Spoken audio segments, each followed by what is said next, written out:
second. Helsi is on the outside, and Nikitas is in fourth. Then it's Kingdom Come in fifth. At the back of the pack are Backstretch Rose and Classy Mischief. The opening quarter mile in 23 and 2/5 seconds. So it is Mischievous Miss by a half length, with Caitlin Her Greatness on the outside, second now by 2. Helsia in third.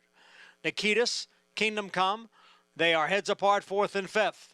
Backstretch Rose is in sixth, about 5 lengths from the front, and Classy Mischief is the trailer. Opening half in 47 and 2. Now Caitlin Her Greatness moves up on the outside and takes the lead from Mischievous Miss. Caitlin Her Greatness is the leader. Kingdom Come makes a move on the outside. Helsier is there as Nikitas now comes on through. And the field is coming for the top of the stretch with Caitlin Her Greatness the leader. Nikitas is down towards the rail. And on the outside coming on is Backstretch Rose. Caitlin Her Greatness the leader. Backstretch Rose has now moved into second. Caitlin Her Greatness by 2.5 lengths. Backstretch Rose is in second. Nikitas is third. Then Helsia and Kingdom Come. And they're coming on for the finish here. And it is Caitlin Her Greatness to break her maiden, going a mile. Won it by 3/4 of a length. Backstretch Rose was in second. Nikitas finished third. Caitlin Her Greatness actually did not get to the front. It was Mischievous Miss, who was sent on a mission by Kendra Carmouche. She backed out of it, and Caitlin Her Greatness breaks her maiden start number 2. I think she could have been in front if she wanted to be, because Johnny had an absolute handful on this horse. You could see at the half-mile pole. He was just sort of waiting to let her loose. But to be honest with you, she didn't win like an even money shot should. A very nice run from Backstretch Rose. Ken McPeak and Irad Ortiz on the outside. Made it, about a half length towards the end of the race. And Nikitas didn't run that well in third. She had a good trip, saved ground, angled out. She was a mediocre third in this race, but the favorite gets it done, albeit perhaps not winning like an even money shot should. 3/4 of a length, half length. What was that? Half length, 3/4 of a length, something like that. 5/8. 5-2-3. Caitlin Her Greatness, Omaha Beach filly for Sienna Farm and Windstar. That maiden breaking scored even money here in start number 2. Yeah, wins by about a half length in the end. 5-2-3-7. Your top 4 finishers. Yep. Todd Pletcher getting it done to start the day with his, who used to be his main go-to man, John Velasquez. Things have changed over the years, but she gets it done. We'll see. I mean, I guess they could look at a race like the Tempted, which I believe we run right around Breeders' Cup at a mile. Try to get her the Demoiselle, see if she's good enough to do that.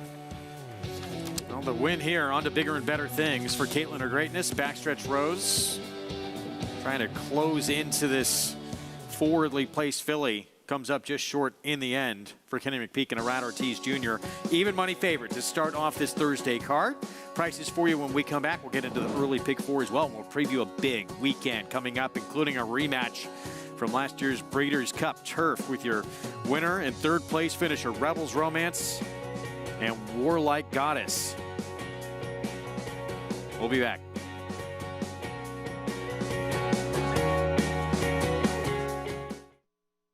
Eclipse Champion Blade, a proven sire with over 15% lifetime stakes horses. And in the sales ring, Blaine continues to prove his value. Now 50, 550, 550,000. I'm at a very 85, 85 to the back, 485,000. Thank you.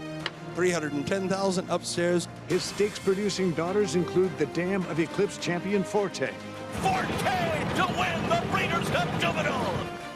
Blade, standing at Claiborne Farm. Adelphi Racing Club, offering a truly personal thoroughbred ownership experience. You'll have a lot of fun and excitement, and you'll meet some great people. All the folks I've met so far at Adelphi have just been super, and I've picked up some new friendships along the way. We're not just a syndicate, and our members aren't just investors, we are partners. Contact us online to get a taste of the Adelphi difference.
Welcome back to America's Day at the Races. I'm Richard Migliori, pleased to be joined here by Hall of Famer Johnny Velasquez, who delivered another picture-perfect ride on Caitlin and her greatness.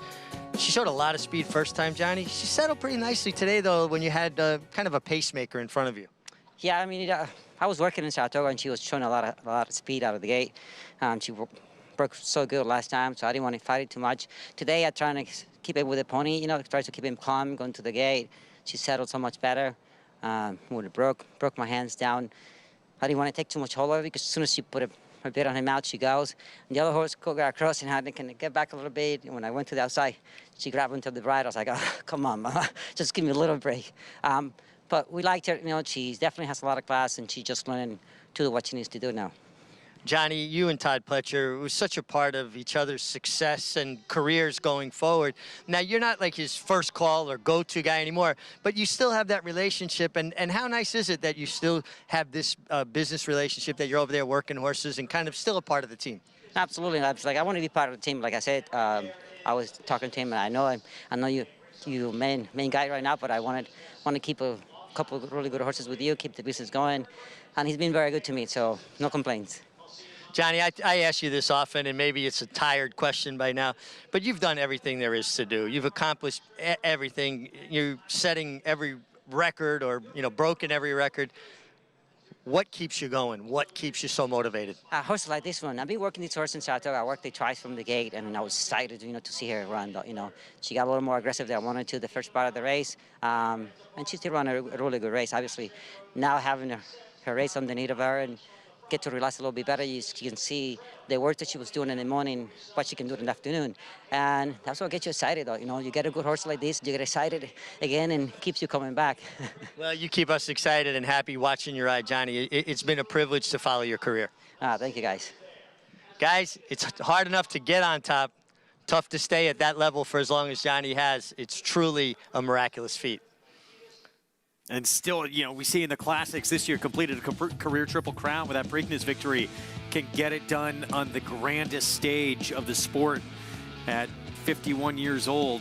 Johnny V, Hall of Famer, on Caitlin Her Greatness to kick things off on this Thursday card. Gets it done, and he did have a lot of horse around the turn. Not quite as much towards the end, but she got it done. We'll see what she does going forward. She could certainly improve.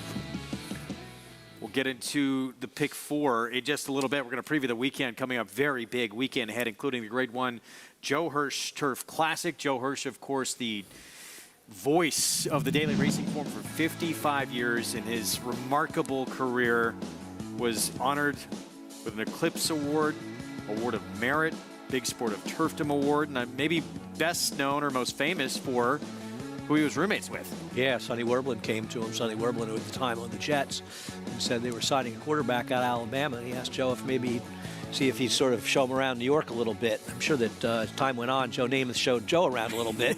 But the two Joes were roommates for quite a while. A remarkable career and unparalleled access to write about it in this sport. Joe Hirsch Turf Classic Invitational will have for you this weekend. 1.5 miles on the turf. And yeah, as you point out to me, we have the top 3 finishers from that Breeders' Cup Turf. Stone Age, now with Chad Brown. Ran in the Sword Dancer, going to line up as well. Rebels Romance coming back after clipping heels in that Bowling Green. Yeah, I mean, obviously, if you were a fan of him in this race, you want to give him another chance. I doubt he was going to win because that race was so forward in the Bowling Green, but he wouldn't have really had a fair chance anyway. We haven't seen the same magic from Godolphin this year that we've seen in past years, where all their horses are seemingly running remarkably well. I know they won that Philly Jockey Club Gold Cup or Jolly Cup Oaks or whatever. That was a very slow race. She won because of the quality of their field, rest of the field. Odd horse, you know, they never ran him on the turf until he was 4 years old. They ran him in Germany. He won one of the weakest runnings of the Breeders' Cup Turf last time. I don't know what we'll get from him, but I guess he's probably going to be the favorite here. I would think so. That was 5 wins in a row for him in that Breeders' Cup Turf. He's 5 for 7 on the lawn. Stone Age, Warlike Goddess were second and third behind him. And yeah, as you mentioned, I mean, there's been tougher editions, certainly, of the Breeders' Cup Turf, and he's not come back. Well, obviously had that excuse last time, but the comeback race, too, in that Shima Classic. That was not good. No, it was not. That worried me a little bit, but this is not one of the toughest running of Joe Hirsch. I think you and I, Greg, are on a similar page with Warlike Goddess. She's not the same horse in 2023 she was last year. I also don't like the way she got ranked, was running off on Joel Rosario last time, but she did still almost win. She was better last year. Better, no question. I mean, she was a force. Yeah. Going to the Breeders' Cup turf, that's how good she was doing. Gets beat by McCulloch in the Glens Falls by a neck. Obviously, things didn't set up for her in that New York that day. Yeah, she had a but still, trip. she's not been the same type of mare that we've come to know over the last couple of years. And it's rare to see these older mares turning around. Not to say she can't win this race, because it's hard to make strong case in here. I mean, is Stone Age going to run better? Did he meet his last race? The pace was a little bit hot. Maybe he just kind of blew up in the pace last time, and he'll run better, but I don't have a ton of confidence in him either. So big question marks for really the big two in that race. Horses to win this twice: Channel Maker, English Channel, Vals Prince, and April Run. Vals Prince and Channel Maker did it in different years, or not consecutive years. And the Joe Hurst Turf Classic, I don't think it was named for Joe at the time, because Joe was still alive, but it was the first Grade 1 that John Velasquez ever won when he won on Turk Passer back in the 90s. We're like Goddess trying to pull that off coming up this weekend. Sensational card we have this Saturday coming up. And that race will run despite the rain. You got to run the Grade 1s in the turf. We'll see how much rain we end up getting tomorrow. But still, the Woodward Camp at 10-horse field, and we benefited from not having any superstars in the Woodward and getting a fun, competitive race. That's the lineup on Saturday. Fosberg early on, 7/8, 3-year-olds and up in that Grade 2.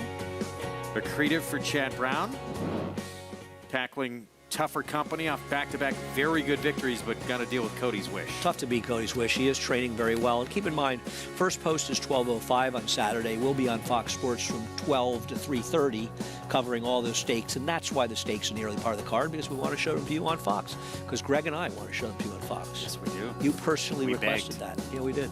And we got our way. $25,000 claiming sprint coming up next. 6 furlong sprint. Fillies, mares, 3 and up. Bowl of cherries.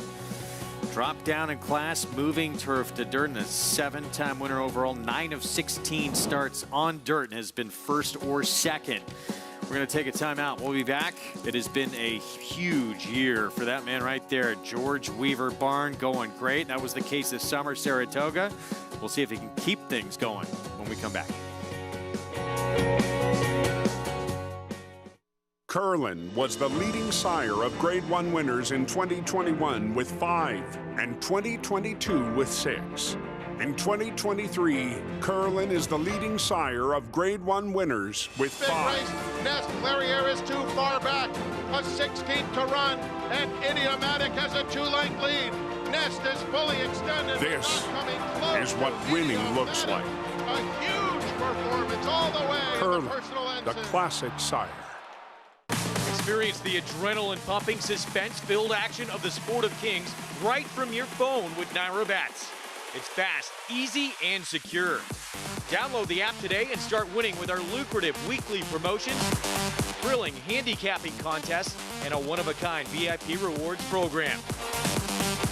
Don't just watch horse racing, be a part of the action with Naira Bats.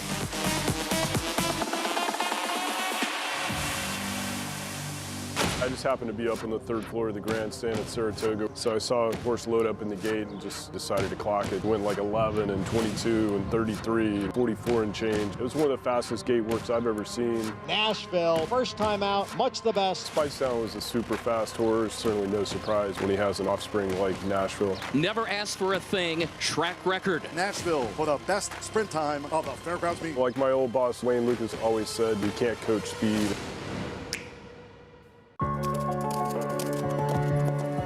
Keeneland, a horse will always be measured in hands. Hands that see, that sense, that speak. Hands that hold our sport to a higher standard. Not for our sake, but for theirs. For the love of the horse, for generations to come.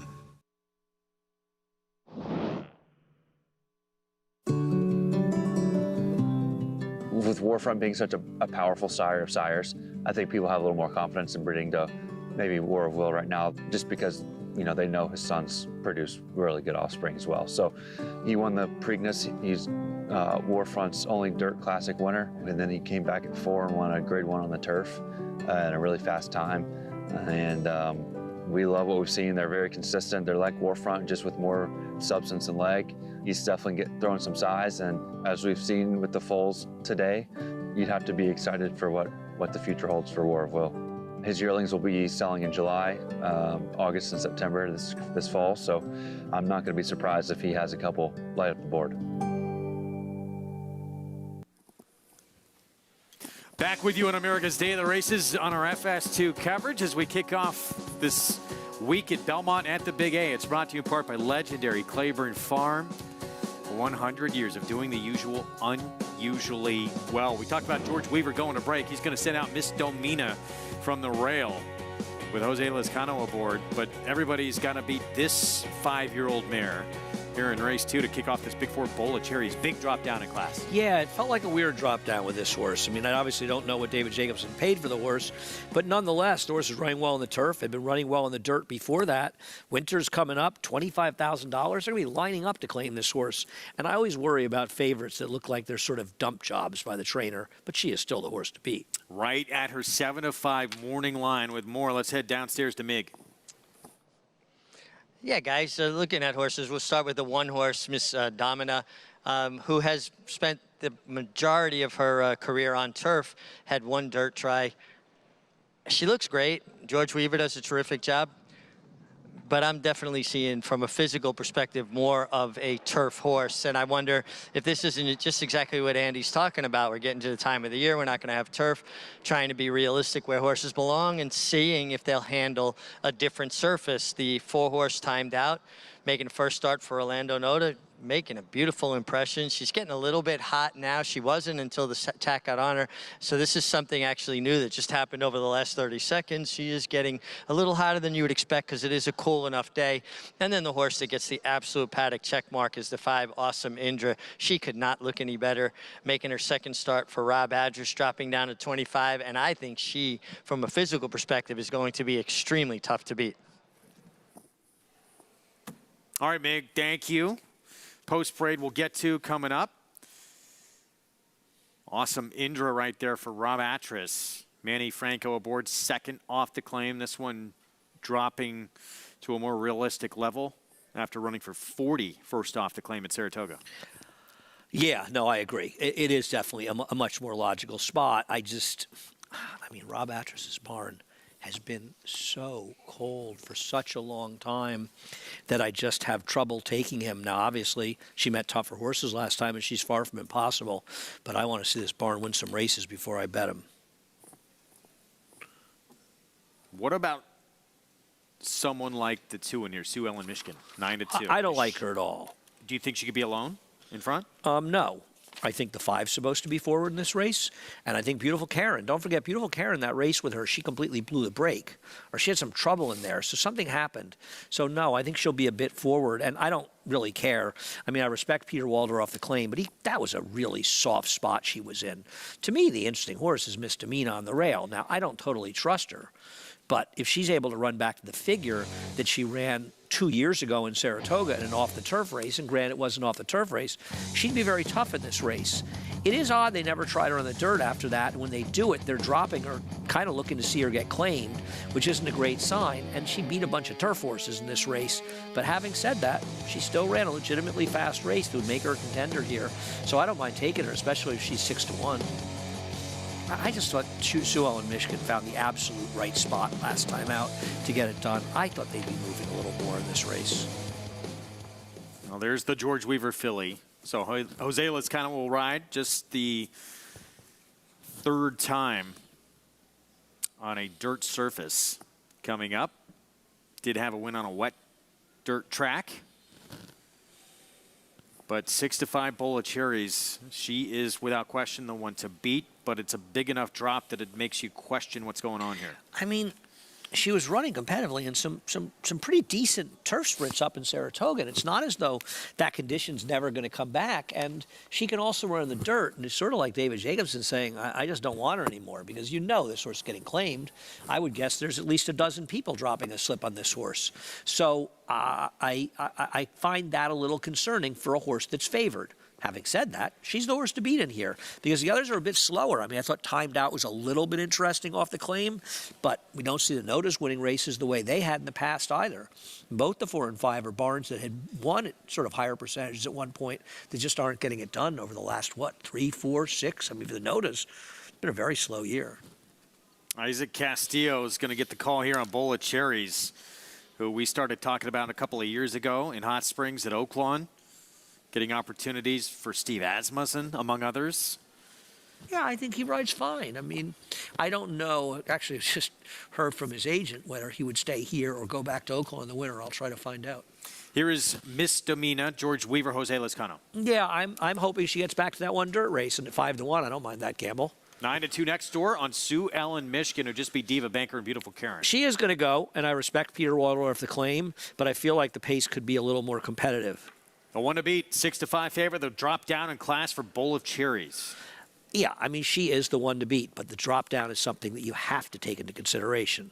Timed Out, Orlando Nota Barn, first off the claim.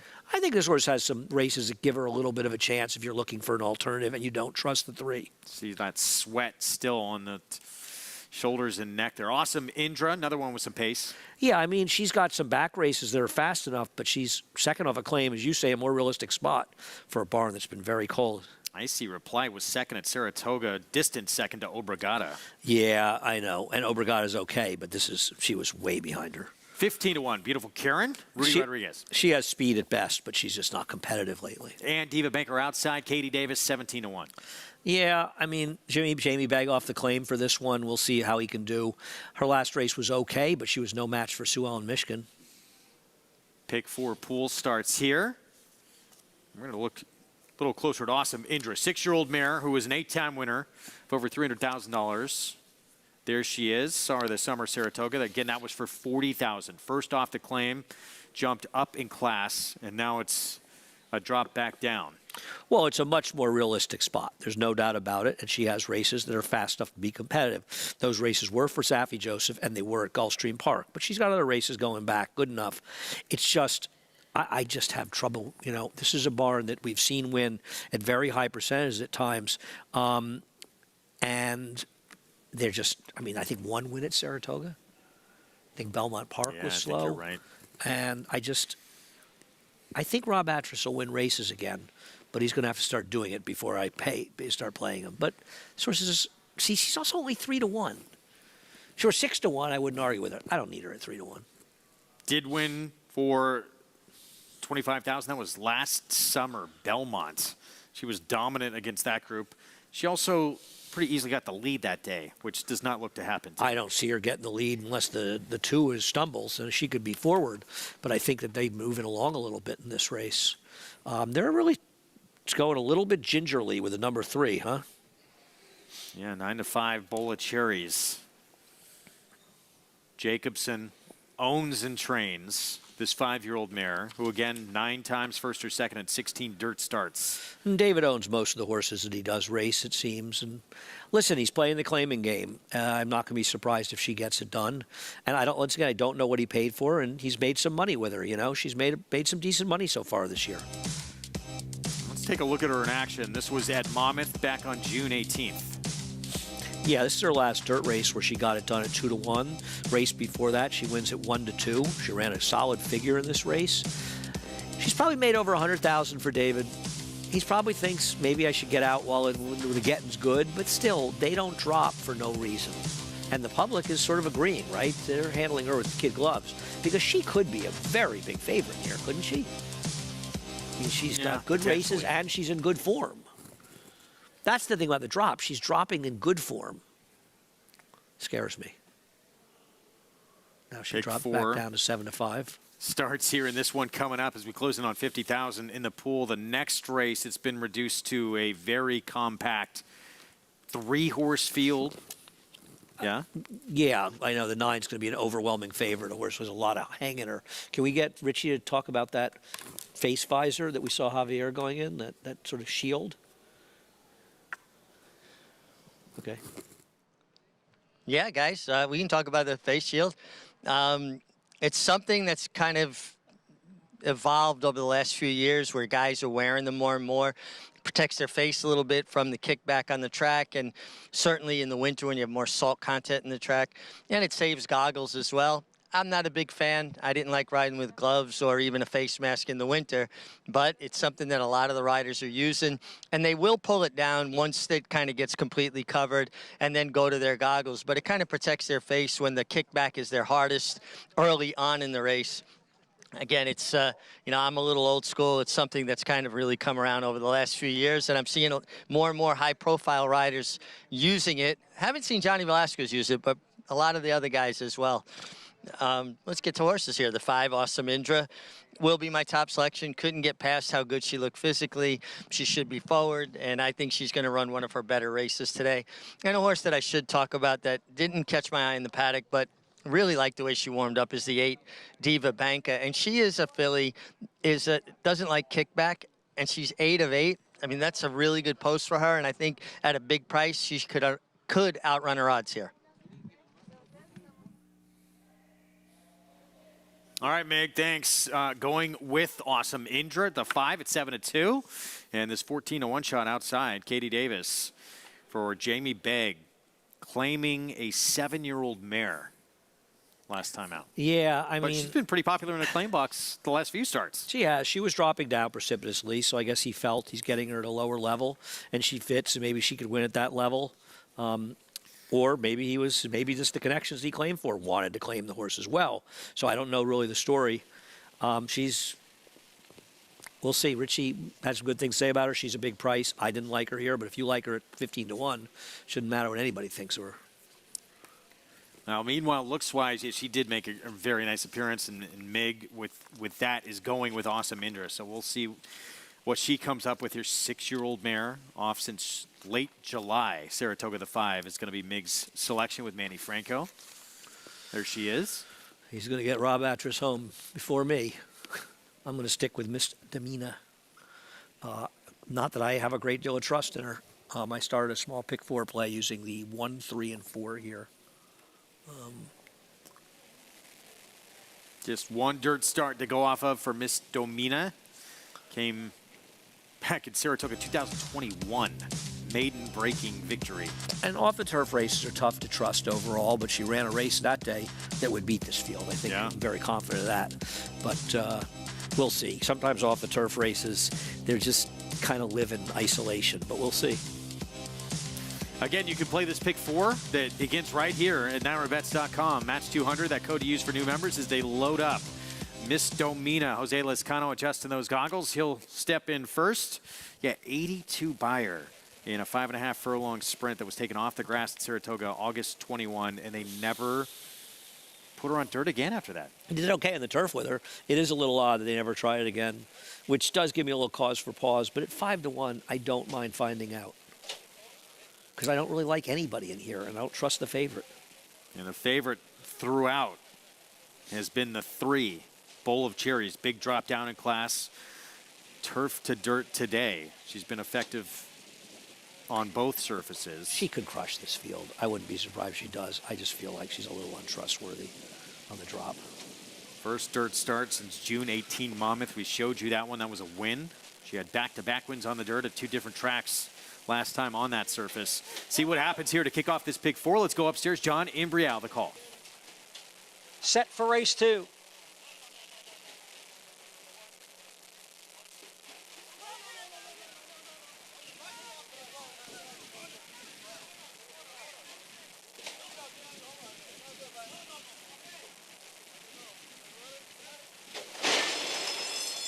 And they're off. Awkward start for number 4, Timed Out, who trails the field. It is Sue Ellen Mishkin, and Awesome Indra. Sue Ellen, Michigan has the lead. Awesome Indra runs in second.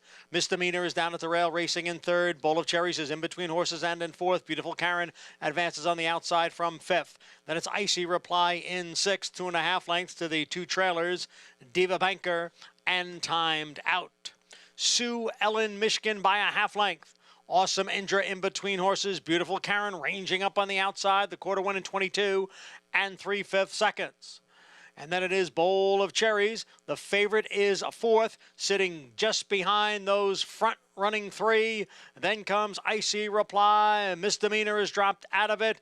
Top of the stretch now. A beautiful Karen has come away with the lead. Sue Ellen, Michigan down at the rail continues to battle on. Then comes Awesome Indra and Bowl of Cherries with Icy Reply. Sue Ellen, Michigan down at the rail. Beautiful Karen on the outside. Icy Reply continues to gain, but the wire is coming, and beautiful Karen is going to get there first, and she's going to upset the field at odds of 20-1.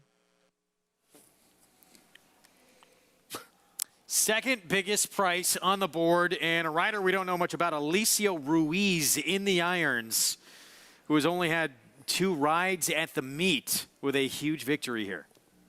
Nostradamus just called me, actually. He said, "Are you kidding me?" She stalked the pace. The pace actually held together fairly well. The 3 was a complete no-show Bowl of Cherries, which changed the race, and got a horse home that has just been completely uncompetitive in her last 3 starts. In her last 2, in softer spots, she ran against Sue Ellen, Michigan last time. She got beaten by 9 lengths. Today, she beat her by 3 lengths. If you had her, I tip my hat to you. I hope you're alive in multi-race bets with her, because she is a gigantic price. And for me, I after the race, I can't come up with a reason why you could like her. 5-pound apprentice with a rare opportunity here in New York and making the most of it. And we have an inquiry now, 7625, as you see unofficially. Take a look at these top 2 down on the fence. And Why let's is see. this rider hitting right-handed when you're on top of the guy? So that's a little bit foolish. Well, there's definitely a foul on the horse. No, that's definitely a foul. Good chance this horse comes down. And so you got Icy Reply at 33-1. Good chance to come down. I think they may look and say it's an apprentice rider, and it's just foolish. I mean, it was going by that horse. Why would you be hitting right-handed?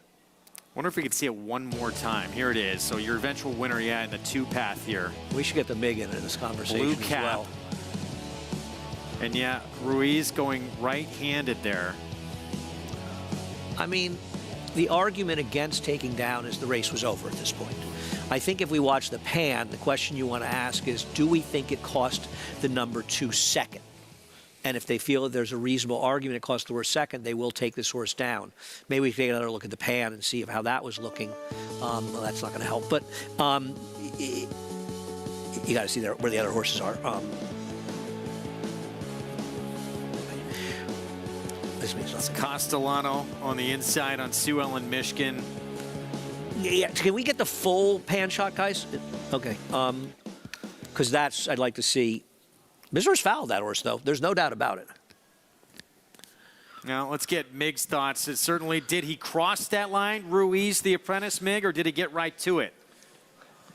I think he went slightly over it. I don't think he went all the way in, but certainly enough to put that horse in a precarious position. And honestly, no reason to do it. You've got that horse beaten. Stay away from them. Don't take any chances.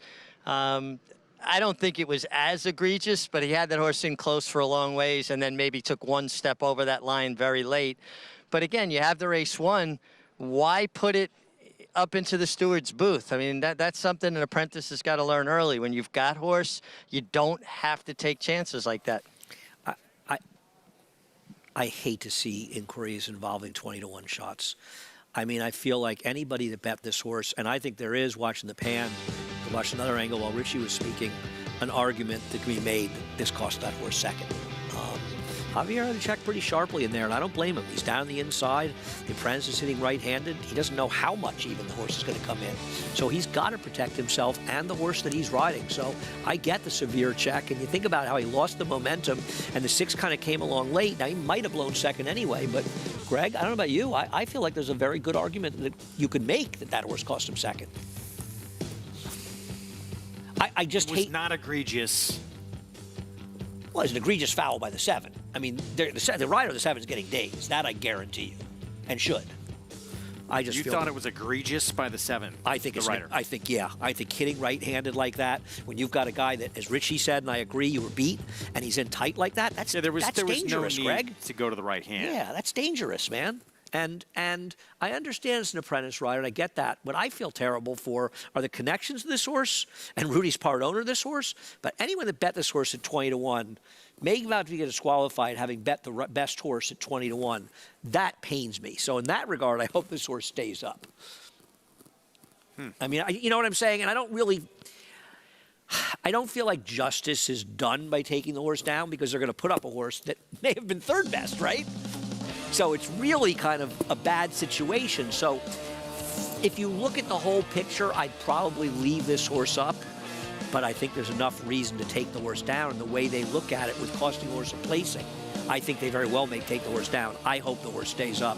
I'm not involved. I couldn't use any of these horses. But I just hate to see it. Just sort of methodically making it tighter and tighter and tighter the last part of this stretch. And that late bump there at the end, causing Castellano to check a little bit. And it is tough because this horse was best. There were 18 claims, by the way, on Bowl of Cherries. Only one of them would get the... Another look here at this pan shot. The 7-year eventual winner to the outside, the 2 on the rail. 6 coming up toward the outside. It's the hitting right-handed, making it tight, that makes it look so bad. And I mean, if you're Javier Castellano in there, and also you know it's an apprentice, and it doesn't feel like the apprentice is aware as he should be in that situation, I hope the horse stays, but it's been blinking an awfully long time, Greg. I don't think it's a terrible DQ. We have Would pain me to see it come down. Top riders here do just as much or more. I don't know. All right, let's go back to me. I don't know. Yeah, guys, listen, I do think he crossed the line slightly. I'm not of the opinion it was as egregious as Andy thinks, but, yeah, and I'm sensitive to this stuff. I'm the first one to call out things when I feel like, you know, somebody's being overtly dangerous. Now, the other thing you got to factor in here is Javier Castellano's not really ridden with this rider before, and it's an apprentice, and you can't fully trust how far they're going to go. So, you know, you've got to protect yourself a little bit. It's like driving on the parkway and someone starts edging over into your lane. Even if you've got the right of way, you go, well, I don't know this guy. He may just keep coming and put me into the guardrail. So I think, you know, Javier was protecting himself a bit. Yes, by the letter of the law, this horse definitely went a step over the line, and needlessly so. But I can make a case that I've seen worse as well, Greg. I think Richie's right. We've seen worse. They're going to not give the benefit of the doubt to the apprentice. I would like to see the apprentice suspended. I totally agree with what Richie said, and said it before also. Javier knows nothing about what this guy might do, and you can understand why he's a little scared in there. No question. I wouldn't be.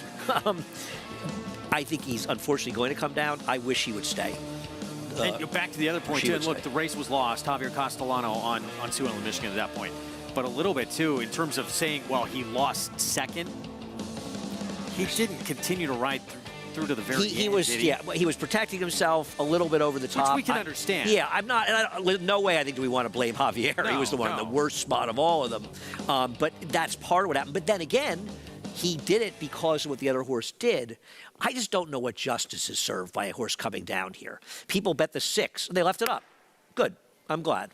That's the right call. There it is. So no change.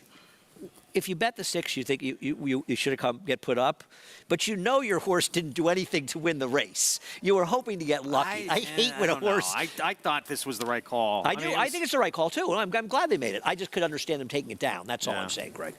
Did get awfully tight though, and just to Mig's point, you think about as a rider being where Javier was on the fence in that inside position. You're thinking about protecting yourself because you don't know what's going to happen. Right. You don't want to be in that position with any rider, but with a rider you don't know anything about. It's an apprentice rider, and I think we will see the apprentice get days. And I think it's better to adjudicate it that way than punish the owners who entered a horse that was the best horse and to punish the bettors who bet a horse at 20-1 that was the best horse. Not that I bet her. $43 winner after a little drama upstairs in the steward's room, but in the end, results stand 7-6-2-5. $43 winner here in the second to start the pick 4. Let's go downstairs to Mig.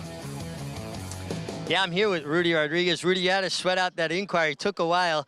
I know that's a bad feeling when you're sweating that out. Oh, definitely, for sure, Richie. You know, the apprentice, you know, you always got the disadvantage of, but I thought the kid gave him a perfect ride. He never kind of moved from his path. And we got lucky. We got lucky. Well, Rudy, I mean, you as a former rider, too, he might have been better off switching the stick to his left hand. Is that something you'll talk to him about? I talked to him before, and me and Michael was talking downstairs watching the race. Switch to the left, switch to the left, switch to the left. And the left never come, but, you know, he's an apprentice. That's why he's an apprentice, and he got to learn from his mistakes, and hopefully he learned from this race. Rudy, you're a trainer that has always done well in New York in general, but here at Aqueduct, talk to me a little bit about Aqueduct and what this place means to you. You know, Richie, when I come from Florida, this is my home. So I guess I win my first race as a jockey over here. I run my first horse in Aqueduct. I win my first race as a trainer. And I believe I win my first race as an owner, too. So everything is like home sweet home. I completely agree with you. It's my home, too. And, guys, you want to talk about a guy who's done it all. Ridden, trained, owned, and he keeps getting it done. Yep, and a very good Saratoga as well. I talked about Michael. That's Michael Imperio, co-owns this one with Rudy Rodriguez and Vinny Scuderi. Survives where you never want to be, having it the fate of the stewards. So Rudy said he never left the path, but we got lucky. No, Rudy, this horse left the path. This horse committed a foul. I think the right call was made. I don't know if lucky's the right call. I'd like to think that it was just the right call by the stewards. In this case, let's give them some credit. I think they made the best call you could make in that situation. Is that fair? Yes. You know, I mean, I think the horse committed a foul, but what justice was being done by a DQ? Fourth career win for beautiful Karen at a big number here in the second. Belmont at the Big A. We're going to take a timeout. When we return, most of us who follow the sport closely remember exactly where we were when this happened. Happened to be my first ever trip to Saratoga. Rachel's Woodward when we come back.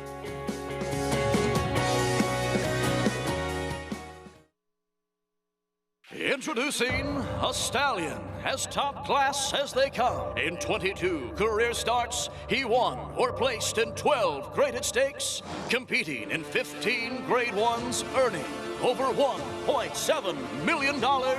His undisputed speed is evidenced by 7 100-plus Spire speed figures, a 3-time Grade 1 winner, Raging Bull.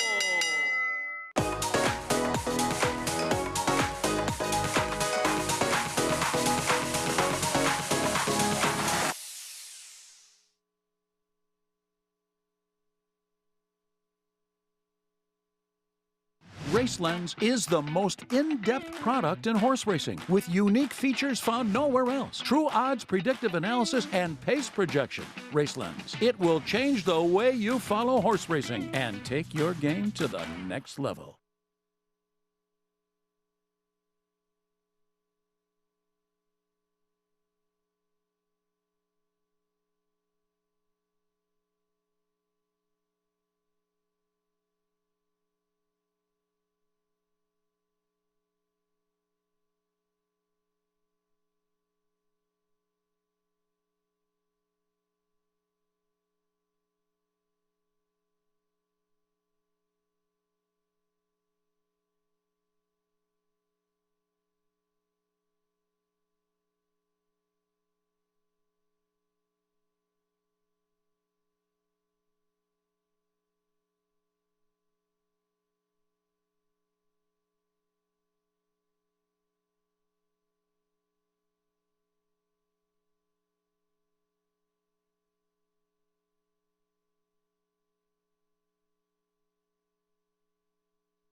Back with you on America's Day at the Races on our FS2 coverage.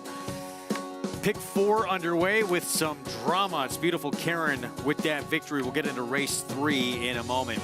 On a racetrack with as much history as Saratoga, there are countless moments where history was made with incredible record-breaking performances. But there are a few that stand out above the rest. Moments that we all remember exactly where we were when it happened.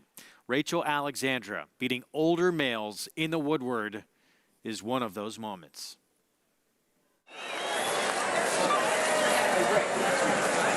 Walking over for the race, she really had a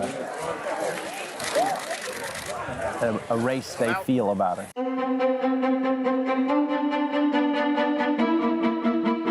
She really exuded a lot of confidence in her handlers and stuff when she was right. And, we felt good about that. It hit us pretty much in the paddock, seeing all the other very accomplished colts that she was going to go up against, and seeing the mass of people. Everybody loved Rachel, you know, no matter where she went, she was popular, you know, but when you come into a race like this, you know, you fixing to hook the old horses, and, you know, they had a little pressure on you. They had decided to pass on the Travers because they had nothing to prove against 3-year-old colts. She won the Preakness, and she won the Haskell. There was certainly nothing left for her to prove with members of her own sex and generation. The only thing left was for her to go against older males. And they're off. Steve told me, said, you know, just go ahead and let her run away from there, and she'll carry you, you know, and she did, you know, because we went fast. Oh, the first quarter was 22 4/5 seconds. There'll be no free ride for Rachel Alexandra. They're making her work for every step today. Durkin's amazing call, but when he shouted out the fractions, I mean, you got a little weak. 46 2 was the half mile. Calvin Burrell was able to slow that pace down just a little bit. When I said a bit of a breather, you know, it was just a bit of a breather. She was still going too fast. And Macho again is firing. From the 3/8 pole to the quarter pole, I give her a little breathing. I'll never forget it. I give her a good breathing there. And then when I asked her again, you know, she got away. So I said, well, we're fine now. And Calvin Burrell imploring his filly for more. And Rachel Alexandra holds on to the lead. About 40 yards from the wire. It looked like he was going to get by her, you know, but she kept digging in, digging in. Rachel Alexandra, Macho again. They're coming down to the finish. It's going to be desperately close. Here's the wire. Rachel won. She is indeed Rachel Alexandra the Great. For a 3-year-old filly to beat older males in a Grade 1 on the dirt here at Saratoga, knowing it's happened, seems far-fetched. Rachel Alexandra raises the rafters here at the Spa. And when I stood up, you know, and I looked at Robbie, I said, I don't care if we would have went another round, you would have never got by her, you know. That's the type of horse she was. I mean, it was thunderous. The whole grandstand was shaking. All those people in the grandstand screaming their lungs out, all of that air into wooden beams that are 100 years old. And it literally hits them with such force that it made them move. And that's what I felt, literally, in my feet. And that's why I said she raised the rafters at Saratoga. Afterwards, with a great sense of relief, and watching her leave the winner's circle and walk the length of the racetrack to the test barn with the fans 10, 15 deep.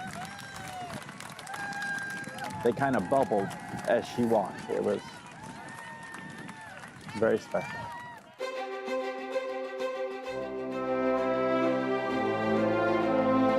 She's an icon. We have a giant statue of her at the farm. She's happy, and she's definitely retired, but she'll run around the paddock a little bit. Something as special and unique as Rachel is why we all do this. And be able to relive it, you know, that how blessed we've been to be in her presence and what a horse like Rachel can do for us that we've never been able to do for ourselves.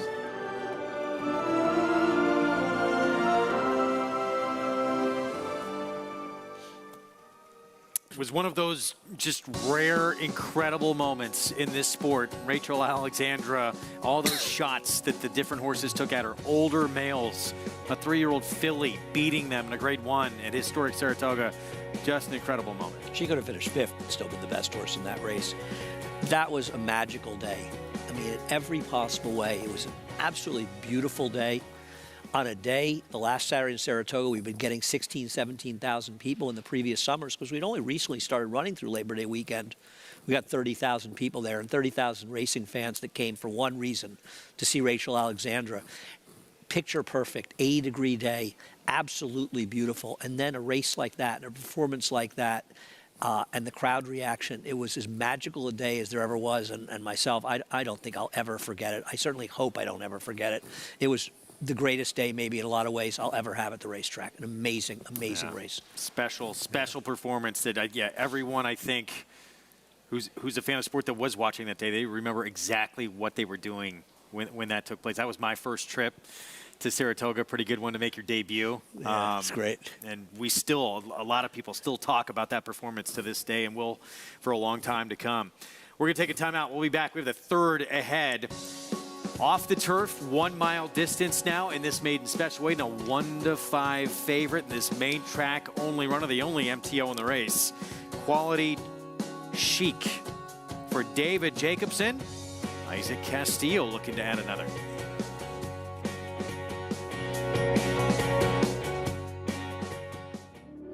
Cyberknife was a very talented horse from day one. Fast horse, able to carry it around 2 turns.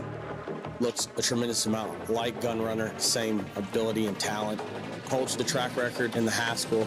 He won it in impressive fashion, beating a very good group of horses. His name is Cyberknife! Excited about him passing on his durability, his soundness, and his talent. He could definitely be a breed-shaping stallion. Any success that we've enjoyed is directly attributable to the men and women who first bring horses to us to sell. It's not a chicken and the egg situation in the thoroughbred industry or in the auction industry. You got to have good product. If we're able to attract quality horses to our sale with quality men and women selling them, we're going to have good sales. We provide a platform for the auction of thoroughbred horses. Our mission is to do that with the highest level of integrity and service. We are the oldest thoroughbred auction company in North America. The stops at Fayetteville are circled on a calendar and are not to be missed. The product that our customers are able to provide is sought after throughout the world. Well, I believe the future of Fayetteville is extremely bright. Everything that we do is going to be to achieve success tomorrow by doing things right today. It's a commitment to get up and do the right thing every day in a consistent and a professional fashion, and that's a great recipe for success long term. Racetrack Television Network brings you every race, from every track, on every screen, every day. With monthly packages starting as low as $5, RTN gives you great value and access to more live HD streaming and race replays than anyone. Visit RTN.tv today to sign up and watch on almost any device, including Roku and Amazon Fire. RTN has packages that start at $5 per month.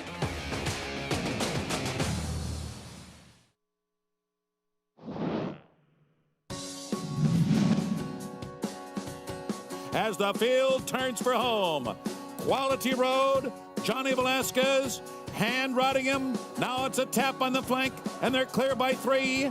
Mythical Power runs in second. And on the extreme outside, Tranquil Manor is third. They're coming down to the final 16th, and Quality Road will prevail here. Quality Road does it emphatically. Don Pletcher, John Velasquez. We just talked about that sensational duo a little bit earlier, and this was a big win in the Grade 1 Woodward for that combo. Yeah, this was his last win. This was after losing to Blaine and to Whitney. He found the right field in here, but he's been a tremendous sire, and he was a very, very, very good horse. I remember him breaking his maiden here on Cigar Mile Day, as a matter of fact. In fact, he was a horse that the MIG had been working before he ever raced. Richie was out of town, so he wasn't able to ride him that day, but his Amsterdam was tremendous. His Travers, even though he lost, was good. Second again to Summer Bird in the Jockey Club Gold Cup. His Met Mile, he was a very, very, very good horse. Woodward coming up this weekend, and a large field, as you had alluded to a little bit earlier on. Charge It, part of that group.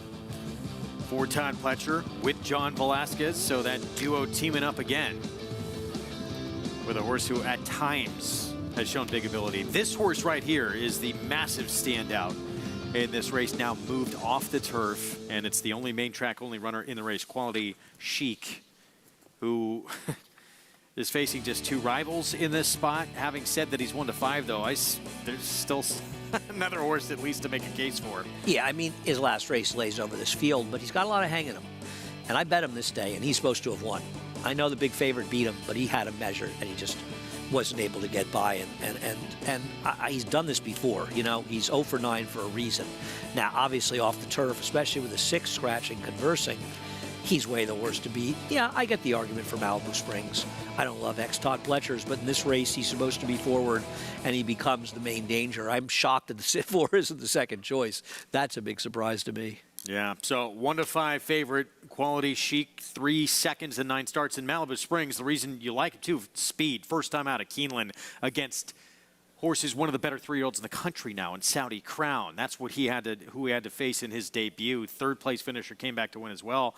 And then was off for about 6 months.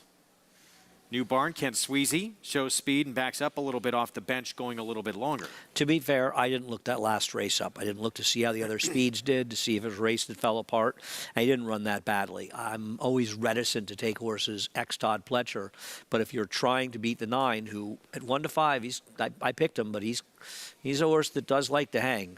The 4 is clearly the other horse, Malibu Springs. I used him a little bit in the pick 4. That's now dead. I didn't have a horse in an 8-horse field. I used 3. I didn't use a horse to do the superfecta.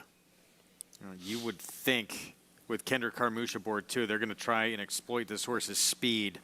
You show speed against Saudi Crown. You have some ability on the front end. But when Love Takes Over, blinkers going on, a horse who's shown a little bit of sprint speed as well. But I find it hard to believe anyone's going to be in front of Malibu Springs in there. Here is Trevor McCarthy on the 2, who goes turf to dirt. Yeah, I think that Trevor's going to go. It's a 3-horse field, and this horse had real speed when he began his career. And he's kind of an interesting story beginning his career. Now, whether he wants to go this far when he's not as good enough remains to be seen. But I got to think that Trevor's going to look to go. But is he fast enough to be in front of Malibu Springs? Probably not. Yeah, this one just has he's quick ability to be forward when you chase and are close to Saudi Crown on the dirt sprinting. You're quick. Yeah, it's a great point. No, listen, I'm not going to be shocked when he ends up being the favorite here. And the 1-5 favorite outside, here's Quality Chic with Isaac Castillo for David Jacobson. He's still supposed to win, but when you're 0 for 9 with 3 seconds in his last race is a big hang job, but from a speed figure standpoint, he is better than the 4. But how much better? We'll find out. All the money, Mig, on the main track only runner. Start number 10 for Quality Chic. Yeah, and I mean, he's, had 9 starts, so I think what you see is what you get. I agree with Andy from a speed figure standpoint. You think he kind of stands out, but, 9 starts, 3 seconds. I thought he hung a bit last time, or maybe just beaten by a better horse, but I thought the 2, When Love Takes Over, is very interesting. I know that this horse is training extremely well. Trevor actually has been working the horse. They added blinkers. He's gotten a lot more attentive, according to Andrew Lakeman. He says he's gotten a lot stronger behind over the summer, where he wasn't always pushing off the way he was, happy with or comfortable with. He says he's much better behind now, much stronger. He looks fantastic on the racetrack. I think there's a lot to like there. The 2, When Love Takes Over, is going to be my top selection. Listen, the 4, Malibu Springs, looks good. I could tell the way Kendrick was kind of talking going out that I think he'll be looking for the lead, and he's certain warming him up like he'll be looking for the lead. He left the pony, got that big aggressive warm-up that we've come to expect from Kendrick. And listen, the Quality Chic is obviously, from the speed figure standpoint, yes. I mean, I understand it, but sometimes horses have an aversion to running past horses, or they're just more comfortable running with horses, a little more herd bound.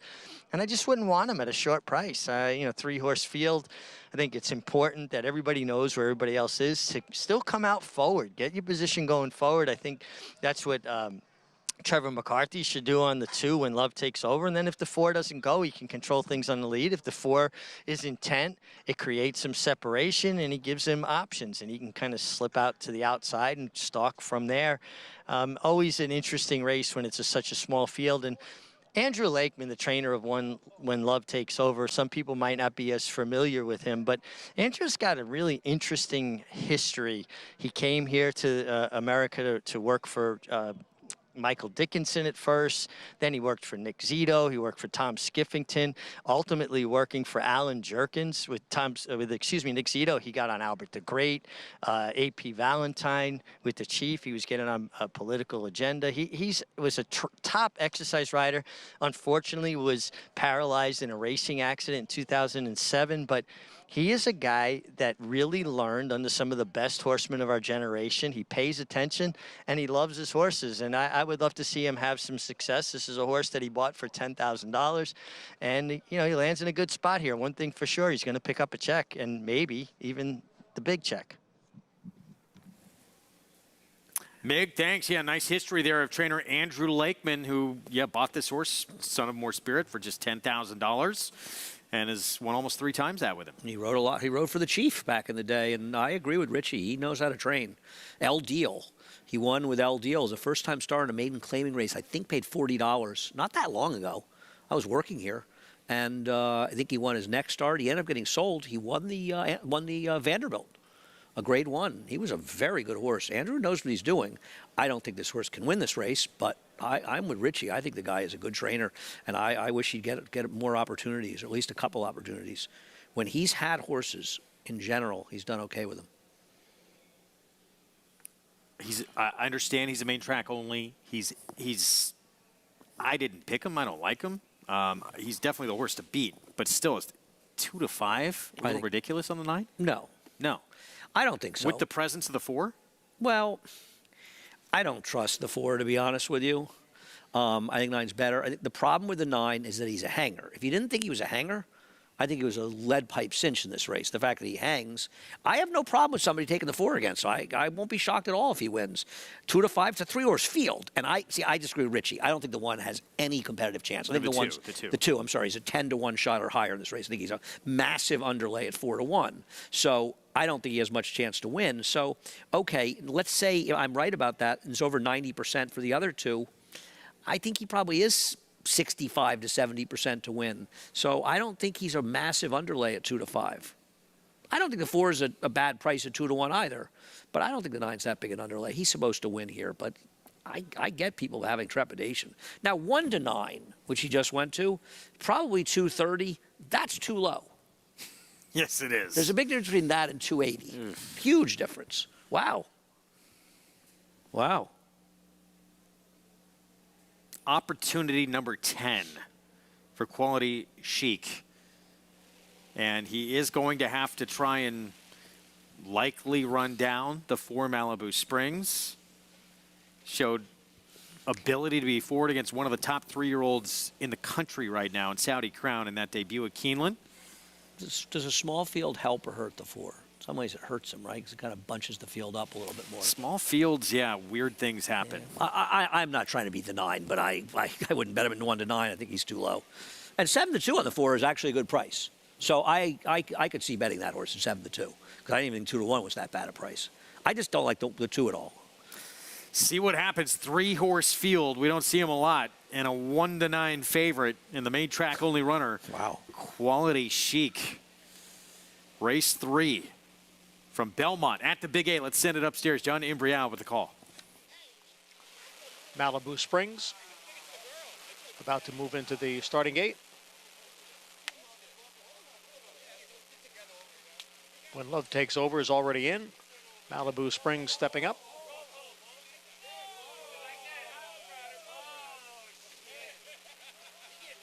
He goes in, and the big favorite, number 9, Quality Chic, to complete this 3-horse field. We're off the turf here, flat mile on the main track. We're set to go.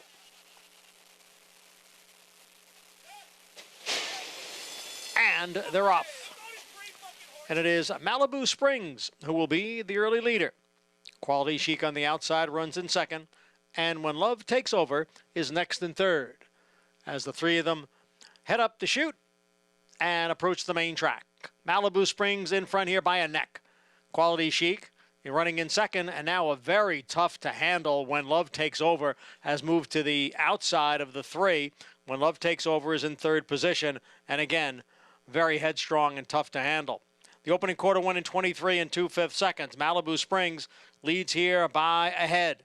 Quality Chic is next in second, and When Love Takes Over is in third and has begun to settle down now. Malibu Springs narrow lead. Quality Chic, the big favorite in between horses. And then When Love Takes Over in third. Half mile, 46 and 1/5 seconds. Quality Chic now getting right alongside of Malibu Springs. So it's Malibu Springs and Quality Chic, and the two of them are heads apart for the lead. They've got a length and a half on When Love Takes Over in third. It's Malibu Springs on the inside and Quality Chic on the outside. They remain together as they turn into the stretch. Quality Chic on the outside. Malibu Springs. Quality Chic with the lead. Malibu Springs is in second. And it's a big break. Back to When Love Takes Over in third. Now Quality Chic edges away here in the stretch. Quality Chic opening up here and will go on to victory here at odds of 1 to 5. Quality Chic, then Malibu Springs, and When Love Takes Over. Quality Chic, Isaac Castillo forced to stay closer, so Malibu Springs would not get away in here and able to get the win and pull away in the stretch. He's just the best horse in the race. I understand the argument with the 4, and I don't think the 4 ran that badly, and there was a very honest pace he was setting. 9 was on top of him, but at the end of the day, the 9 is just a better horse, hanger or not. Sometimes you're just that much better than the others, and that's what happened today. 1 to 5, that's a little odd, but in this race, he won like it, I guess. So breaks his maiden, facing just 2 rivals in a race taken off the turf here in his 10th career start. 3-year-old son of Quality Road, that 2010 Grade 1 Woodward winner. You know, and Trevor McCarthy, I thought, had the right idea with the number 2. Sort of eased him outside again, but once that horse got in the clear, he kind of took off on him. Not that it mattered, but I think he kind of looked bad, but I think the Trevor was trying to do the right thing. He just didn't want to be in there taking some dirt behind the others, getting the clear, and then he kind of ran off. Logical one to take this third here at Belmont at the Big A. The main track only with the odds on win at 1 to 5. Shortest price we're going to see on this card today. 9.42 finish. Hall of Famer Belmont. Yeah, one of his stable stars. Best dirt miler there is in the sport right now. Cody's Wish back to doing what he does best. We'll see him in the Grade 2 Vosburg, shortening up to 7/8 of a mile. I'll preview next. Warfront. This son of Danzig ranks among the world's elite sires. Ranked #1 by percentage of stakes winners, graded stakes winners, and Grade 1 winners. No stallion has a better strike rate. Warfront is the sire of over 100 lifetime stakes winners, including some of the sport's most talented runners both at home and abroad. Down to the wire, Verstappen. War Bomber in front, War Bomber. War Bomber's won the King Edward. Warfront, standing at Claiborne Farm. How do you become the gold standard in racing partnerships? One horse, one partner, one victory at a time.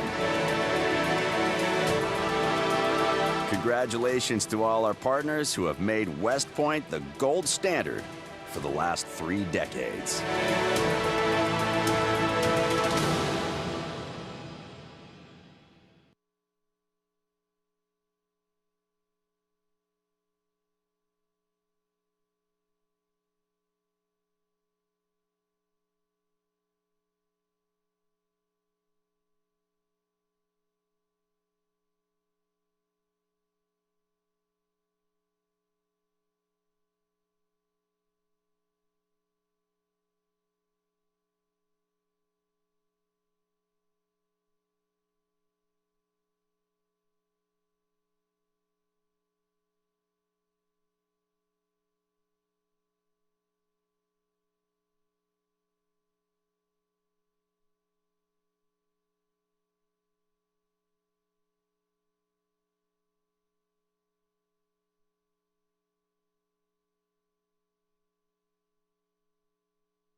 Back with you on America's Day of the Races, our FS2 coverage on this Thursday card from Belmont at the Big A in South Ozone Park. It's brought to you in part by America's Best Racing. For the love of the race, visit americasbestracing.net. Today, made track only, the only one in the race, Quality Chic, David Jacobs and Isaac Castillo for Lawrence Roman at 1-5 here in the third. Let's go downstairs to Mig. Yeah, thanks, Greg. And I'm pleased to be joined by Isaac Castillo, a rider that we're familiar with watching you ride at Oaklawn Park. But you got a nice trip here on a big favorite, just sitting just off the leader. Yes, I tend to do the best of the horse, like keep him close. The last race, he gave me a really good race, so I tend to do the best I can with the horse. It's my move. And Isaac, you're going to stay with us all winter now, and you work with Billy Castle, who's been a terrific agent for years, but also David Jacobson kind of asking you to come here. Yes, thank you, Mr. David, gave me the opportunity in these horses, and all the owners support. Billy helped a lot, and all the people getting together will support me and help me a lot. And so far, how do you like New York? I love it. It's very, it's nice to be here. All the people give you all the opportunity. I have to appreciate that. Well, it's really great to have you here. And guys, we got a talented jockey, Connie. Just got even a little more talented.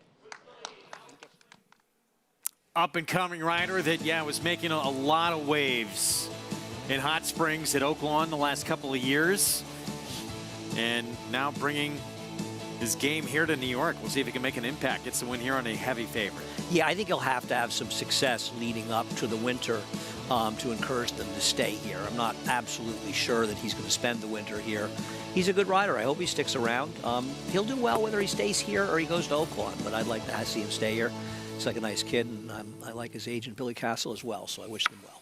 Absolutely. Well, Grade 2 Vosburg, part of that sensational lineup we have on Saturday, and maybe still the best dirt horse in training in the game, Cody's Wish. Tried that two-turn experiment in the Whitney, trying to go to the Classic, did not work out, so it's back to doing what he is so dominant at. Right. Two-turn races aren't the problem. He won the Breeders' Cup Mile 2 turns. It's the slower pace in those races not conducive. He was bad in the Whitney. Now, it was out of his wheelhouse, and you could give him a pass for it. You're talking about a horse, though, that is good enough that even not running well in there, he probably should have run a little bit better. He's supposed to win this race, but I'll tell you something, there's not a lot of pace in the race. And his chief rival, if you can say he has a rival, is Accretive, who's training well coming into the race, and he's going to be forward. Maybe this one shows some speed in here, great navigator, but I think Accretive could have a tactical advantage. I just don't know if he's good enough to beat a monster like this. But he's got it. Is it fair to say, as much as the Whitney didn't set up well for him, and I credit him for taking a shot, he has a little something to prove coming out of his Whitney? Yeah, absolutely. And some said, too, he just didn't look like himself leading up to the race before he even got to the starting gate that day. Maybe he just had an off day as well. But no question, at 7/8 to a mile, right now, there's nobody better. And you see that record of 9 for 14. Throw the Whitney out, he's 9 for 13. Well, in his first 3 races, he managed to get himself into trouble in all of those races losing. So basically, you're talking about a horse that was 9 for 10 if you take the Whitney out when he was running. I think he lost to Shug's horse in Tampa, and that was a 2-turn race. But he actually ran okay that day.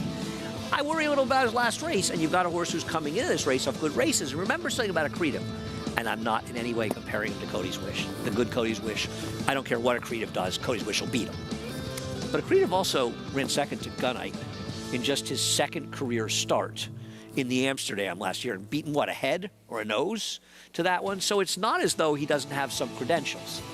I'm going to see what he does. Chad Brown says he's training well coming into the race, is why he encouraged him to run in here. But it's a tough row to hoe. He's running against. I mean, I've moved Echo Zulu to the most impressive horse I've seen so far this year. But if Cody's Wish gets back to his kind of races that we saw at Churchill and we saw in the Met Mile, maybe he moves back into that spot. Yeah. Right. He's one of the most exciting horses in the sport. Off what he's been able to, obviously that Med Mile was just next level performance that, leaves you wanting more. Can we see that again? Because it was just so special what he overcame. And even if you think, okay, in fairness, the horse White Abario, who won the Whitney so impressively, had a bit of a trip that day. It didn't matter. He didn't run nearly as well as Cody's Wish. And that kind of shows you how good Cody's Wish is. It seemed like I agreed with Tom Durkin. Tom took some heat coming back for saying, you know, whatever he was saying when I'm struggling or in the position. I thought the same thing watching the race, but once he got out in the clear, he ran by some pretty good horses like they were standing still. Yeah. We look forward to it. It's part of that special lineup coming up on Saturday, as is the Grade 2 Woodward, mile and an eighth, and Charge It. Back in action for Todd Pletcher. That Suburban win. Last time he was at Belmont. He'll try and do it at Belmont at the Big A here at Aqueduct at South Ozone Park this Saturday. Curlin was the leading sire of Grade 1 winners in 2021 with 5 and 2022 with 6. In 2023, Curlin is the leading sire of Grade 1 winners with 5. Race. Nest Clariere is too far back. A 16th to run, and Idiomatic has a 2-length lead. Nest is fully extended. This is what winning looks like. A huge performance all the way. Curlin, the classic sire. Is it the caramel, the cinnamon, or the pumpkin spice that'll make you live, laugh, launch yourself into a pile of cardigans? Maybe you find out. The Pumpkin Spice Signature Latte. RaceLens is the most in-depth product in horse racing with unique features found nowhere else. True odds, predictive analysis, and pace projection. RaceLens. It will change the way you follow horse racing and take your game to the next level. The momentum continues for War Dancer as War Smoke delivers at Finger Lakes. War Smoke in front, another one for Andre Worry. Barrage runs down the field at Saratoga. Here's Barrage with a final surge. Barrage got him. And Born Dancer goes wire to wire, outlasting all comers. It's going to get close. Be of Courage coming inside Born Dancer. Photo finish. Shouldn't you have a War Dancer? War Dancer, proud to stand in New York. There's a big, bold, beautiful world waiting to be explored by you and your friends, of course. But not just any friends, the best of friends. The kind of friends who let you do you. Because in this world, it's positive vibes only. And when you get in the zone here, you stay a while. These aren't just good times, they're the best of times. And your time is now. So come explore. Resorts World.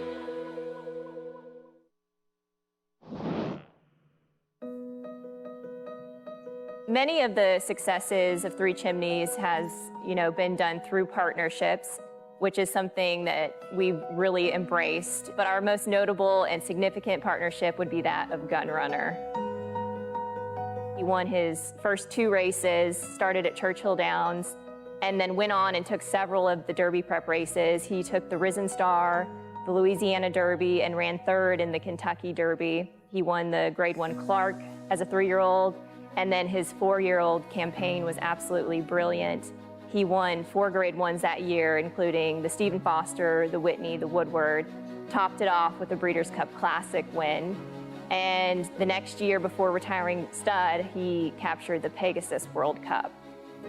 Watching Gun Runner in the Whitney win the race, and towards the very end of it, we all found out that he had a shoe in his tail dangling behind him while he was winning this race. It really goes to show you that he looks past the problems and goes for the finish line. It's been quite amazing what Gun Runner's accomplished so far as a stallion.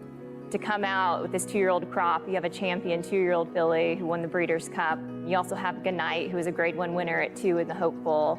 And then the next year, they just keep coming out running, and it's, different horses. You have an Arkansas Derby winner, you have a Preakness winner, a Pennsylvania Derby winner with Cyberknife and early voting, Taba, even a Cotillion Stakes winner with Society, and to have 6 first crop Grade 1 winners is very significant. And in the 2022 Haskell, Gun Runner finished 1-2 in that race with Cyberknife and Taba. So it's very exciting. He's got this wonderful, he knows how special he is attitude about it, and it really kind of makes us feel like we're real special too. So that helps the morale of the group. Three Chimneys being a part of Gun Runner's race career, and then getting him to see him come here, stand as a stallion, and experience the success that he's had. It's really come full circle. It feels very prestigious to be able to say that we manage Gun Runner.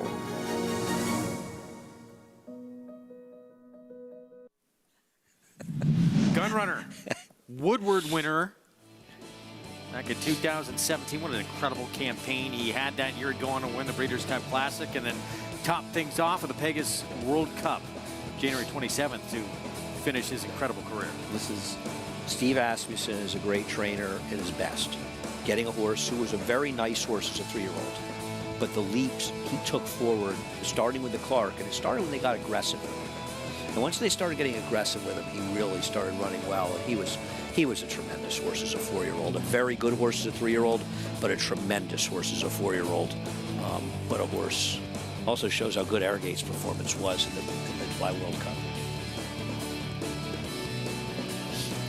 1-5 in that performance. Now, my favorite part about this Woodward that he was in, you and I watched in the box together, and I think you told me it was the first time you ever watched a race in Saratoga in a box. That was. Yeah. That's right, yeah. I remember you said to me, this is nice. It is a pretty good spot. Yep.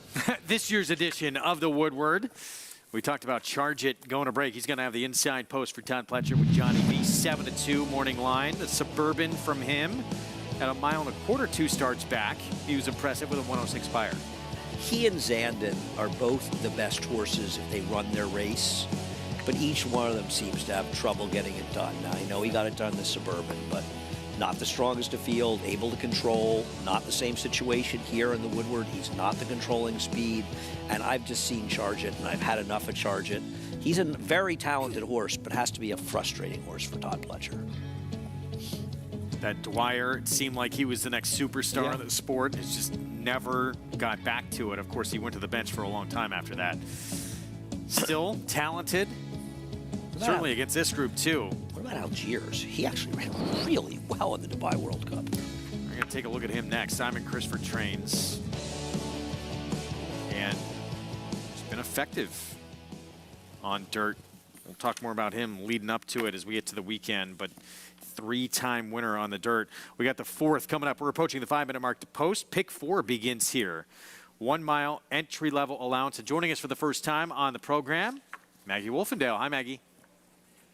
Hey, Greg and Andy, as we do have jocks out here in the paddock, just a few moments till we get to the track because the tractors are still harrowing our main track here. And we'll begin with the horse who's stretching out in distance for the first time, and that's number 1 in here, Abaddon, for Todd Pletcher. Now, you see the comment line, 1 paced last time. He is. I mean, in all of his races, he just seems to be that way. So what's the best solution for a horse that doesn't really want to pass horses? Well, you put him on the lead, and you would think with the added ground that this guy is going to be forward. He's also a bit sharper earlier on. He kind of got sharp as he got to the gate last time, but today is a little lathered between his legs, and he's fairly keen and aggressive here in the paddock. So, and physically, he has the physicality to suggest that longer will be a-okay. So I think he's a bit interesting. Obviously, you would have to think Jose Ortiz and Todd are thinking, go from the rail. Number 3 registers an interesting proposition coming back off of a layoff for the latter half of this 3-year-old year. Dave Donk will send him out. He looks amazing. He's filled out. He's gotten stronger. And he's a really laid-back dude. He's getting maybe a little bit more on his toes as Katie Davis about to get the leg up here. She broke his maiden 2 back. I just feel like coming back at a mile, he might need a race just to kind of bring it all together, attain some of that fitness. But I like what I'm seeing, and I think he's going to be a really interesting horse for Dave Donk throughout the winter here at the Big A if he stays healthy. Now, one that's 3rd off the bench is number 4, Set Sail.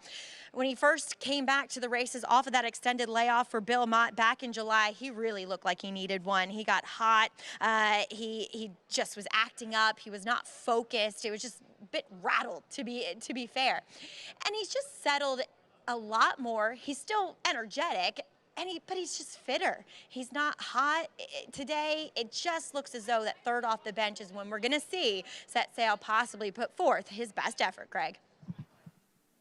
All right, Maggie, thanks. Good to have you on. We'll be 3rd off a long layoff for Set Sail for Bill Mott. We start with Aberdeen from the inside.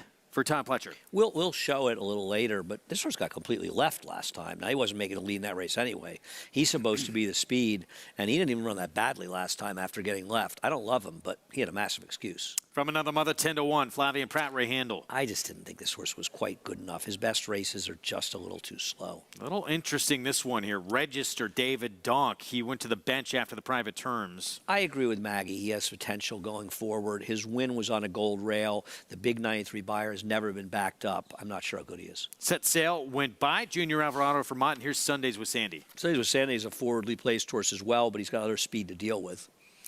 Certified Lover Boy, another Ray Handel runner. That's what we call a last time was the time horse. Perfect trip, beat a softer field at a big price. Yeah, it was 9-1 that day. And then Looney Seam on the outside, a new gelding. I like Looney Seam, but I'd book him at 2-1 before I bet him at that price. Now, based on doubles, he's supposed to be around 8 or 10-1. We'll see if he starts drifting up. He's now 3-1. I need to get a better price than that. This is a horse who got a deserved break, been gelded. I like the switch to Javier, though Eric Cancel actually has ridden this horse very well.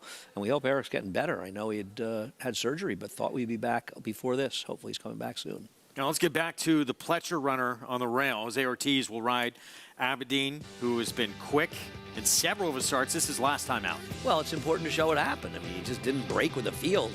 A speed horse finds himself dead last on a speed favoring track and an inside favoring track, and he's just got no chance already in the race. So the fact that he ran fourth, I thought he actually ran reasonably well in here.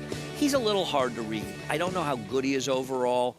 He is the main speed, but I got to think they could be moving a little bit in here, but around here you never know. He's under the gun from the rail. He's got to break and go in front. You'd think, yeah, go from that post. Meanwhile, here's the new gelding, off since early June at Belmont. The last couple of times he's been seen, he's disappointed. And this was a great ride by Eric, winning back at the end of March, the last win. He is a horse that can be a little tricky. You got to make that move and time it right with him, and Eric did a great job of doing it in this race. His form started declining. Now, he had no chances. Next start, he actually ran his best speed figure ever with an 89 buyer, and then he started falling apart. And I really think that Peter Walder probably thought, this horse has been running a long time without a break. I don't need to run him in Saratoga. He's not good enough to win races up there. So he gave him a little break, and now he's bringing them back here. I'm a fan of Looney Seema. I think he fits well in new gelding. I just want to get a little bit better price, but he is drifting up. Yeah, up to 7-2 right now. Just a couple of moments ago, he was a 2-1 favorite. We knew that was going to change, and now it's starting to go back to reality with where he should be. But still, at this point, taking more money than you'd expect. With more on this 4-year-old son of Keen Heights with Castellano aboard. Let's go back to Maggie. Well, Looney Seema, as you guys mentioned, comes back as a new gelding. But it's not like he was ever that big, heavy horse where it's a physical thing of trying to lighten him up. I think, as Andy said, he can be a little bit of a quirky horse. Not that he's ever behaved badly in the preliminaries, but maybe just getting his mind more focused in those races. But I think the main thing is he's a horse that sometimes doesn't look that developed behind, and with the gelding it can alleviate some of that, let them use themselves a bit more constructively, so therefore they can develop that hind end. He looks great here, one of the better times I've seen Looney Seema, and he's fit coming back off that layoff dating back to Belmont Stakes weekend. So he makes sense here because, as Andy pointed out too, he might get the run of the race, Greg. We'll find out coming out. Pick 4 pool approaching 50,000. Meanwhile, 11-1 on register for David Donk. Back-to-back seconds in the first 2 starts in that second try. First time on a fast track, he was in front on the lead at 6.5 furlongs, and they stretched him out to a mile, and that's where he won and broke his maiden. Oh, I do think he has some talent. You know, he ran fast enough in his second race with a little routine improvement going forward to be competitive in a race like this. The problem with this race, and it came from a very fast race, and that figure was legitimate, the 93 buyer. The problem is that nobody's really went back to it. And it was also a good rail, and he was down towards the rail and pretty much most of the race. So he benefited from the racetrack here. I do think he's a little interesting, and he's 10-1, and you like him, you should bet him. Myself, I feel like, as Maggie said, you probably want to see a race and maybe get him going forward. But he has the potential to be a factor in here, and he's a big price if you like him. Body of work, horse to beat. Is that Sundays with Sandy? I don't know. I don't know, Greg, because I feel like he really is a horse that runs his very best races on the lead, and I don't trust him rating.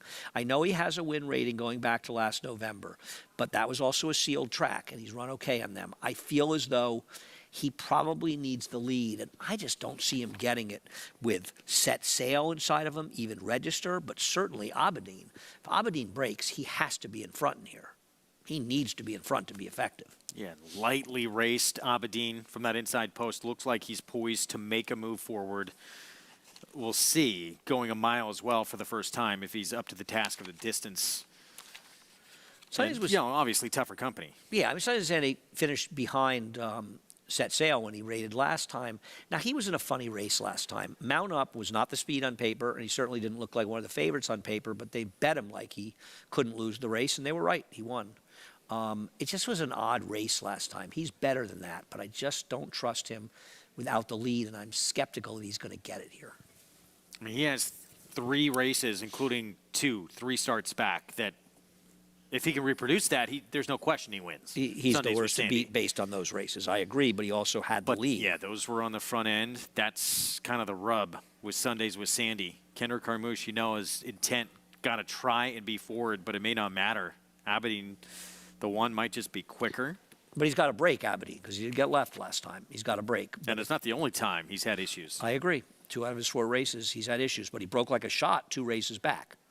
But the 2 times he didn't break, he was in the 2 post. So maybe being down towards the inside could be an Achilles heel for him. He's a tough read for me.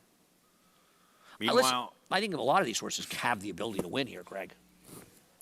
Back to Set Sail the 4, who's now your favorite, by the way, 5-2. 3rd off the bench for him. 4-year-old for Bill Mott, who just looks like he's sort of getting back to his better races. And you see that big work, too. Bullet drill. Doesn't he have to win one of these days? I mean, this is a horse who came in from California for Richard Mandela, who almost never ships, right? He's favored in the Peter Pan off a maiden win. Doesn't get out of the gate and stinks. He's come back and he's run okay, but he's not gotten it done. Now, he hasn't been an overwhelming favorite in any of those races, but it's not like today is the day he's got to kind of put up or shut up one of these days, doesn't he? Yeah, Uncle Moonlight, decent horse who beat him in that final start. And look who he beat, finished ahead of that day. Horse who's come back to be I think he's improved. Decent horse, bright future. He's okay, bright future. I don't think he's going to win the Breeders' Cup Classic. Jockey Club Gold Cup winner. Not a bad horse at all. And as far as the older horses go, the 3-year-olds, it's really a question of whether or not White Abarrio can run back to the Whitney. Because if he doesn't, who isn't in the picture? Who are the killer older horses out there? The 3-year-olds that really seem to scare you this year. Yeah, they just because they also had more upside too, right? Yeah. You feel like 1 or 2 of them could take a big step forward. I'm a big Saudi Crown fan. Now, I don't know he's a Breeders' Cup Classic winner, but he's a good horse. I'm a big fan of that horse. Register stepping in for David Donk. First start back since mid-March when he was in the private terms. Have not seen him since, just start number 5 for him. Favorite, Set Sail the 4 for Bill Mott with Junior Alvarado. 3rd off the bench for this 4-year-old. Let's send it upstairs. John Imbrial with the call. 1 more to complete the 7-horse field in this 4th race. The start of the middle pick 4. Looney Sema goes in. We're ready to go. And they're off. Looney Sema from mid-pack, Set Sail from the rail. It's Aberdeen. Aberdeen and Set Sail with Sundays with Sandy, and on the far outside it is Certified Lover Boy as they cross over from the chute now to the main track. And we've got 4 of them stacked across the track. Certified Lover Boy far outside. Sundays with Sandy is there. And then it is Set Sail and Aberdeen down at the rail. And sitting just behind from another mother and Register, Looney Sema is the trailer in 7th. Aberdeen comes away with the lead. In front now by 3/4 of a length. Set Sail is sitting in 2nd. And then comes Sundays with Sandy along with from another mother. Certified Lover Boy continues to have the wide trip. Then it's Register and Looney Sema. Half mile in 46 3/5 seconds as they start to run around the far turn. It's Aberdeen holding the lead here over the favorite Set Sail. Sundays with Sandy being asked for more. Certified Lover Boy is on the extreme outside with From Another Mother down at the rail. Looney Sema is now gaining some ground as Register drops out of it. 3/4 went in 111. They're in the stretch. It's Abaddon, Set Sail, Certified Lover Boy. In behind them, From Another Mother, and Looney Sema out in the middle of the track. Set Sail is the leader now as they move for the 16th pole. And From Another Mother is moving into second. It is Set Sail on to victory here. Won by a little more than 2. From Another Mother was second, and Abaddon finished third. Set Sail, third start of his 4-year-old campaign after a couple of starts at Saratoga this summer. Wins again for Belmont with Junior Alvarado. Well, he put up today and he ran a race. He got it done. He got a very, very good trip for Junior Alvarado. He just proved to be best in here. It was an honest pace. It wasn't a particularly fast pace, but an honest pace. And he got it done. Abaddon broke maybe a fraction slow. Jose did the right thing, putting him on front. Nothing particularly fast about the pace. He just wasn't good to hold up. Nice trip, but a nice performance right From Another Mother to get second at a big price, longest shot in the board. But the favorite, he showed up today. This race is not that much faster than the maiden in the last race, for what it's worth. But I don't think that's surprising, right? The maiden in the last race is running 85 Beyer in his last race, or 86 Beyer, so he was competitive with these, to be honest. L&J Foxwood's own Set Sail, 4-year-old son of Malibu Moon, wins for just the second time in his 7-start career after it looked like, second time out, as you had mentioned, for Richard Mandela. He might have huge ability. But now third start back of his 4-year-old campaign. Wins again. Picture time. And Junior Alvarado in the irons in here. 4-2-1-7. Set Sail with the victory. Here in a race that kicks off another Pick 4. We'll have the prices for you when we come back. Pick 6 time when we return, and that will begin with a maiden special weight that comes off the grass. You're watching America's Day of the Races on FS2.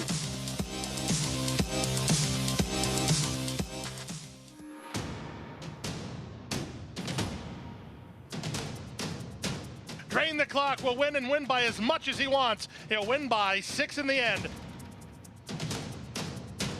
It is Drain the Clock who will bound home the winner in the Bayshore. Drain the Clock, Jackie's Warrior, a terrific finish in the Woody Stevens that goes to Drain the Clock by a head. Experience the adrenaline-pumping, suspense-filled action of the Sport of Kings right from your phone with Naira Bets. It's fast, easy, and secure. Download the app today and start winning with our lucrative weekly promotions, thrilling handicapping contests, and a one-of-a-kind VIP rewards program. Don't just watch horse racing, be a part of the action with Naira Bets.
Thanks for tuning into the program. It's America's Day at the Races here on Fox Sports, and we are proudly brought to you by Claiborne Farm.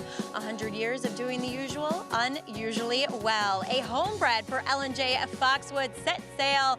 Third off the extended layoff gets the job done for Bill Mott and jockey Junior Alvarado, who joins me now. And Junior, a horse that you have ridden in his past too, kind of different tactics each time. Today, he broke sharply again, but I overheard you telling Connections he was just so much more comfortable away from horses. Yeah, definitely. That's, being with him, he's a horse. He kind of like to look horses around, He likes kind of like his own, everything has to be his own way.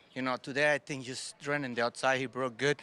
He felt that he was the man out there when he was, feeling comfortable in the outside. And I mean, when I asked him to turn from home, he gave me a nice run. He did. Now, he also looks like a horse that you have to kind of encourage to keep his head in the game, because you were asking around the turn and then you saw the result down the lane. Yeah, I mean, like I said, I've ridden him many times before, and I always thought he was better than what he was giving me. So I knew, when you ask him, he's not going to give you anything for free. So you have to kind of keep reaching him for it. Well, one that you often don't have to ask too much is Cody's Wish. You'll be reunited with him in the Vosburg, turning back in distance. Junior, take us back to the Whitney. It's an experiment that just didn't work. Yeah, I just think, to be honest, it wasn't his days, I could blame the distance, but, to be honest, I didn't feel that he fired for me that day, I thought even if he would have run, he would have probably finished second, a good second right there, but I don't think he wasn't feeling it that day. He didn't give me his run, and like I said, we just draw a line through that race. We go back to Saturday, and hopefully he can redeem himself again. At distances, he's proven to be very good at. Been working a storm up in Saratoga. Have you been aboard for any of those? No, Mr. Mott. Keep there. Yeah, I'm not allowed, definitely. Well, Junior, best of luck with it, and congrats here with Set Sail. Thanks, Maggie. All right, Set Sail, getting the job done. Third off that extended layoff, Greg. Yeah, impressive here against this group anyway. $6.60 for the victory, and starting to figure things out now in his 4-year-old campaign. Third off the bench, Mott Alvarado, L&J Foxwoods, and the favorite wins race 4. Pick 6 begins in race number 5. It's a maiden special weight off the turf, now 1 mile in our Spendthrift Farm 2-year-old race of the day. Coming up, home of North America's 4-time reigning champion General Sire Into Mischief, and a lot of attention on Moonlight for Todd Pletcher. Start number 2. Blinkers go on. That was on the turf, the debut. He's an overwhelming favorite looking at multi-race bets. We'll see. I mean, he's a very big favorite in the multis. We'll see. It feels like sort of a Todd Pletcher, Irad Ortiz type play. He did run okay in the turf, and he lost to a horse that's a stakes winner now. Won the race at Woodbine, the fake grade 1. But this is dirt. We'll see. More on this field to kick off this pick 6 when we come back. One of the runners in this group, an important part of Frank Fletcher Racing operations. Kathy Howard will have her groundbreaking story when we come back.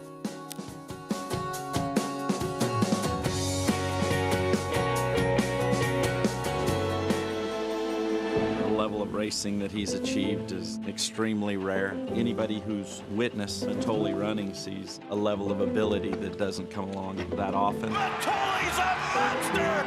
Matoli wins the sprint! Oh, what a horse he is! Matoli, he did it again! Wins the mid-mile! The only thing to be better than one Matoli's a few Matolis. The mighty Matoli, who won the Fargo by 3.5 lengths, the new stakes record. Now more than ever, it's time to get with the program. When shopping for your next race prospect, consider that New York breds start with an advantage. Our New York breds run for serious green. At Saratoga Race Meet, New York bred maidens run for up to $88,000. New York bred allowance horses run for up to $100,000. And New York bred owners can collect awards of up to $20,000 per horse per race. So get back with the program. Seriously. Life is good. Really, really, really good. Life is good. Opens up here. He's a rocket ship. Life is good. Clears the field. Still in command. Galloping without any urgency. Back in the winner's circle. No challenge from anyone. Ran them off their feet. Life is good is looking good. And this colt is incredible. Racetrack Television Network brings you every race, from every track, on every screen, every day. With monthly packages starting as low as $5, RTN gives you great value and access to more live HD streaming and race replays than anyone. Visit RTN.tv today to sign up and watch on almost any device, including Roku and Amazon Fire. RTN has packages that start at $5 per month.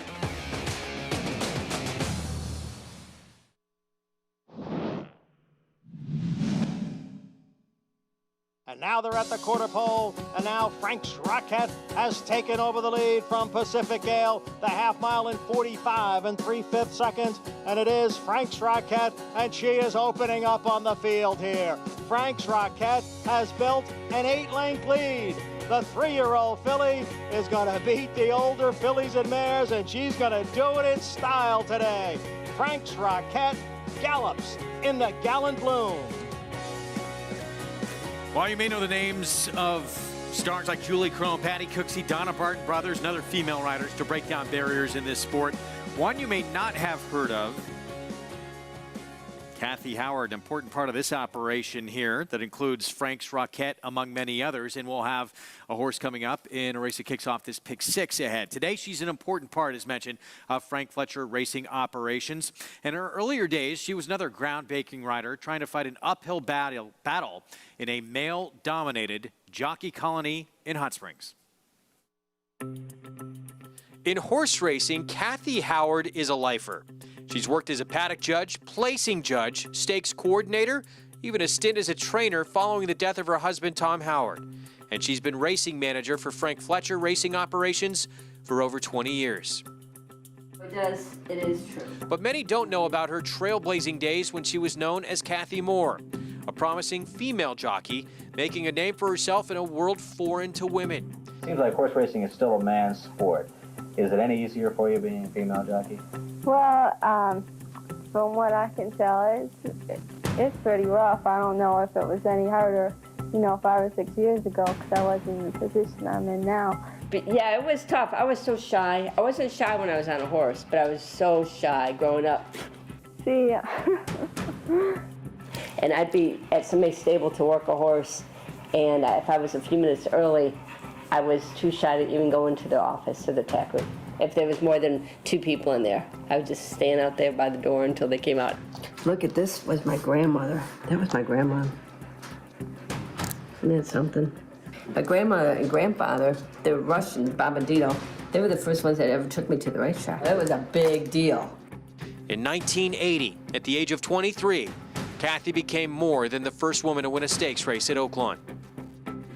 Despite becoming the first female jockey to post an Oaklawn handicap victory, Moore didn't say anything about women's liberation and equal rights amended. I never said anything like that. It's just 41 years ago, but I remember it like it was yesterday. It's a gallant serenade right here at Oaklawn. I had a speed horse, and so I think I did set the fractions. He was all speed.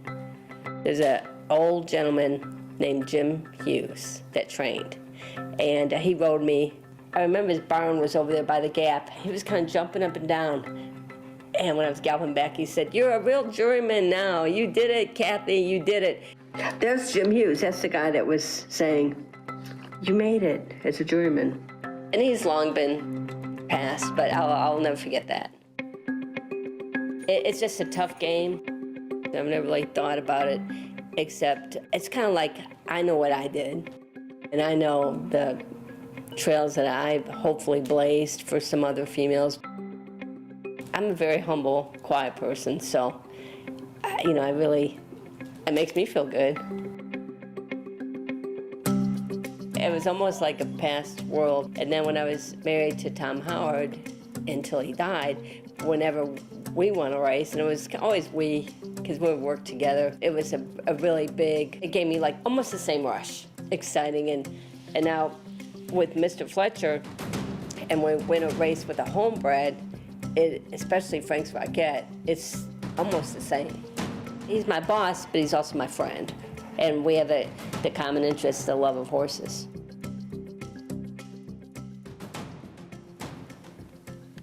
She's an important part of Frank Fletcher Racing Operations. They're going to send out Rocket Knight in this first leg of the Pick Six coming up. And neat story there. I mean, we know that some of those big names that broke down barriers in this sport, but she certainly was up there. And she must get pleasure seeing how many young women riders are there now and doing well. I mean, they have what? They had at least 2 or 3 in the Colony last year that were winning races. So it's nice to see. And it's there is a real history of women riders, none better, though, than the legendary Julie Crone. Oh, here's the one that Frank Fletcher Racing Operations and Kathy Howard, more part of that team, will send out here Rocket Knight, who was actually bet down to favoritism in a race taken off the turf this summer, Saratoga, for Bill Mott. Yeah, I actually picked Rocket Knight in here. I feel like where there's smoke, there's fire. This horse got bet very heavily first time out. Obviously, it didn't work out, but breaking from those outside posts in the mile races can be a little problematic at times. I did a little bit of running in the middle of the race, and I'm hoping he runs better in his next start. And at least he ran in the dirt and ran a little bit, whereas Moonlight, really a turf-met horse that Todd Pletcher leads in, and I feel like Moonlight is a vulnerable favorite. There's a first-time starter for Chad Brown at 7-1. Let's head downstairs to Maggie. And that's where we'll start, Greg, with number 10, Malarchuk in here. Name for Clint Malarchuk, NHL player who had that horrific accident on the ice, slicing a carotid artery. I'm assuming that's what he's named after, considering he's the son of Nyquist. And eventually, Clint became an equine dentist. Career was over. But let's take a look back at this guy's OBS sales workout all the way back in April, to be fair. But it kind of tells you a lot about the horse because he wasn't asked too much for this workout, co-signed by Carl Keegan in here. And I like to see that, you know, these co-signers not telling these riders to ask them too much, but he does everything right. He lowers himself into stride so nicely, and he really kind of effortlessly covers a lot of ground. Now, Chad did opt to enter him for the turf, and rightfully so, as on the bottom, it is a little bit more of a turf pedigree, to be fair, though there is some dirt mixed in too. And looking at him, I don't see an overwhelmingly suited turf horse. I think he's pretty interesting staying in here on the main track. Now, he could look maybe just a touch more fit, as I'm used to, you know, these Chad Brown horses just looking really, really defined, but he's fit enough. He's laid back. He looks as though he should be able to handle the distance of a mile. Maybe he'll need one for everything just kind of come together mentally and physically, but I am interested with what I see from him trying the dirt in his debut. Now moving on to some horses that draw in off the AEs that were on the turf first time out. Number 11, Moonlight. He has strengthened a bit. That was my main concern about him first time out, despite him nearly getting the job done as the favorite behind eventual Grade 1 winner Carson's Run. So he's done everything I've wanted him to from first to second start. The problem is the surface.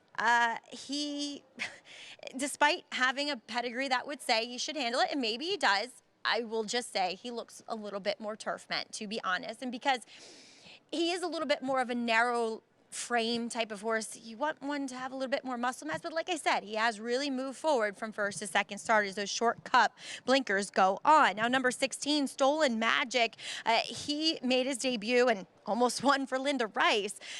But typical of Linda Rice with her first-time starters, just looked like he needed a race. Looked as though he was 90% fit. He's tucked up considerably, just a lot more defined and solid looking as well.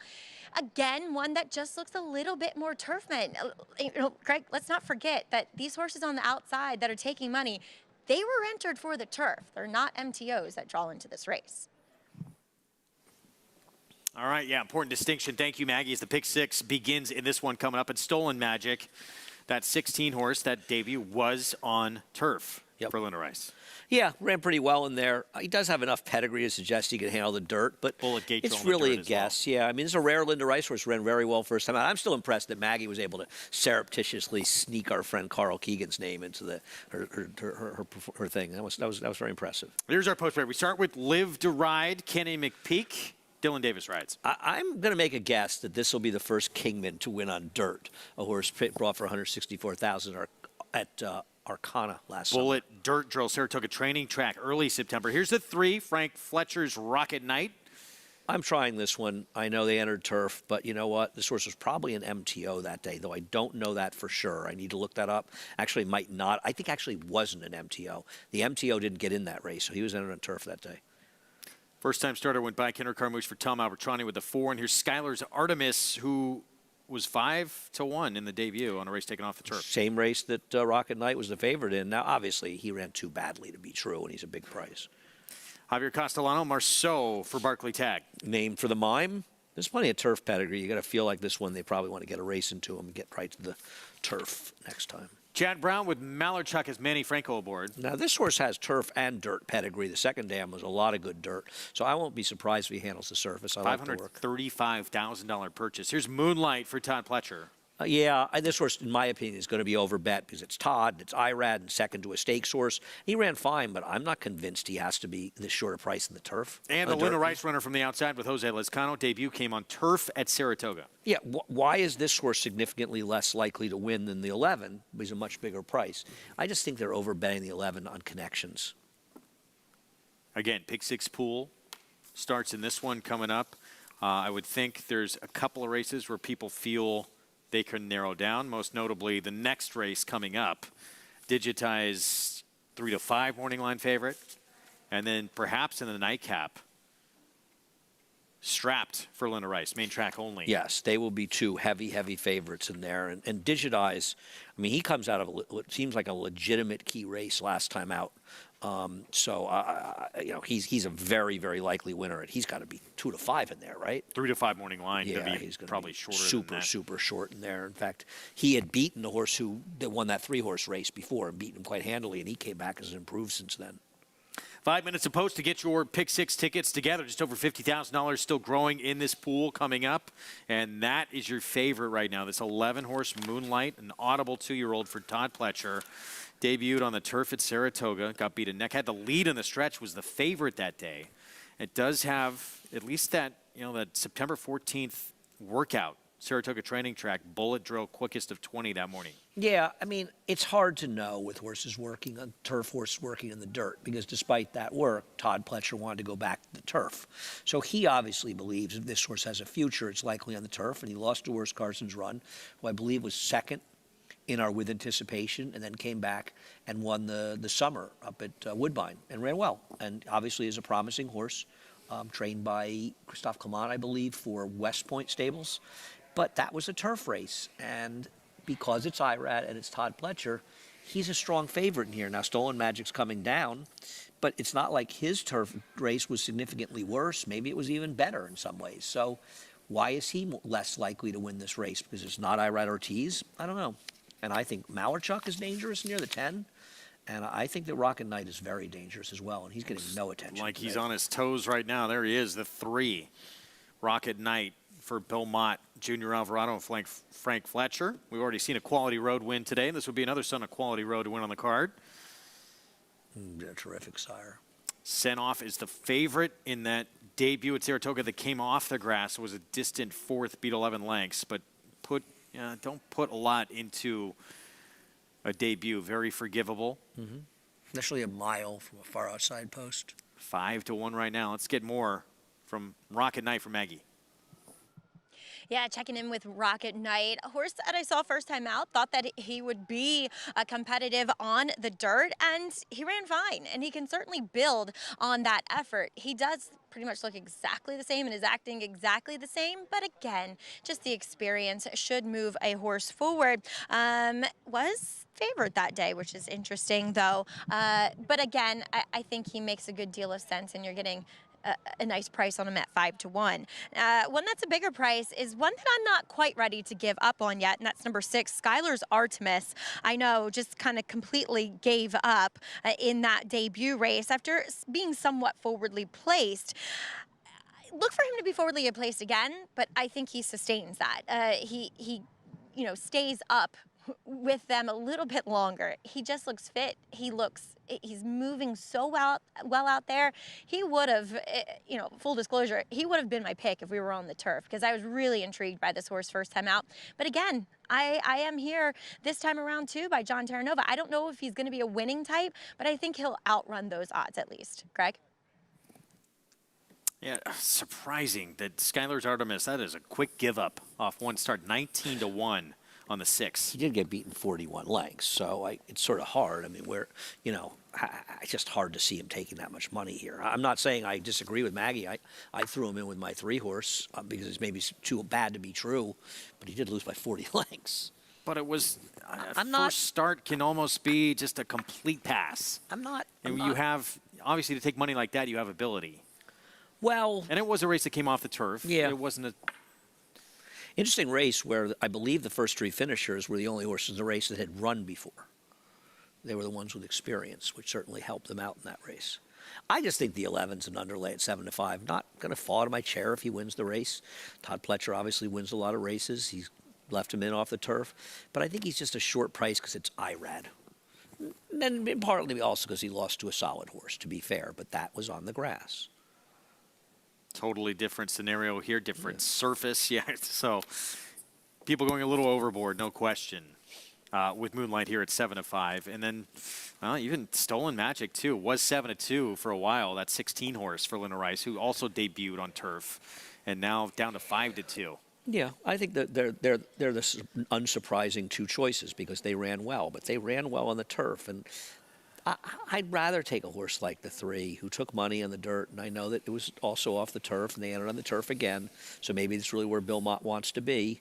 But in this race, I'd rather take a shot with him to run better in his second start. There's the Linda Rice runner. Yeah. Good Magic Colt, who went for $85,000. And again, that Bullet Gate drill, Saratoga, back on August 24th. Obviously, the start came after that, but showed ability on dirt, at least in the morning. Yeah, the difference obviously in the morning and the afternoon is one of them can be kickback. Turf horses not being as used to kickback. No, I don't put as much emphasis on kickback as Richie does. It doesn't make me right and him wrong. I just don't consider it much for horses that have some experience, but he's never been on the dirt. And he does have an outside post though, so it shouldn't be a real issue for him.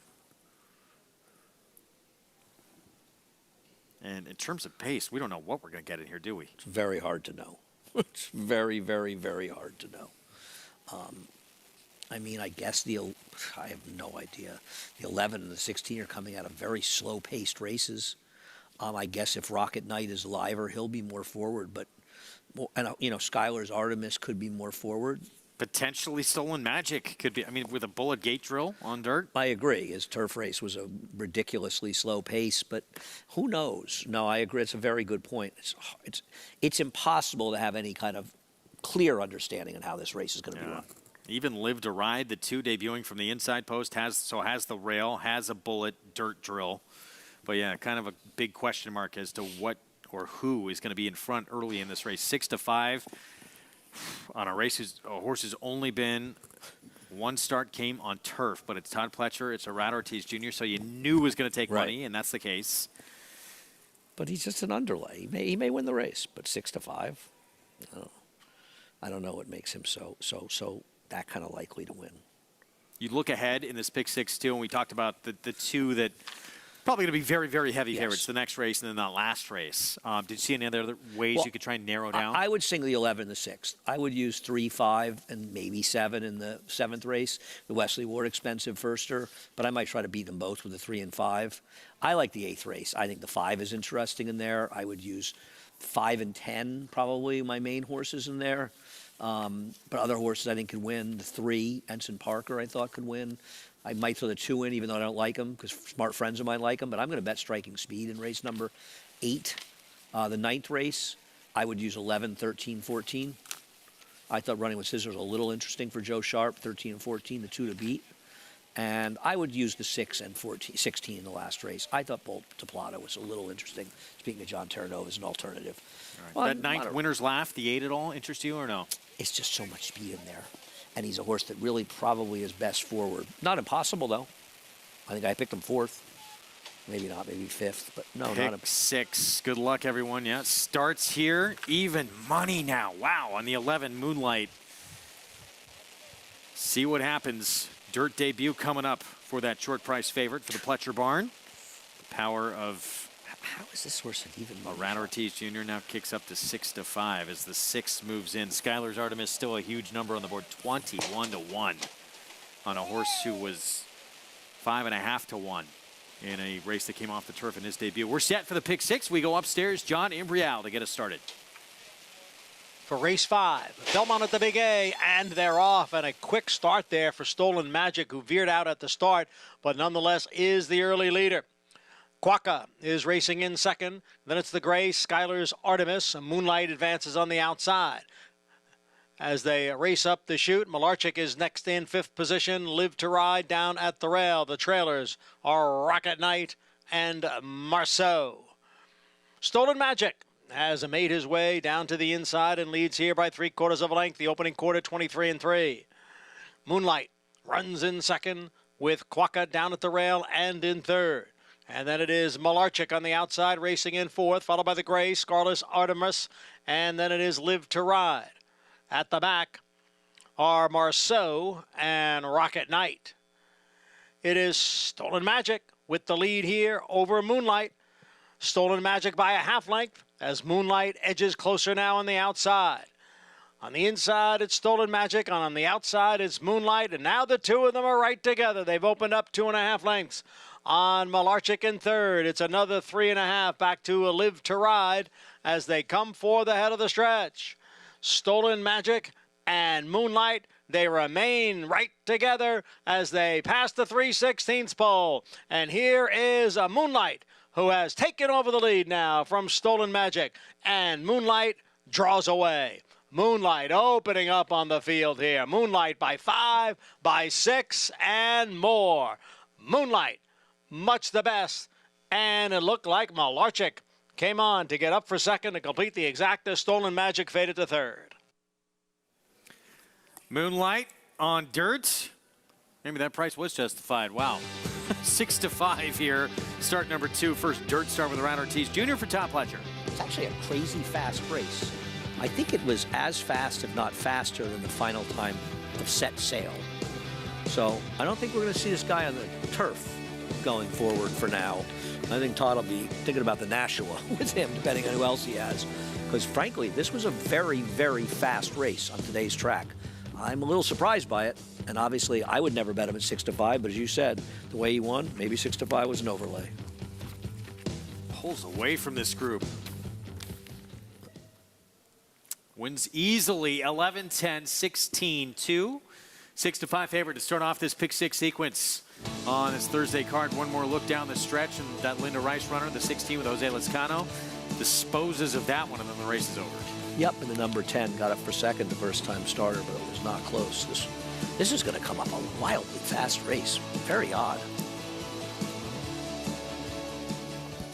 So Moonlight, 2-year-old son of Audible.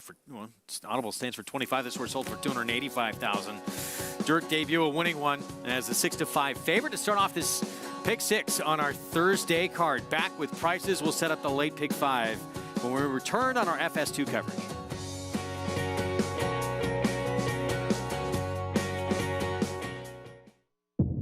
Reach for the unreachable. Race to new horizons. The artisan's quest for beauty burns in the heart of Japan, forging strength like no other, with love and honed to perfection. Noble, authentic, and only here. The legacy of strength. Grade 1 winner and track record setter Lee. Like their sire, his runners have excelled on both dirt and turf, including these standout performers. Poppy Flowers putting in a late burst here. They come for the finish. Here is Nagarok, who takes off. Nagarok will roll. Nagarok. Out of a Galileo mare, this dual surface star has sired juvenile stakes winners on both dirt and turf. Lee, standing at Claiborne Farm.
Back on America's Day of the Races on our FS2 coverage. It's brought to you in part by Hillendale at Alapa. Pick 6 underway in our first leg of the sequence. Moonlight, the favorite. Todd Pletcher, Ron Ortiz Jr., Town and Country Racing. Dirt debut for the son of Audible. Let's head downstairs to Maggie. Here with Byron Hughes, assistant to Todd Pletcher. And Byron, I'm sorry, I'm asking you about two horses that have spent most of the summer up in Saratoga, but talk a little bit about Moonlight, a horse who had run very well on the turf first time out, but by a horse that Todd and the barn trained in Audible that has produced more dirt horses. Yeah, no, absolutely. I think when it came off the turf, we weren't hesitant to run him, that's for sure, and added blinkers with them today, and Irad made the comment that he was much more focused and ran much straighter today, so he's able to get it done, look very professional. Really, and under wraps in the end. So we stick to the dirt? I think for the moment, so we'll see. Well, another gray that you'll be sending out this weekend is Charge It, going in the Woodward. A horse that can be really frustrating at times, I'm sure. What are we expecting from him with that inside draw? Yeah, it's hard to say. I mean, he always breezes well in the morning. He's given us a lot of confidence in the mornings, but he hasn't really transferred that completely in the afternoon. So for inside draw, hoping he breaks alertly and puts himself in a good position and go from there. Is that something you've noticed with Tappets, that sometimes you see it in the morning and they can't put it together in a race? Yeah, some are late developers. I mean, he was always one that early on showed us a lot of talent. But yeah, they're a little bit quirky here and there. They can all have a little bit different, but they all seem very talented. That he is. Well, hopefully we'll see it on Saturday. Byron, congratulations here with Moonlight. Thank you. All right, an impressive 2-year-old winner here, switching surfaces and getting the job done emphatically, Greg. Yes, yes, he did. And as Andy mentioned, time that's going to stand is pretty good considering what a 4-year-old did earlier on the card. No, I mean, you compare this to the kind of, that we saw with that maiden earlier, the off-the-turf race. We saw from Set Sail. It's a very fast race. So unless somehow this track is really speeding up in a short period of time, this is a very, very fast race for this horse. It's going to be a figure probably in the mid-80s, a Beyer figure, at least. That's very quick. Spencer Farm 2-year-old race of the day goes to the favorite, Moonlight. Todd Pletcher with Ron Ortiz Jr. in that dirt debut. Late pick 5 begins here. Race meant for the grass. Main track now, 6 furlongs. First allowance condition race, and we got to look to the MTOs in here, and that's where everybody's looking with Digitize. Odds-on favorite from that outside post for Chad Brown with Flavien Prat. He's just comes out of a very easy win in Saratoga, and a race that's proven to be a key race effectively, with horses coming out of that race and running considerably better in subsequent start. He runs that race, he'll probably win. He runs better, and he'll win for fun. Short price to start off the late pick 5. Andy and I all done. We will see you tomorrow. Show continues. A lot more coverage coming up with the MIG and Acacia Clement. They'll take you the rest of the way. More previews as well. Some of the big races coming up this weekend, including top 3 finishers from last year's Breeders' Cup Turf. Renewing acquaintances, including your winner, Rebels Romance, making his Aqueduct debut on Saturday.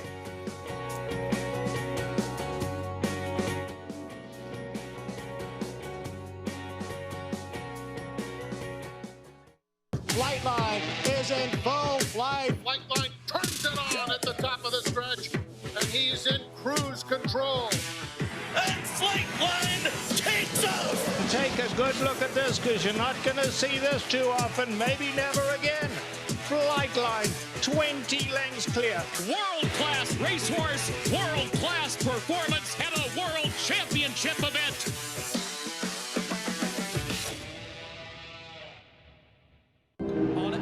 Perfect day. There is no finer place in all of sports. Nerves, excitement, and anticipation. Than beautiful, truly stunning.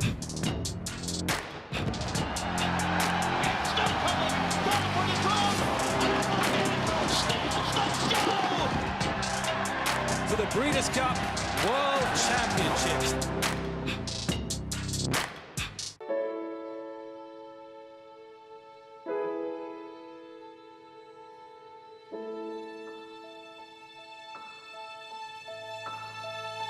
And Echo Zulu puts her away. Echo Zulu, most impressive in the ballerina.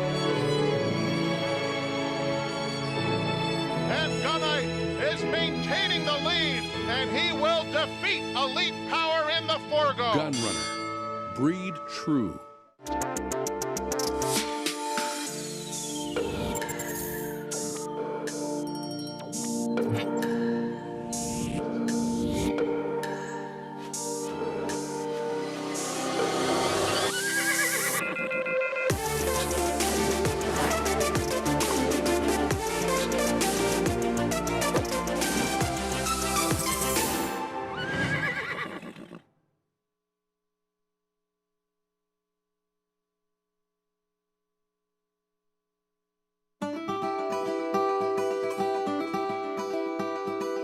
All right, everybody, welcome to Claiborne Farm. Claiborne Farm has been around since 1910. The tour is a backstage look at how we operate as a large-scale breeding farm. These are parts of the farm that have always been off limits to the public. You know, you would only see these barns and these horses up close if you worked out here. So it's been really exciting to open that to the public, to show that end of the industry and just spread that knowledge. You know, you take a group out, they get to scratch on a mare in full, they think it's super cool, and hopefully create a lifelong fan. So our stallions stand from anywhere from $5,000 to $100,000. That is a stand-in nurse guarantee. So that fee is not paid until the next year after the mare has had her baby, the foal stands, and everything is good. We have conceived 22 Kentucky Derby winners, 19 Preakness winners, 22 Belmont winners, and 29 Breeders' Cup winners. In addition to that, 6 of the 13 Triple Crown winners have been conceived in our breeding shed.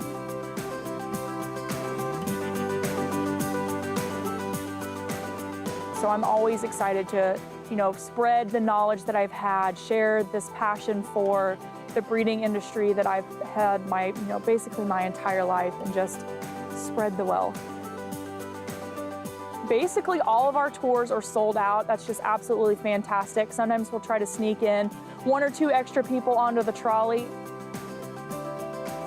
It is a yearling colt field.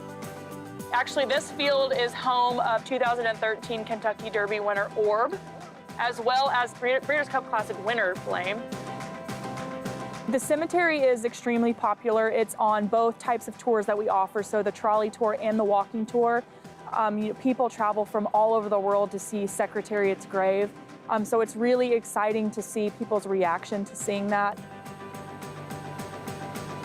Secretariat, the 1973 Triple Crown winner. I just want to thank everybody for coming on this tour. This is a tour that we've been really excited about. We're really excited to open up this side of the operation to the public. I think Claiborne is just absolutely iconic when it comes to horse racing. I don't think you can think of horse racing without thinking of Secretariat and Claiborne Farm.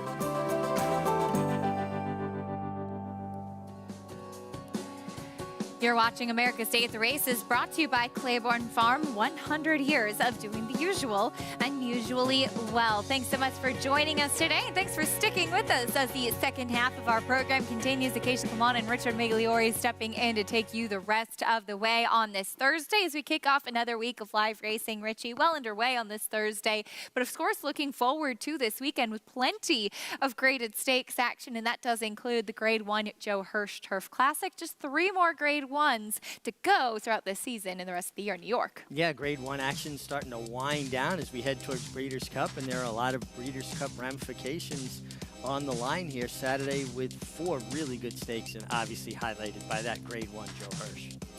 We'll see the top 3 finishers from the Breeders' Cup Turf in that Joe Hirsch Turf Classic. The winner, Rebels Romance, who won over Stone Age and Warlike Goddess. Unfortunately, we did not get to see Rebels Romance throughout the running of the Bowling Green, sadly unseating his rider up in Saratoga. Good to see him having some workouts up in Saratoga following that, coming back here to try his hand again, running stateside. This was over Stone Age and Warlike Goddess who won this race, the Turf Classic, last year. Yeah, and listen, Rebels Romance is going to get some give in the ground, which seems like he appreciated certainly last year in the Breeders' Cup Turf. We can always speculate what was going to happen in the Bowling Green. It appeared to me like he was traveling extremely well when unfortunately he did clip heels and unseat Richard Mullins. So a very good horse that should work out a good trip. And I think it's telling that William Buick shows up here for Godolphin and Charlie Appleby. He has become their go-to, their #1 rider. And he's well familiar with this horse, too. Was kind of, I guess you could say, the regular rider, so to speak, for Rebels Romance, having won a couple of Group 1s aboard him over in Germany, Group 3 at Goodwood. And it's interesting, we've gotten to see quite a few progeny of Dubawi. This is the tallest, leggiest son of Dubawi I have ever seen. This horse is huge. Yeah, he is huge. And you know, it's interesting. You come to expect certain things from certain sires. And with him, I always see more miler types. And obviously, they get further ground. But physically, they give you that impression. Absolutely. But the extra leg that Rebels Romance does have, it certainly helps for that added distance. But it's a competitive group, and of course, highlighted by the top 3 finishers from that Breeders' Cup turf, which should be a lot of fun coming up on Saturday. Back to today, our next order of business is the 6th race. It's off the turf, going 6 furlongs on the main track, and this allowance for 3-year-olds and upward. Currently, very short price favorite to the outside in Digitize, trying to go 2 for 2. Back now as a 4-year-old as we head down, get a paddock report from Maggie. And Acacia, you helped me out with Digitize because I did not see him coming back off that extended layoff, and he broke very quickly that day, and as you mentioned, was a bit sharper. Well, he is sharp in the paddock here once again, though he is the only horse that's gotten a bit hot. Not overly, not badly, but just when he walked in from walking over from the backside, he was a little bit washy up on his neck. He's actually since cooled out off a bit, so I'm interpreting that as a good sign. And Acacia also mentioning that he could have looked as though he needed to tuck up into after the race when Acacia asked Chad about staying and remaining on the left inside lead. He thought it was more or less fatigue, and he does look incredibly fit here, second off the bench, just really tucked up, really defined. Does have a little bit of a conformation fault in what we call a clubby foot in that right front, and you can see it's just not quite as even as his other leg foot. So I wonder if too that poses an issue with him switching leads at times, as we'll take a look at number 5, Highly Flammable, returning to the dirt for only the 2nd time, though the first time was his 2nd start and was on a sloppy racetrack early last year and a half ago. And I think last time this guy had a wide trip over a course that he did not necessarily care for when wired that day by his stablemate Super Quest. It was a pretty boggy field, and he was just out in no man's land. He looks sensational here in the paddock. He's definitely the best turned out horse in this field. And I do think he's a little bit more turf meant. He doesn't have the greatest feet in the world, I'd say. But again, there's something to be said about a horse that's doing well and could find an excuse for his last effort. And 2, it's an unknown, Acacia. It's his first time on a fast main track.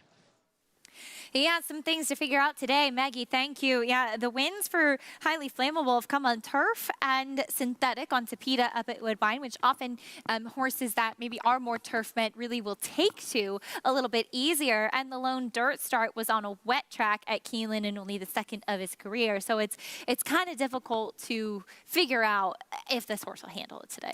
Yeah, I mean, certainly. And listen, he has a sharp half-a-mile work at Belmont Park in 47-1, best of 24 at the distance that day.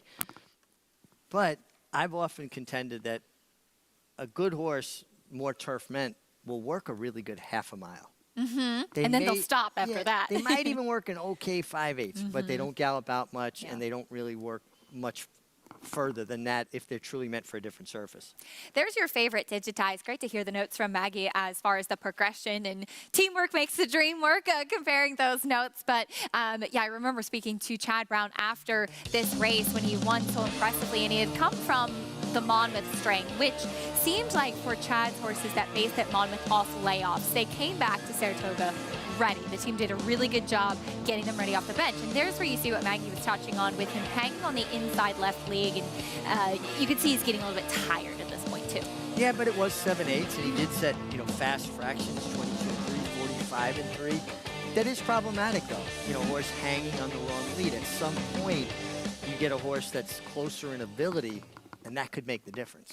And it was tough to see with the graphics there, what she was talking about with a clubby foot. Ideally, when you look at horses, you want all 4 of their feet to be the same size. That's the ideal situation. Now, with a horse that maybe has a little bit of a smaller, rounder foot versus the others, that's kind of what we refer to as a clubby foot. And you have to be very careful when shoeing. And those are things that people look at, bloodstock agents, trainers, whatever, as far as keeping track of soundness. Oh, absolutely. And that's going to be something that they have to manage. Post-parade underway. Famous Gent went by. Here's the 5, highly flammable. Yeah, highly flammable, getting to the turf, the dirt after being on the turf. Interesting that they left this horse in. Maybe a chance to see how he'll do this winter here. Here is Pine Valley, big price, but has been running on dirt. Yeah, but he's going to just have to run faster to be competitive with this group. Here is Octopus, first off the claim for David Jacobson. Moving way up in class, but this is a horse that can run fast, and he should have speed. When he runs his best, he shows good speed. Here's 12th Man, 5-1. Horse I was a bit interested in, even though he's compiled 5 seconds compared to 2 wins. And your favorite, Digitize. Yeah, this is a horse that set fast fractions, going 7 furlongs, was in front through 6 furlongs in 109 and 3. Well posted, and getting back to the club foot that we're talking about. A horse named Assault many years ago won the Triple Crown, and he was club-footed as well. So, yes, it's not ideal, but it doesn't mean horses can't overcome it. Absolutely. Just like everything with horses, it's just something you have to keep an eye on, something you have to manage, and that's part of being a good horseman. I want to remind everybody, you can join Naira Bets today and play the action on our program and a whole lot more while earning up to a $200 deposit match bonus. Sign up using promo code MATCH200 and you could earn up to a $200 deposit match right after your first deposit. Bet any track, anywhere, anytime. Don't forget to join now at nairabets.com for your $200 deposit match. That is Octopus. We got a chance to hear from Isaac Castillo with you earlier, which was always fun. A lot of new faces as far as the jockeys that could potentially be staying here this winter, which is always fun to see as well. Winter racing in New York has always been a proving ground for riders, particularly apprentices, but journeyman riders who have made a name on other circuits will come in and take their chance here in the winter. There's more opportunities, and then they'll see if they can stick when all of the riders in this colony are congregated back in one place. I mean, think about Mike Smith came here as a stopover on his way to Oak Lawn Park and never left. That's how it happens, right? And Octopus with Isaac Castillo, Isaac teaming up with David Jacobson, as he touched on earlier. Here is a look at the race back in April at Santa Anita. Now, this was with previous connections. Avoided claim that day. We didn't see him come back until July, finished 3rd, and then was picked up, and is encouraging to see David Jacobson bring him here to the East Coast, and he's been claiming quite a few horses in California and doing exactly that. Yeah, and listen, you're going to bring a different level of speed. In California, they'll let horses roll along. Now, the tracks are certainly conducive to that, but over the years, I've seen a lot of horses that were hard-hitting, lower-level horses come to New York and raise their game. 11-1 right now, and Octopus. I like the name. I read a book about an octopus recently. Really? Remarkably bright creatures. Really? That I didn't know. It's a fiction book, but it's a very charming octopus. Okay. Yeah. An octopus with a personality. Looking at me right now. No, an octopus with a octopus's personality. name is Marcellus in the book. Oh, well, I highly recommend it. He's a charming octopus. He's a very I get charming it. octopus. I get it. Yes. I was trying to come up with a pun for octopus here. I just couldn't come up with nothing one. to say. There's 12th Man. Let's talk about him. How about that? I'm going to pick 12th Man just because I think he's the most likely horse aside from Digitize, and I don't want to pick a 1-2 shot. Obviously, Digitize is going to be tough to beat, if you will. But 12th Man has run some good races, and races good enough to put him in the frame here. He's turning all the way back to 6 furlongs, which he does have 1 win from 7 tries at. It is a little problematic that he's compiled more seconds than wins, but you get Javier Castellano, who was familiar with him for 2 starts at Belmont. I'm just taking a little bit of a shot on a horse that I think if there's going to be an upset, that's the one I want. 6-1, a nice price on 12th Man. It looks like you and Maggie are on the same page. Maggie? Yeah, as we do tend to be. But I do like 12th Man for all the reasons that Richie brought up. There's one thing that concerns me about this guy, especially turning back to 6 furlongs, whereas physically he looks like that's the only distance he wants to run because he's very round and compact, kind of your typical sprinter frame. But it's the fact that he doesn't have that much early speed, and I don't know if he's necessarily going to be provided that, and I'm not sure if horses are really making up that much ground here on this racetrack today. So hopefully Javier Castellano will be aggressive with this horse and just put him at least in the game, as flattered by Ever So Mischievous, winner of the last race, coming back and winning the Harrods Creek Stakes with a 94 buyer. Now, number 9, Octopus. Acacia, I know you are a vegetarian. I am not. But after watching a documentary on octopus, and squid for that matter, Grace, my daughter, and I have decided that we will not eat octopus because they are incredibly intelligent creatures. But the equine version here today, coming in out of a 10 claimer as the heavily favored horse back at Los Al, he did break really slowly. But that's usually not his MO. He's not a horse that tends to get out of the gate poorly. So we'll see what he does here. He's really, really strong behind the saddle. So there's definitely that engine to provide that push from getting out of the stalls. And he's a big price at 12-1. And we have seen David Jacobson do well with these horses. He seems to be aggressive with coming in from the West Coast. But again, the layoff concerns me a bit off the poor effort and him just looking as though he's a little soft around the edges. Guys? I have a question for you, Maggie, though. Looking at Octopus, how many hands is he? 8. No. Sorry, I had to come up with something with Octopus. You know, Maggie said, I knew it was coming. That's okay. Maggie said they're so intelligent. I was like, yes, that's right. And the way Richie was looking at me, he did not know he was going to be surrounded by 2 women who were fascinated by octopuses. Now I got to give up Octopus. I love it. There's your favorite, 1-2 on Digitize. And you can see what Maggie was touching on back in the paddock, how he has gotten himself a little bit warm.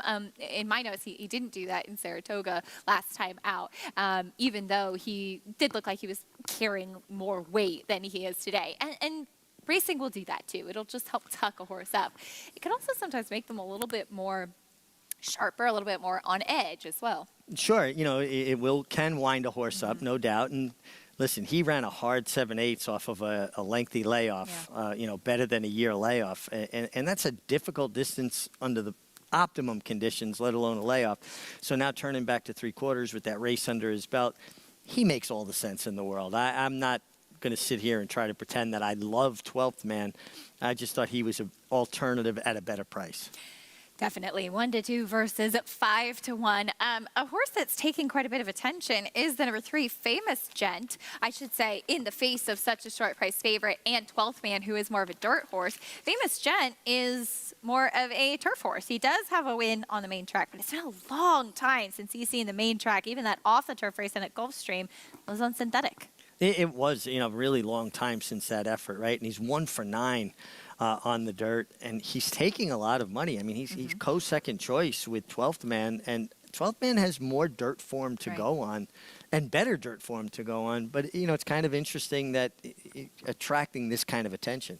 I read Ortiz taking the call on this one for Fernando Abreu as they teamed up for a win together the other day here at Belmont at the Big A. And Fernando, a longtime assistant to the chief Alan Jerkins, been based for the last several years down in South Florida. And I know he shared with you he's gradually kind of shifting the stable up here where his brother Jorge's had quite a bit of success. Yeah, and I think people need to learn this name and get acquainted with it because he's a terrific horseman and came out of, you know, as you said, Alan Jerkins' school. And you know, love to go over there and listen to the stories of Alan, but talk to everybody there, Fernando being one of them, and play spirited games of touch football after feed time.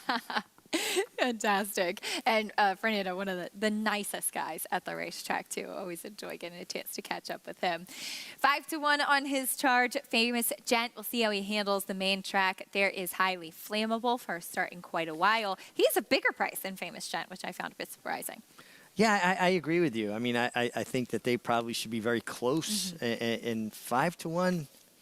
Listen, one thing I will give New York fans, you know, people that wager in New York, they're sharp. Absolutely. And when horse takes money, it's usually because they're onto something. 2 to 5, though, on your favorite Digitize. Pick 5 kicking off here in race 6 as they load in. There goes your favorite. We'll send it up to John and Brielle for the call.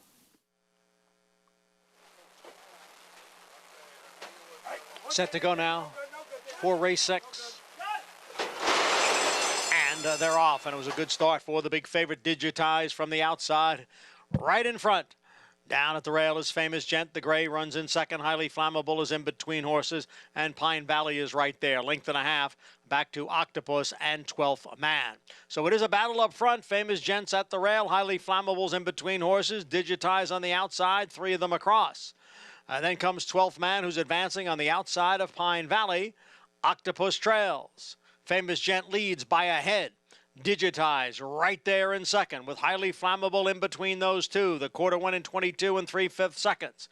12th Man is now up into 4th. Pine Valley back in 5th, and Octopus the trailer. Digitize takes over the lead at the quarter pole. Digitize is in front. Famous Gent being asked for more. Then Highly Flammable, and on the outside it is 12th Man. It is Digitize who now leads by 4 lengths. 12th Man has moved into second. Famous Gent is in third, then Highly Flammable. It is Digitize with the lead as they come on for the finish, and Digitize delivers at 2 to 5. 12th Man was second, Famous Gent third. Digitize, the favorite, too much. And Richie, while he did switch leads today, not exactly in the smoothest of manners. No, it was not a smooth transition over to his right lead. And it looks like he was trying to lug in a bit through the stretch, but just much the best. He won wrapped up in hand. 12th Man just second best. Got a beautiful setup with 3 horses scrimmaging for the lead in front of him. Broke sharp, Digitize did, and then it was the number 3 who we talked about that was taking so much attention, Famous Gent, who showed much more early speed than he typically does on the inside, and coming on, having to kind of go on the outside and have a little bit of pressure to his inside, which he didn't have to deal with previously. Digitize showed another dimension here in being able to take over and pull away in that manner. Well, you know, it looked like Flavien Prat was going to try to clear when he broke so sharply, and then the horses rushed up inside him. He said, okay, let me settle down, relax here. I think part of the reason why he wanted to clear was just how much he was trying to lug in. And you could see here, look at his right rein and his hand off of the horse's neck, and he's kind of correcting him, keeping him from going towards the inside. You see his head cocked out a little bit, the bit pulled through his mouth slightly. This is when a horse is trying to lug in. And also, he needed that space when he allowed him to switch to his right lead, that he could fall in towards the rail a little bit, or step in towards the rail, I should say. You know, he needed room to be able to do that. But you can see clearly that he was trying to lug in the last 1/8 of a mile. Flavien Prat, a rider with, I think, a lot of finesse, really, really good hands on top of physical strength, too, and would suit a horse like this that doesn't seem to be the easiest to ride. No, he doesn't look like the most comfortable or easiest to ride, and I think Flavien's background growing up in the harness game and learning to feel a horse's mouth when you're seated behind them as opposed to being on top of them goes a long way and translates well for him riding thoroughbreds. 2 to 5 favorite, the winner, 11, 10, 3, 5. 12th Man handled the dirt once again, just second best to the favorite. This horse, he'll be the favorite this weekend. Cody's Wish, cutting back in distance and making his way to the Big A. We'll see him on Saturday in the Vosburg, one of racing's greatest stories. They'll team up once again with Junior Alvarado. He's a very good horse on top of everything else.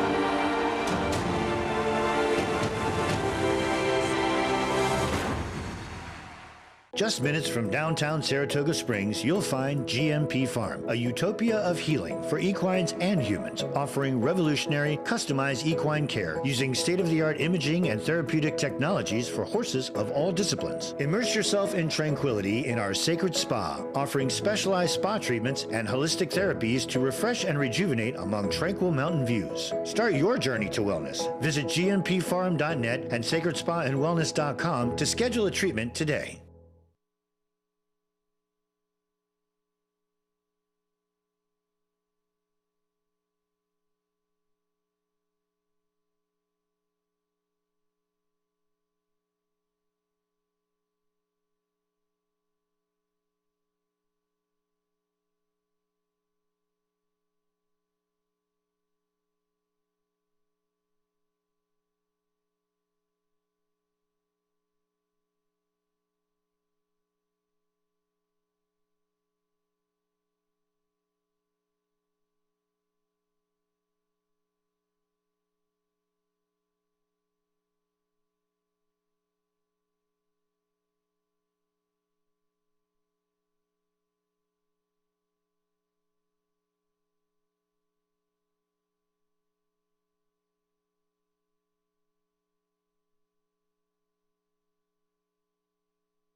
Welcome back to America's Day at the Races. We are proudly brought to you by Naira Bets. Bet any track, anywhere, anytime. Digitize, the heavy favorite in this off-the-turf race. He delivers, and please be joined with winning trainer Chad Brown. As Chad, 2 for 2, now coming back off of the long layoff. I mean, how much work does it take to get a horse ready to perform like this off such an extended layoff? I got a great team. They did a lot of work, especially my Monmouth division. They had this horse for quite a while this year, and all the rehab places we use, and this horse had some issues. We had it down with Bruce Jackson for a while, this horse, and I want to thank him. And, you know, just a team effort and a patient owner. You know, Seth Klarman really, you know, invested the time and money into rehabbing. We always thought he had a lot of talent. I'm happy to see him having a good career now.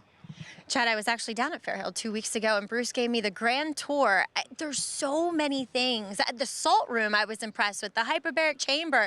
Talk a little bit about those things that, you know, really help a horse get back to the races. Yeah, he's a great member of our team, Bruce, and his team under him. And there's so many different modalities and such. If you really want to try to do the best thing for the horse, oftentimes they'll reward you if you're able to and have the means to give them the time and invest the money that it takes to do that. And with high-quality racehorses like this one, you know, it's usually worth the effort to do it. Exactly. And talking a little bit about some of your horses that we see coming up Saturday, Undervalued Asset. She is a 3-year-old filly coming off that second place effort in the Charlestown Oaks. She beat older horses, though, 2 back. I mean, you have to face them at some point, right? The older horses, but now integrated stakes. How's she doing? She's doing great. You know, she took that long Charlestown ship the right way, which is good. She bounced out of it good, and a little slight cutback might be good for her. And, you know, you're running against olders late in the year, at least you get a weight break. I think she's getting 6 pounds from Caramel's World. We'll take it because she's a nice filly. And, you know, I figured short field, run at our home track. We like running at Naira when we can. We'll take a shot. Woodward, Zandon. He loves to run second. Chad, will he find his way to the winner's circle? Yeah, Bridesmaid a lot. I will say this about him. When he's second, it's usually to a really good horse, at least. It's not like I'm running him in allowance races and he's hanging or something. And when he's been second in some of these big races, it's often been really good horses behind him when you look. So he's beating more good horses than he's losing to, I'd put it that way. You know, 1.8 miles seems to be the best distance for him, and hopefully he gets the right pace. All right, well, best of luck with all your runners. Congrats here with Digitize. Thank you always. All right, Chad Brown, great insights on the runners coming up, as well as what it takes to get a horse back off a long layoff. As he mentioned, it certainly takes a village, Acacia. It does indeed, Maggie. Digitize was your heavy favorite, 2 to 5, $2.90 winner. A lot of patience, a lot of people with their hands on the horse, and just listening to the horse's cues, Richie. I think you say it best. There's not a horse whisperer. You have to be a horse listener. Yeah, and horses will tell you everything you need to know if you're paying attention, and obviously Chad Brown's a guy who pays attention and has a crew that pays attention, and Digitize a horse with a lot of ability. That patience paid off. 2 for 2, now back as a 4-year-old and off of that big layoff. 2023 has been a good year for him. As we turn our attention to race 7, this one is a 2-year-old filly race for the New York Breds, a maiden special weight, sprinting, going 6.5 furlongs, scheduled dirt race, and pretty wide open on the board right now. Tepid 3-1 favorite on the number 3, Granadilla, as this one, we're 10 flat at that OBS March 2-year-old sale, and there's a very good family on the bottom side. A really strong family here. You know, obviously more Mischief, a half, actually 3/4, right? Yeah, because right. Buy Into Mischief, and this horse by Practical Joke, who is Buy Into Mischief. Eyewitness. The mare is a prolific producer, and you've got those good steady workouts, and Rick Dutrow having a good start to this, you know, young Aqueduct or Belmont at Big A meeting, I should say. That first-time starter. I read her tease in the saddle, too. New York-bred 2-year-old filly. And we'll talk a little bit more about that workout and some of the others in the field in a moment. But as mentioned before the break, we look forward to seeing Cody's Wish back on Saturday in the Vosburg. It's a grade 2 event, a win, and you're in for the Breeders' Cup Sprint. And you have to give them credit, Richie. They tried stretching him out in the Whitney. It didn't work. He was disappointing, I think, also because we hold Cody's Wish to such a high level. And now he's cutting back in distance to a distance that we know he's been quite successful at. Yeah, 7 furlongs, well-spotted, drawn to the extreme outside. And Cody's Wish is a victim of his own success, right? Because we've come to expect so much from him. I'm still not convinced he wouldn't stretch out successfully. I think that he for some reason just seemed agitated and worked up to me in a way that I hadn't noticed before the Whitney. But listen, 7/8s, and there's nothing wrong with being a good fast horse and being a top miler. They tend to have really good stallion careers. He was acting up in the gate, too. He kind of stumbled coming out of the gate, and he didn't break great after acting up a little bit in the Met Mile either, but he was able to overcome that and circle the field so impressively. And then last time in the Whitney, he was never really able to come back for it. He never really offered Junior that big kick that you've come to expect from him. No, even though he acted up in the Met Mile, he seemed more worked up and more agitated in the post parade to me. And one thing, the difference at Belmont Park going a mile, you get over to the backstretch, right? You get away from the crowd. You get a horse a chance to settle in. 2 turns, mile and an eighth, you're always in front of that crowd. Yeah, you'll gallop around to the 3/8, maybe the half-mile pole, but then you got to come back in front of the stands. And it just seemed like he became a little undone with all of that. Now, that's something, obviously, if he was going 2 turns in the Breeders' Cup, he'd have to deal with as well. I just don't think that was the good Cody's wish that day. Looking forward to seeing what he has to offer on Saturday in the Vosburg, cutting back in distance for Belmont after that 6-race win streak was broken in the Whitney last time out. We'll see if he can get back on track. Looking forward to seeing some of the big names, some of the big stars out this weekend. And that, of course, it does include Cody's wish. Maybe a future star in this upcoming 7th race. 2-year-old fillies in the spotlight. We'll talk a little bit more about them, get a paddock report, and kick off the late pick 4 from Belmont at the Big A after this.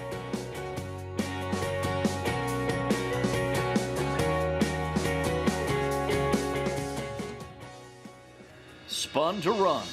His brilliant speed figures were among the fastest of any 3-year-old at a mile or more, and he hails from the legendary Danzig sire line. Now, this multiple graded stakes winner, millionaire, and Breeders' Cup champion is passing his remarkable talent along to his progeny. 95, 5, 200, 200 down, 2, in the back, Patrick, 200,000, thank you. Spun to Run, standing at Gainesway. Hip number 1, sale time, folks, we're ready to go. When there are this many buyers under one roof, anything can happen. Last November, buyers from 29 countries traveled more than 135,000 miles to be right here. Because if the horse capital of the world actually had a capital, this would be it.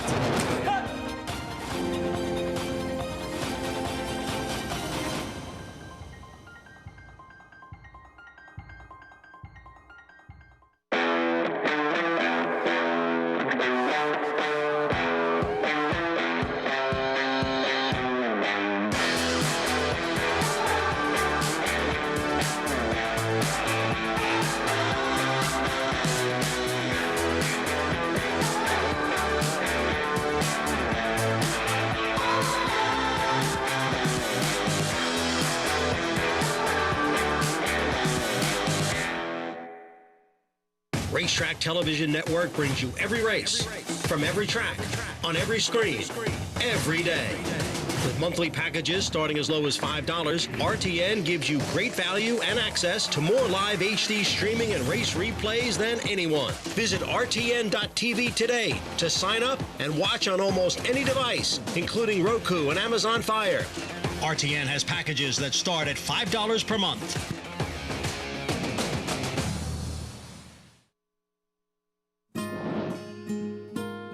We got a really nice day to walk around, too. It feels like we're in Ireland or something, doesn't it? At McMahon of Saratoga Thoroughbreds, everything from checking fences to evaluating foals. There they go. There goes Mommy. Is a family affair. Oh, she is nice and clean on this side. Look. Ta-da!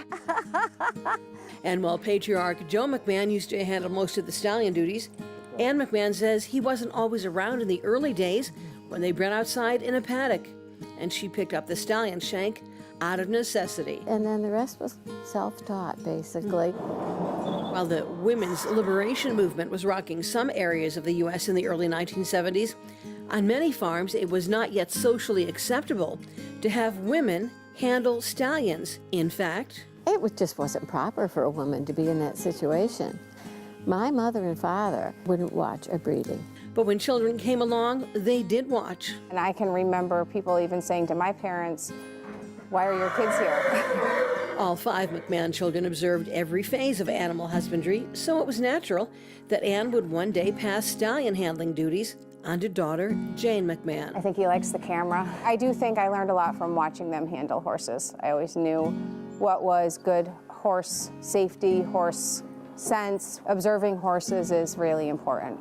Jane's adept handling of stallions, Central Banker, helped him stay calm.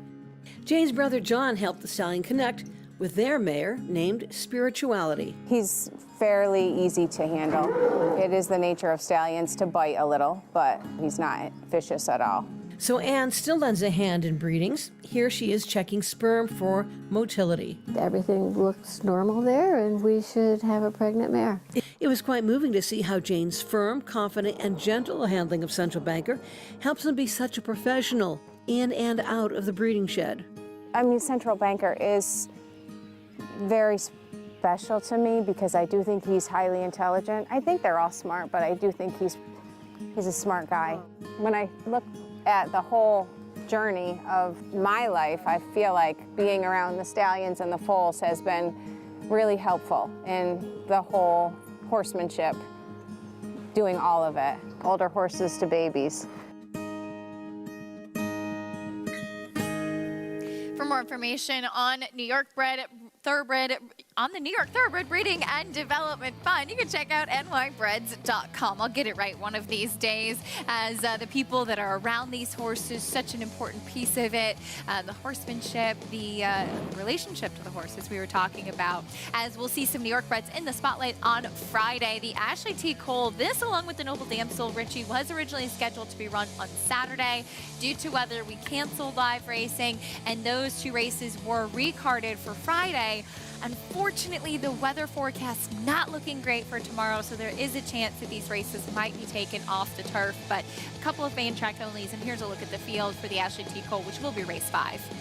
Yeah, and listen, the story is obviously, to me, City Man. First of all, he's a favorite of mine. He's an 11-time winner, over nearly $1.2 million in earnings, and he shows up. He brings his lunch pail. He goes to work. I like my horses the way I like my people, honest and hardworking, and City Man embodies all of that. Now, we can't control the weather. It is an outdoor sport, but we really have been inundated with rain since the beginning of Saratoga, basically. It's been a lot of rain for sure. We hope that we'll get a chance to run those races on the turf. But New York bred 2-year-old fillies in the spotlight coming up in this 7th race. This is scheduled main track race. And there is Book of Wisdom, who's now your favorite at 5-2. She's making her 3rd start so far. Yeah, and has run well in both starts. And Bill Mott's horses tend to get better with racing. For more on these fillies, let's get a paddock report from Maggie. Yeah, guys, I was just chatting with Chad Brown, and I said the weather has been merciless on us here. I'm sure there's a lot of frustrated trainers and owners out there with a lot of turf horses in their stable, as we'll take a look at a horse not named Book of Wisdom, but one that has experience that I'm intrigued by, and that's number 4, Fast and Frisky. Now, she finished behind Gate to Wire winner Solo Shot, who would return and win the Lady Finger last week. Now, it wasn't the fastest Lady Finger that was ever competed, but again, at least she faced a next time out winner. And I just thought that she would need longer with regards to Fast and Frisky. Well, she gets an extra furlong to work with today. She's really well muscled. I liked her a lot first time. I like her here in the paddock yet again. Now, she is owned by New York Final Furlong. We'll move on to one that they bred. That's number 7, Landed, as Lael Stables paid $500,000 for this daughter of Omaha Beach, and she is a 1/2 Espresso Shot, as well as Venti Valentine, who's quite the runner around these parts. Both of them multiple stakes winning New York breds. Landed is a really well-muscled filly. She almost looks more like a colt, to be quite honest, but she's very class-acting, very mature in her disposition, as well as her physicality, wearing those typical Wesley Ward blinkers here in the paddock. We'll see. Both of her sisters wanted to go a bit further than this, but I can see her being a-okay at this 6.5 furlong distance first time out. As we'll move on to number 3, Granadilla. This one worked 10 flat at the OBS March sale. Certainly didn't look as though she was going that fast. Really has no wasted action whatsoever, as we'll take a look at this workout, which she completed a long time ago. back in March. But looking at her here in the paddock, bit of a leggier type of filly. So as you can see in this workout, there's some reach, there's some extension to that stride, which is what you want. She, again, another one that's been very professional and really fit here for Rick Dutrow. I think she's going to have a major say in the outcome of this race as she currently stands at 7-2. And then we'll check in with number 5, Enfuega, as Jeremiah Engelhardt, he tends to be that way with his 2-year-olds. This daughter of Flame Away, there's not much pedigree to report home on. Not a bad-looking type. Might need one. I like the fact that she's kind of gotten on her toes with Manny Franco getting aboard, because she kind of was walking around here a little bit clueless. Now, I actually texted Jeremiah asking about the bit. I said full cheek snaffle, which isn't a bit you typically see horses running in. It's a little less of a severe or impactful bit like a ring bit or a Houghton bit, but one that's meant to guide a horse straighter, maybe one that wants to lean in or lean out a bit, Acacia. We'll see if they can keep her on a straight course. Maggie, thank you. And Fuega 6-1. Post parade underway. We'll pick things up with that first, or Granadilla. Yeah, a 3/4 to More Mischief, a half to Eyewitness. The mare's a producer, horse sporting good works. Here is Fast and Frisky, second-time starter. Well, ran well on debut, can certainly take a step forward. 9-1 right now. Number 5, Enfuega. There she is, who Maggie was just talking about. Yeah, the mare did win on debut, so you see some precocity there, although she has not produced yet. Here is Holder Close, second-time starter. Is going to have to improve off of that run. She is a half to Nico's Dream, which is turf, so maybe when she gets to the turf. Here's Landed, first-time starter, I should say, for Wesley Ward. Very proficient first-time starter trainer. This is a half to Vente Valentine and Espresso Shot. Plenty of pedigree there. There's Equinox, who is making start number 3. Here's Tsukimi. Yeah, out of the mare, Shine Upon, who was a stakes winner for Michael Hush, and steady workouts for Rick Dutrow. And looks like we missed her in the post parade. That was the 10 Book of Wisdom. And the 9 is coming out, I believe. No, yep. She's already had a big warm-up. Never mind. She left the post parade. She wasn't waiting around for us. There she is, daughter of Yoshida, with Jose Gomez in the saddle. Go back to the favorite, the number 10, Book of Wisdom. She has had 2 races so far, 2 second-place finishes. And she will come out of this race where My Main Squeeze, the 3rd-place finisher, Richie, broke her maiden and then won the Joseph A. Gemma this weekend. Yeah, so obviously a productive race. She wasn't just, in with horses that didn't have ability. And she ran on. She tried. She's a half to Shimmering Moon. And Bill Mott's not a trainer that cranks horses up to win first time. Now, that doesn't mean he doesn't win with first-time starters. If they happen to win, great. But he's more interested in setting a horse up for a career than a race. And I think you could see another step forward. Book of Wisdom has experience and has already shown ability. Filly by Solomini, who's standing here in New York and whose progeny have been pretty well touted at the sales so far. 5-2 favoritism now shifting back over to the 3, that first-time starter. Couple of first-time starters. So I wanted to go back to the 7, Landed, who Maggie talked about, and you mentioned the pedigree in the post parade. This is a New York bred filly who sold for $500,000, but not at the New York bred sale this summer at Fasig-Tipton. She actually sold in the open sale. And if you see a New York bred, especially with the New York bred restricted sale a couple days later, if you see them go into the open select sale, that's usually because they think very highly of that horse. Well, exactly. And the selection committee with Fasig-Tipton said, wow, she's got the physicality to go along with a pedigree that is speaking for itself, right? I mean, she's a half to 2 very nice New York breds in Vente Valentine and Espresso Shot. It's interesting, though. I mean, she's taking money, yes, 7-2, but for a Wesley Ward first-timer with Johnny Velasquez aboard, feels like that's almost a little cold on the board. I agree. It's very interesting. And the betting public not really sure exactly where to land. For a little bit more assistance as horses warm up, let's go back to Maggie. Well, we'll check in with Book of Wisdom, who has been seesawing with the 3 as far as favoritism goes.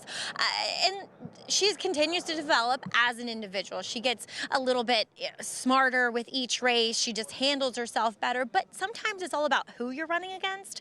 And at least against this field, there's some more imposing characters. It could mean absolutely nothing. She's run very well in both of her starts. But I just thought relative to her competition, she just looked a little bit more on the smaller, unassuming side today. As we'll move on to number 8, Equinox for Rob Atras, another one that continues to take strides forward, physically especially.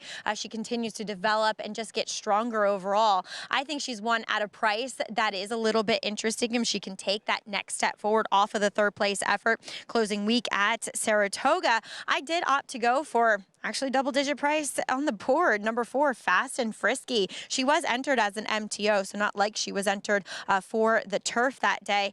And I think, if anything, she's more clued in, Acacia, and I like that extra furlong she gets to work with. All right, Maggie, thank you. A nice price, too, of 10-1. And as Maggie mentioned, Solo Shot, who beat Fast and Frisky. She did regress as far as her Beyer speed figures go, but I think she was well managed by George Weaver, who's had a tremendous year with the 2-year-olds, going up to win a stake at the Finger Lakes for 2-year-olds. Certainly highlights and moves up Fast and Frisky.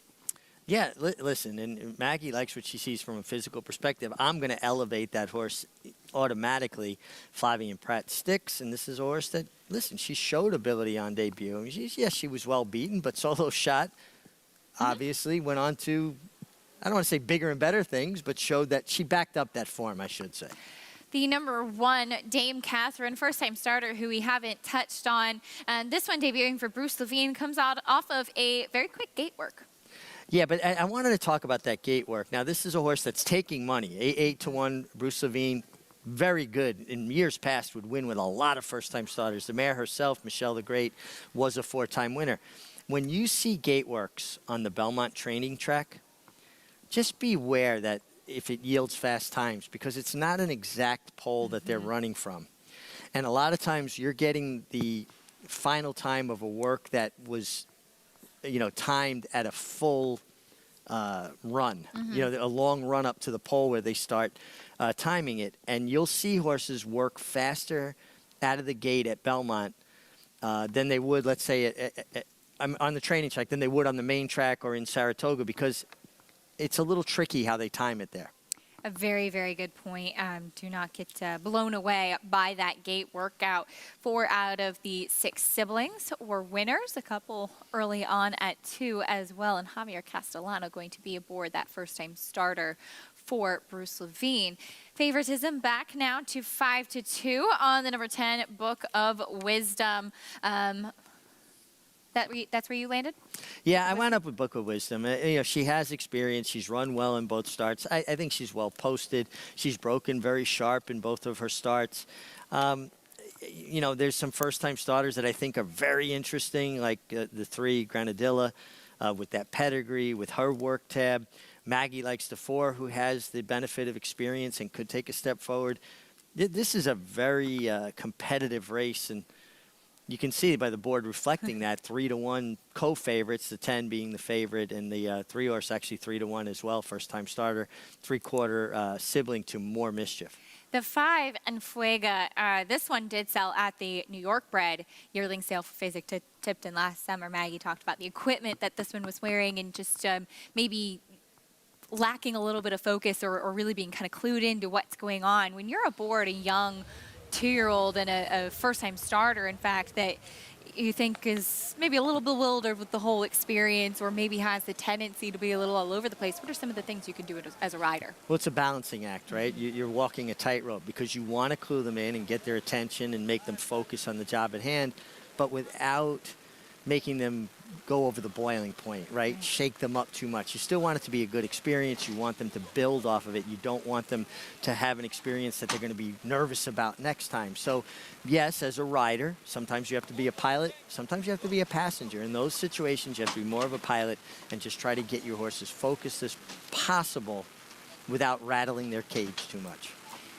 6-1 on Enfuega, the favorite. Book of Wisdom to the outside, making her third career start. The 2-year-old fillies load in. We send it up to John Imbrial for the call.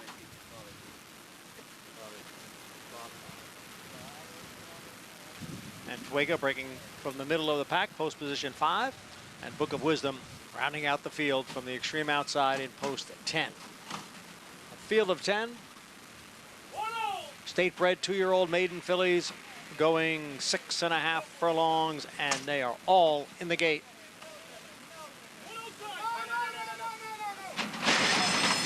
And they're off. Book of Wisdom away sharply. Aquanic came away in second, but quickly passed there by Enfuega. Enfuega to the front. Book of Wisdom is racing in second, as moving up in between horses is Granadilla. Tavern is down at the rail in fourth. Then comes Fast and Frisky in fifth. To her outside is Aquanic, who is now back in sixth, 4.5 lengths from the lead. Then Landed, followed by Tsukimi. Dame Catherine is down at the rail. Farther back, Holder Close trails the field in 10th. Enfuega by 3/4 of a length. Granadilla on the outside, now getting closer through a quarter in 22 and 4/5 seconds. The front two have 2.5 lengths on Tavern in third. And to her outside is a Book of Wisdom, who is moving up a spot.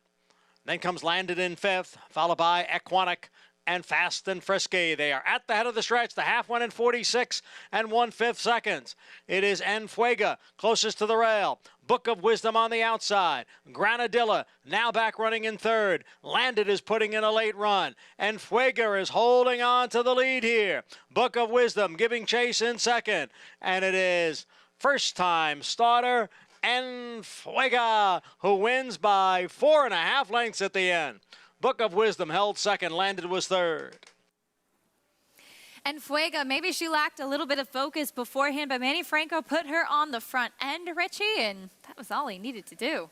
Well, this was a really nice performance by Enfuega. I mean, she was hustled away from the gate and just kept finding and looked like she was, ripe to be picked off by Book of Wisdom, who looked like she was traveling better of the two, but when she was set down, she found more. I mean, Book of Wisdom looming up on the outside, Enfuega down on the rail.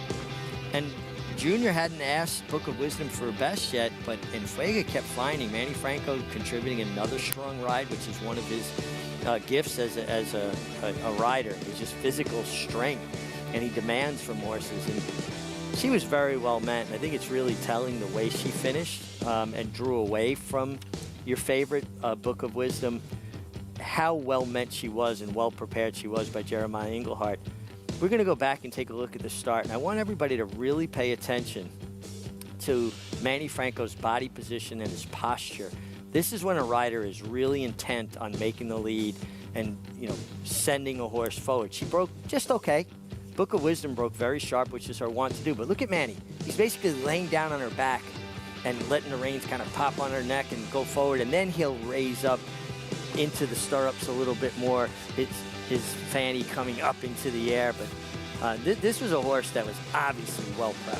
And in between horses, you can see the three. Granadilla, I guess is how we pronounce it. I'm sorry for trying to go Spanish pronunciation. Granadilla, going off of what John and Brielle said, but she was very green in between horses. And throughout the running of the race, this horse, your winner, Enfuega, not green at all, very professional.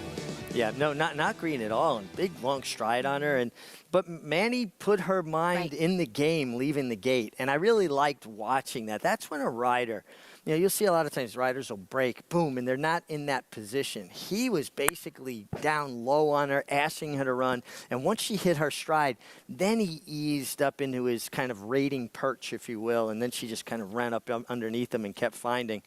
One of the things Jeremiah Englehart does so well, preparing young horses to fire at first Ascot. 6-1 winner on debut, 5-10, 7-2 in the 7th. Prices, reactions, and more when we come back on America's Day at the Races.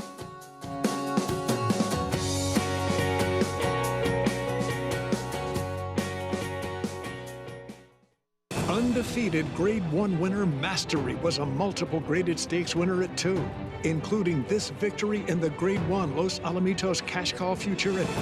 Now his progeny are bringing top dollar in the sales ring. His recent top runners include these star performers. Good Girl, Bad Habits, the Mastery filly. Here surprisingly surging on the outside, surprisingly. Midnight Memories, much the best in the Zenyatta. Mastery, standing at Claiborne Farm. Welcome to the Adelphi Racing Club experience. Take ownership of stakes-winning thoroughbreds like Funny How, racing at the highest level circuits. Funny How is in front. It's Funny How who's up by 3 lengths, approaching the 16th pole. It's all Funny How. Funny How, Katie Davis more than amused. Funny How wins the Broadway. Contact us online to get a taste of the Adelphi difference, and let's win races together.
Welcome back to America's Day at the Races here on FS2, as we are proudly brought to you by Hillendale at Lapa, where the obscure becomes obvious. And the obvious winner of today's 7th race, and Fuega, she was coming down the stretch, and I'm pleased to be joined by one of her owners, Chris Meyer. And Chris, as you were just telling me, you are full on, all hands on deck in this game, part of the breeding as well. On fire. We've been so lucky. And Fuega's with Legion Bloodstock, Gainesway. Jeremiah Englehart brought me in. I'm just so happy, so proud of her. We thought she was going to run in Saratoga, but, you know, a few things kept it back, but she's just been doing so great. So many good things going on right now in horse racing. I love it. Well, talk a little bit about her performance. Manny was intent on getting to the lead, and she never looked back. She's just so strong. She's been strong since she started training, and we haven't looked back on her. I think she might be one of the top we have, and we got a couple of good ones right now for sure. Massive stride coupled with speed. That's a dangerous combination. As you're just saying, you had Party Like Grandma, who's the dam of Unicorn Cake, a first-time out winner in Saratoga, too. I did. We had a great Saratoga. Party Like Grandma now has a beautiful Army Mule colt, so we got some Hillendale action going. We got Spendthrift with Unicorn Cake and everything. I mean, we are just having a year. My guys are so pumped up for this. What a day. So Saratoga, Aqueduct, I'll take it all anytime. Aqueduct even in the rain. Yeah, first time out. How can you beat it? Well, Chris, congratulations. So happy you're having fun and getting some winners. Thank you very much. All right. And Fuega, she is just like Chris. Acacia. It's fired up. I love it. $14 winner, Maggie. Thank you. And Fuega. And you love to see that passion, that excitement. That's what it's all about, Richie. Oh, absolutely. And that's the energy that these horses provide for us and the thrills they give us. And you can see, Rain, he doesn't know anything about Rain right now. He's just so happy. And I like clever names. And Fuega by Flame Away. And she was certainly that today, wasn't she? She was well prepped in Fuega. A nice effort for sure, very professional with that big stride. $14 winner, very short price favorite in the first leg of the late pick 5, and pretty generous price for a first-time starter in the 7th. So hopefully you are still alive as we turn our attention on to race 8. This one also scheduled main track race, 6 furlongs on the main track. It's a $10,000 claiming race for 3-year-olds, an upward tepid favorite at 3-1 to the outside. And Bourbon's Hope for Linda Rice, 3rd last time out, trying to build off of that effort and get back on track. Yeah, and listen, Linda Rice has just done everything right. I mean, how many meet titles in a row now, tying for Saratoga, seemingly pulling a rabbit out of her hat, too, being down 5 with 2 racing days left, and to you know, pull out a tie with Chad Brown and winning at 24% on the meeting as well. Linda is not only a good horsewoman, but she's a terrific manager, and she understands where her horses need to be placed to succeed. And, you know, she has obviously the faith and confidence from her owners to place them where she knows they need to be successful. 5 straight NYRA training titles and looking to have a 6th as we continue on with this Belmont at the Big A meet. We'll continue our conversation of the stakes coming up this weekend, though. That does include the Grade 2 Woodward, as Todd Fletcher will take his charge it onto the Woodward after finishing 4th in the Whitney last time out at Saratoga. He's a horse that's shown brilliance on the racetrack. Will we see it this weekend?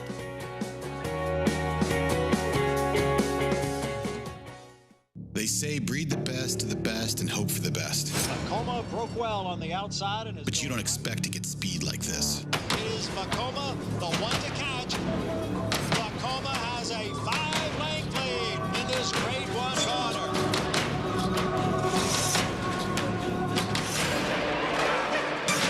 Vacoma continues to battle on down at the rail.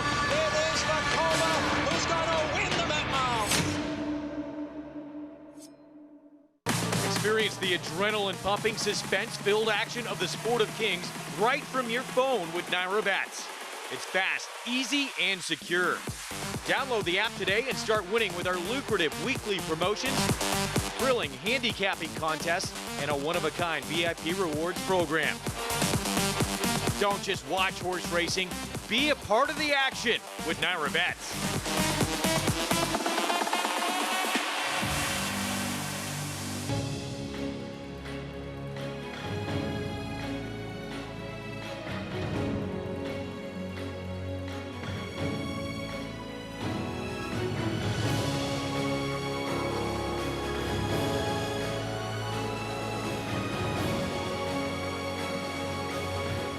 Olympiad leads American Revolution. Olympiad gets the gold in the Jockey Club Gold Cup. There's a big, bold, beautiful world waiting to be explored by you and your friends, of course. But not just any friends, the best of friends. The kind of friends who let you do you. Because in this world, it's positive vibes only. And when you get in the zone here, you stay a while. These aren't just good times, they're the best of times. And your time is now. So come explore. Resorts World.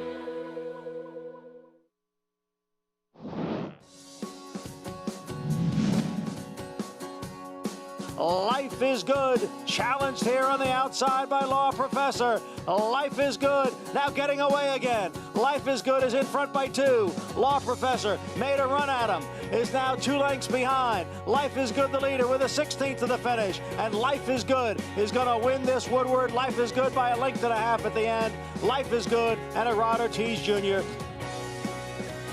Life is good with that dazzling gate speed and the stamina to see it through. Winning last year's Woodward at Belmont, Todd Fletcher looking for his 5th this year with Charge It.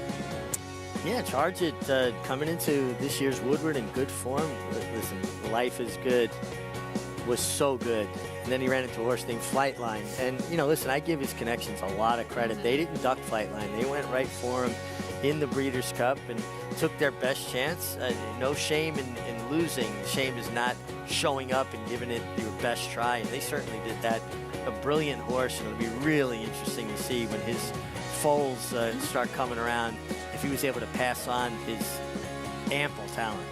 a son of Into Mischief as well, winning the Woodward last year. Here's a look at the 4 horses of Todd Fletcher's that have won the Woodward, and that's quite a group. Yeah, quite a group. And listen, Todd Fletcher has just had an amazing career and just continues to stockpile on those totals. And at his age, there's no telling where that's going to end. Charge It will break from the rail in this year's Woodward. 4th in the Whitney last time out. Prior to that, he had a dazzling win in the Grade 2 Suburban. And as I mentioned before the break, Richie, this is a horse that has shown flashes of brilliance. I mean, you think of that Dwyer last year, the Suburban. You never really know if you're going to see it. It feels to me like when he gets his trip, when he gets to do things the way he likes to do them and kind of control things, is when he's at his best. Now, I don't know that he's going to get that kind of scenario here, particularly with Pipeline coming out of the 7-furlong forego where he showed really good speed. But if he can put himself in a position where if he's not on the lead, maybe laying 2nd or 3rd in the clear, I just think he's a horse that likes to be held up in traffic. Charge It, break from the inside with John Velasquez aboard for Todd Fletcher. Taking a look at the field for this year's Woodward, Grade 2 Woodward, have to get used to saying that, but a race with a ton of history. Zandon 2-1 on the morning line for trainer Chad Brown. As you heard Maggie talking to Chad about him earlier, is a horse that tends to finish 2nd, or at least in the money, and that does include finishing 3rd in the Kentucky Derby. He has not won since that victory in the Bluegrass, but he's been right there, as Chad was alluding to, against the best in the division. I think Chad said something that very meaningful, that he's been beaten by some very good horses. Now, when a horse starts running up the score as far as 2nd place finishes compared to wins, I start to question their desire to run by horses. Are they herd bound? Do they feel more comfortable running with horses as opposed to leaving the company? But I don't feel that way with Zandon, because it's not like he's losing by close margins. It's not like he's running up there and he's just staying next to a horse. He was beaten 6.5 lengths, 3 1/4 lengths, 5 1/4 lengths, 3 lengths. All of these were 2nd place finishes. I think he was just running into horses that were better horses on those particular afternoons.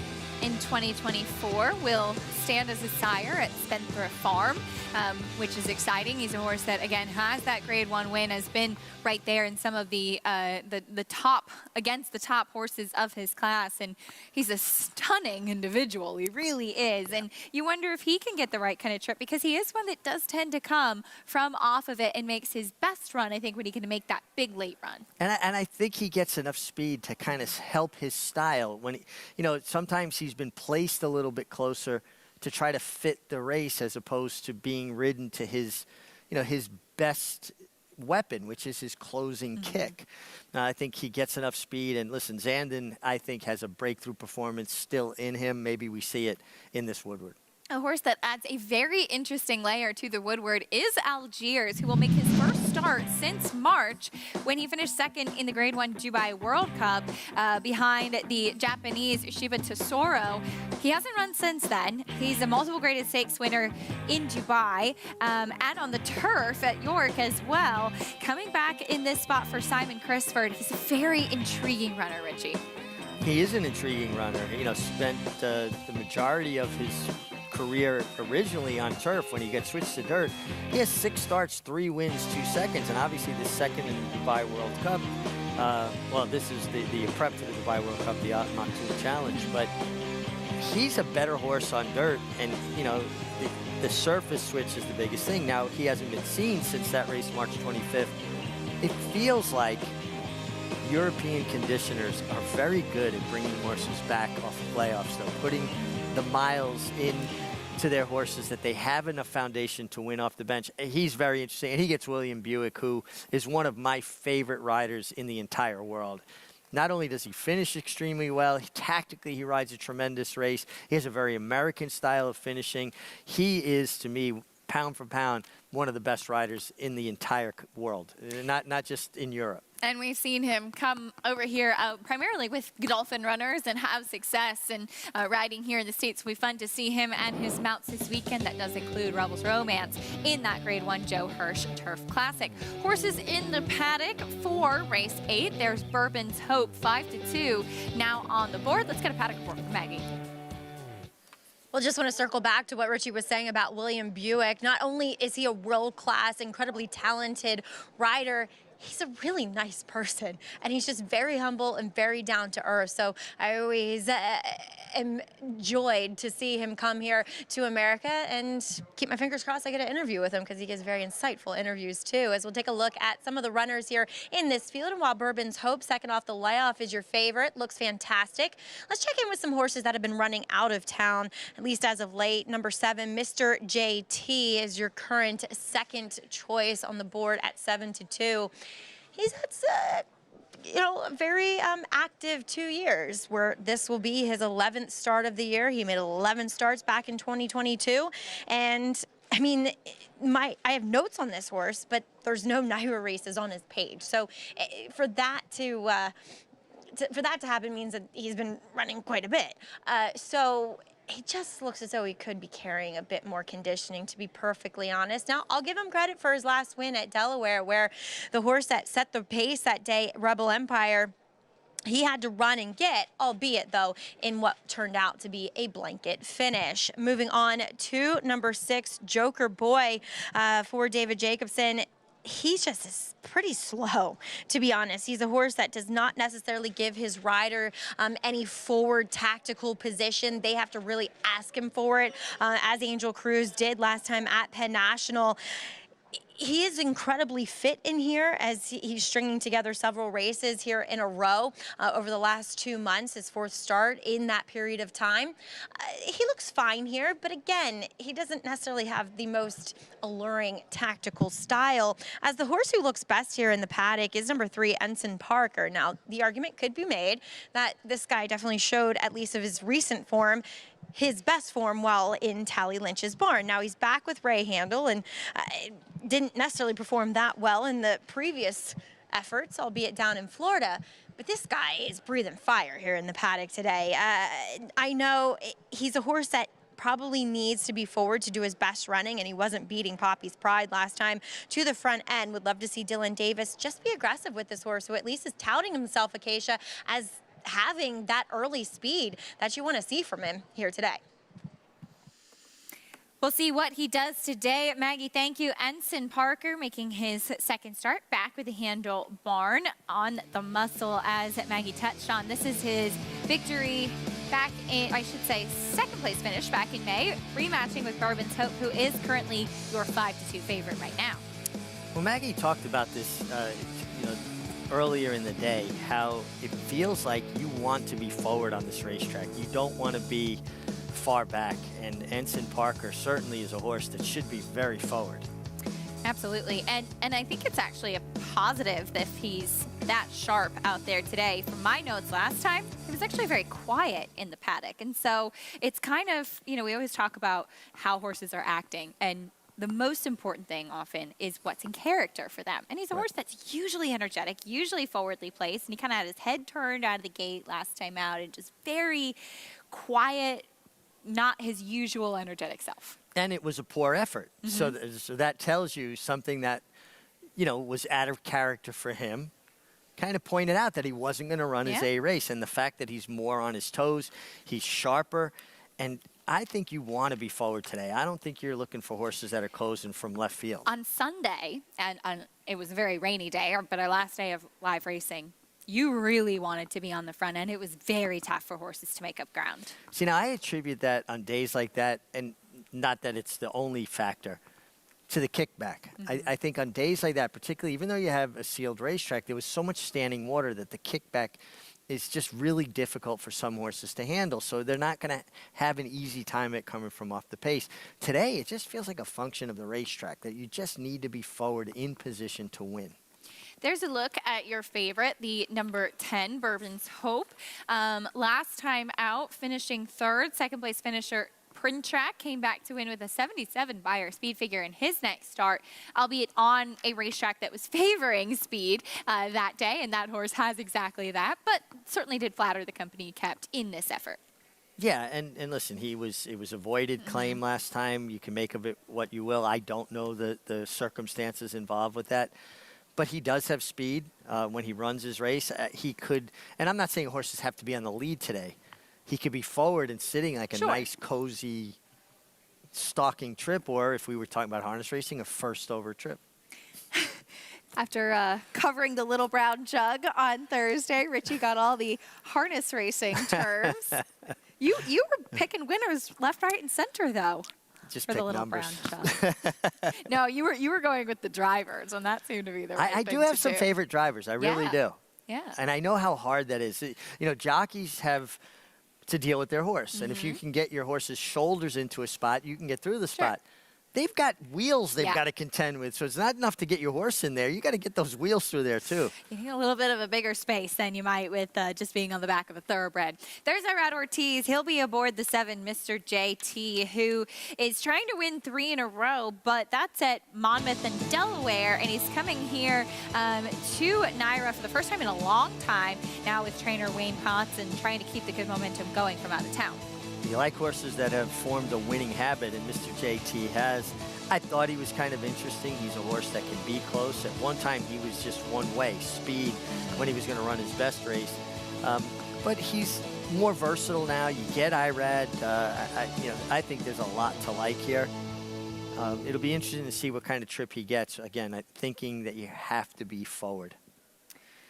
3 to 1. The other thing, too, Acacia, I'm sorry, is just that, this horse won for $8,002 back when he was claimed at Monmouth. I think people got to be careful to go, well, he was an 8 claimer. Sometimes the bottom at a racetrack is as tough as the bottom at another track. So if the bottom in New York is 10, the 8 down to 7, that's the bottom at Monmouth, could be just as tough, if not tougher, than the bottom at another track. It's just a little bit inflated. It's a good point, because you look at, say, a $25,000 claiming race. The horses that are in there, the connections think that is the value, the level that these horses should be running at. From 10,000, which is the lowest level available in New York, it could be anywhere from 0 up to 10. So there's actually a little bit more of a spread in that point. At some places it's 6,250, some places it's 5,000. That's the bottom. It's a little bit different track from track. So I think it's a good point. Yeah, you're putting your horse at the lowest level because you're trying to find the absolute easiest competition. It doesn't necessarily mean that a 5 claimer at a jurisdiction that has 5 claimers is not as good a horse as a 10 claimer that has the bottom at 10. It's a very good point. 3 to 1 co-favorite, or I should say now tepid favorite still on the 10. You can sign up with NYRA Bets and play all of the action on the program and a whole lot more while earning up to a $200 deposit match bonus. Sign up using promo code MATCH200 and you could earn up to a $200 deposit match after your first deposit.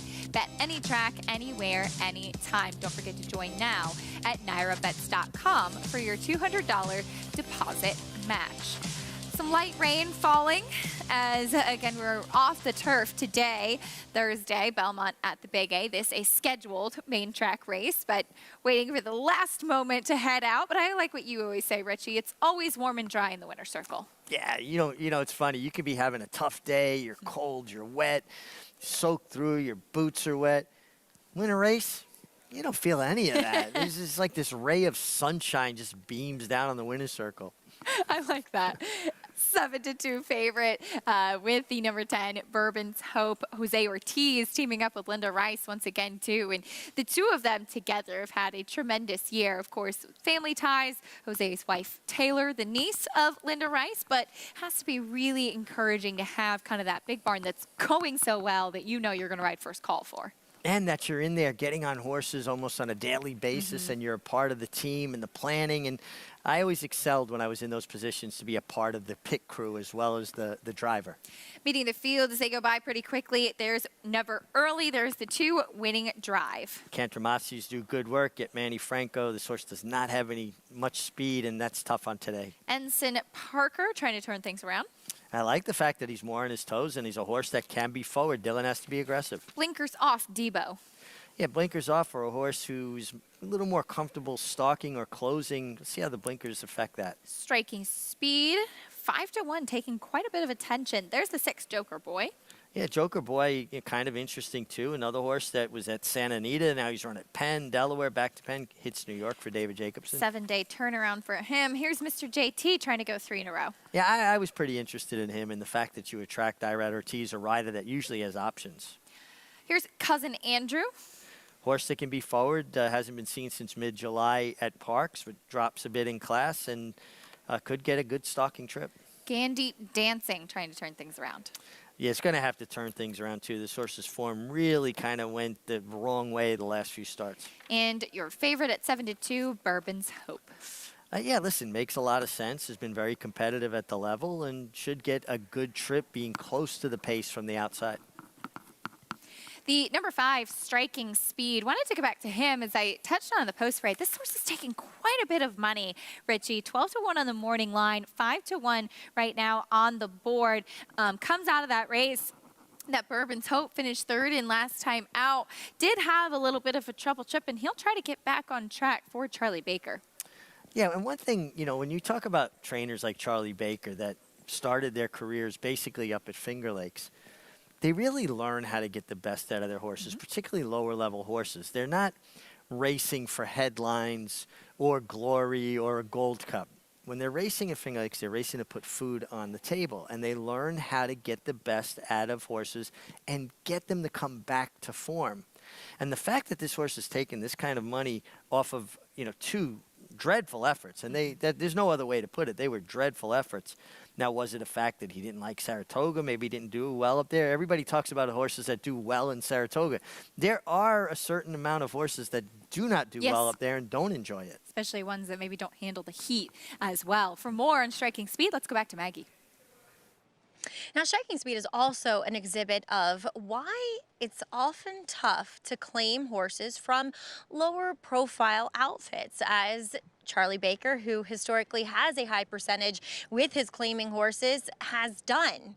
He has had little success with this horse thus far. So it is a perfect example of what we often talk about. You think, going to a high percentage trainer for the first time, it doesn't often result in the wins. As we'll take a look, though, at Striking Speed as an individual. Now, Acacia, I don't think I was ever in the paddock for his efforts up there. Maybe you can fill in on what he looked like. But I like what I'm seeing here today. Didn't necessarily catch my eye in the paddock, but once we saw Trevor McCarthy get aboard and once he stepped foot here on the racetrack, he really kind of puffed himself up and exuded that confidence that I've often seen with this horse. And he looked fabulous, too, a lot of times for his previous connection. So really not changing much here for Charlie. But again, as you mentioned, maybe that's the intangible of not necessarily handling Saratoga. As we'll move on to number 8, Cousin Andrew, a horse I was intrigued by, coming in here off of 2 wins. Did have a good trip in that last effort back in July. Just wished he looked a little bit more comfortable in the warm-up. Good energy, but again, just a little bit more comfortable, Acacia, as they're heading to post. All right, Maggie, thank you. 12-1 on Cousin Andrew. And just to circle back to what Maggie was saying on Striking Speed, my notes from his 2 Saratoga efforts were exactly what Maggie said. Literally wrote attractive, on the muscle, touting. He looked great in those 2 efforts. So I don't know what to make of it, Richie. Yeah, again, I just think that the money he's taking is meaningful. This is a horse that off his last 2 races you thought would be twice the price. He's 5-1. I could see him easily being 15-1. Sure. 3-1 favorite to the outside for the Linda Rice Barn. Bourbon's Hope. We'll see how it plays out as they load in for race 8. John and Brielle standing by. Number 5, Striking Speed, moving into line, waiting on Gandy Dancing and Bourbon's Hope. Gandy Dancing moved in nicely, and Bourbon's Hope, the New York bred, to complete the field of 10. We are set for race 8.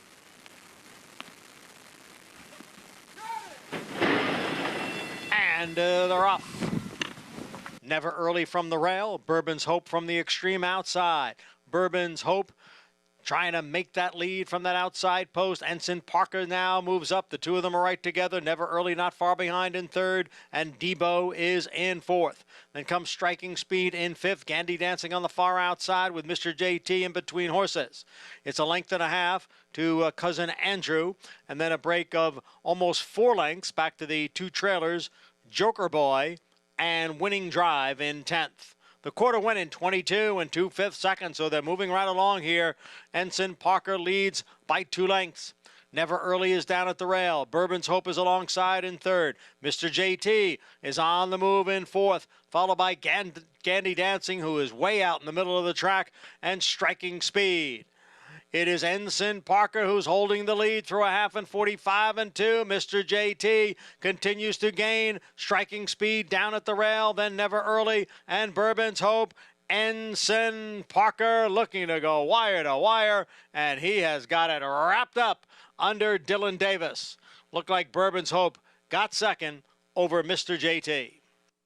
Ensign Parker with the win, top pick by Maggie. And we talked about his demeanor, and she picked up on that he was so much sharper today than what my notes had said last time. And that really paid off. He was forward, and just as she predicted, that was the right move in this 8th race. This was a terrific call by Maggie, and I even turned to you in the middle of the race. I said, whether this horse wins or not, identifying that this horse was so sharp and acting so good, and this is why it's so important to pay attention to you, Acacia, to Maggie. You guys keep meticulous notes about this stuff, and this is where it comes in and so handy, becomes so helpful that this horse's demeanor was different, and the fact that speed is good today, and Maggie identifying this horse was sharp. Whether he lost, at making the lead, which he didn't at 8-1, I thought it was a really, really sharp call, and this horse was very, very good today for Ray Handel, and Dylan Davis did a good job being aggressive.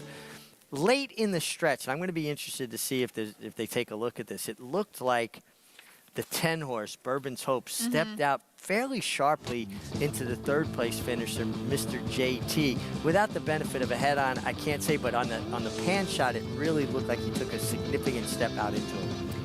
Right, the horse is behind the winner. There was no catching Ensign Parker, but between the 10-7-1, they were pretty close behind them, and you can't see that in that close-up shot. Just goes to show you how he was so clear away from the rest of the group. But before we talk about that, I wanted to ask you about Dylan Davis. When he's riding well, it seems that he shows that on the racetrack pretty quickly because he's more aggressive. Had a Grade 1 win up at Woodbine last week, ended the Saratoga meet on a strong note, and it seems like he has really kind of turned things around and being more forward and being more aggressive with the way his horses are placed. Well, that's when Dylan's riding his best. Dylan gets his position going forward when he's riding his best. He's more aggressive, but he's also a chameleon. He can fit whatever type of running style a particular horse has, but on a consistent basis, when Dylan is in good form, he's going to put horses in position to win. And that's what you saw today. It always seems like Dylan, first week or two of a new meet, takes him a little while to get on track, but once he does and he's locked in, it feels like that's what's happened here. The first week at Aqueduct, maybe not as aggressive. Now he's kind of fallen into that good rhythm. 3-10-7-1 in the 8th. Ensign Parker, much more forwardly placed today, and it paid off. Dylan Davis in the saddle, beating Jose Ortiz and Irad Ortiz, as we'll talk a little bit more about the brotherly rivalry on and off of the track. The Ortiz brothers, great competitors, terrific jockeys. We'll learn a little bit more about their story after this. Quality Road, proving Lane's End's tried and true stallion-making tradition. Quality Road has sired multiple Eclipse Award and Grade 1 winners, including champion 2-year-old Colt Corniche, champion 2-year-old filly Caledonia Road, champion 3-year-old filly Abel Tasman, Grade 1 winner Bleecker Street, and classic winner National Treasure. He's a leader of his generation. Quality Road, a stallion that stands above the rest.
Welcome back, and thanks for tuning in to America's Day at the Races, brought to you by Naira Bets. Bet any track, anywhere, anytime. Aggressive handling from Dylan Davis paid off in race number 8 as we see Ensign Parker getting the job done in Gate to Wire fashion. And please be joined by his trainer now, Ray Handel. And Ray, you just mentioned something so critical that we were actually talking about before the race, not necessarily about your horse, but horses not liking Saratoga. Yeah, I mean, it was really clear. We you know, he came up and he had a, can't remember if it was 1 or 2 works, but I distinctly remember the work before he ran. It just didn't go great. He had his head in the air. He was trying to get out. He just looked uncomfortable. And, you know, I said, you know what, this is only spot. You know, he's a claiming horse. So I was hopeful that we could maybe get a piece of it and kind of focus towards the fall and get back here and maybe on a surface that he appreciates more. But he just really hated it. He kind of dug his toes in. He didn't get to the front that day, and he just didn't want any part of it. But, you know, he bounced out of it in good order. And I was pretty, you know, I was cautiously optimistic, you know. Okay, Todd Pletcher. He was, you know, I thought we could drop him and we'd be more competitive. So, you know, it worked out good today. Sorry, long-winded answers. My bad.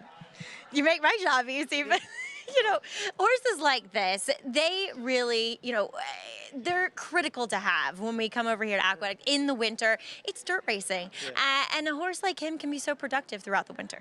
Yeah, no, he's great, and you know, he was kind of an eyesore last time, so I figured we could get aggressive and run him in a spot where we look, you know, running super aggressively and still probably keep him at the end of the day, which we ended up doing here today, and you know, hopefully pick up a check, but it worked out good.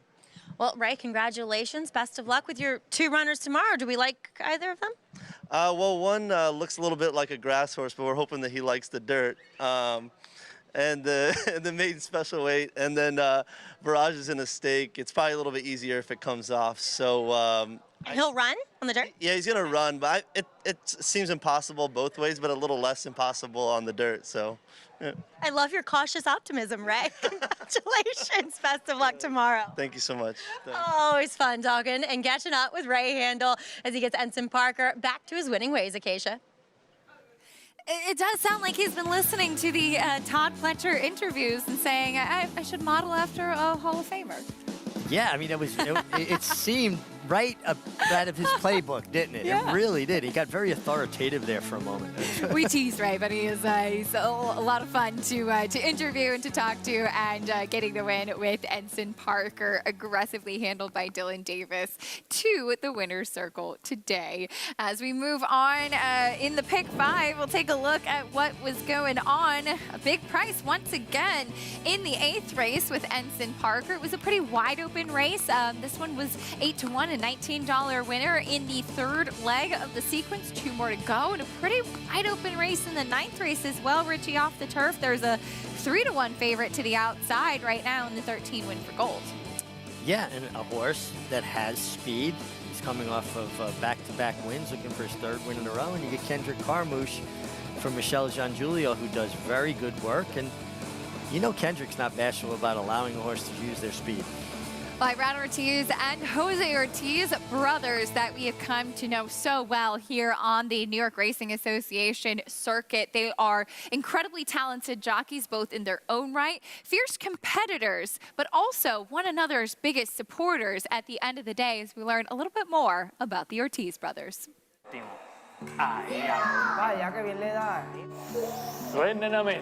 Every single sport that we play, we compete. We play this game every day. Who do you think is gonna be the winner there? We never face each other against each other. We never did. Like now. Like now, yeah. Energy de qué? Energy de qué? First of all, it's very fun to share your success with your brother. We spend together more than 15 hours a day. We know how to manage business and life.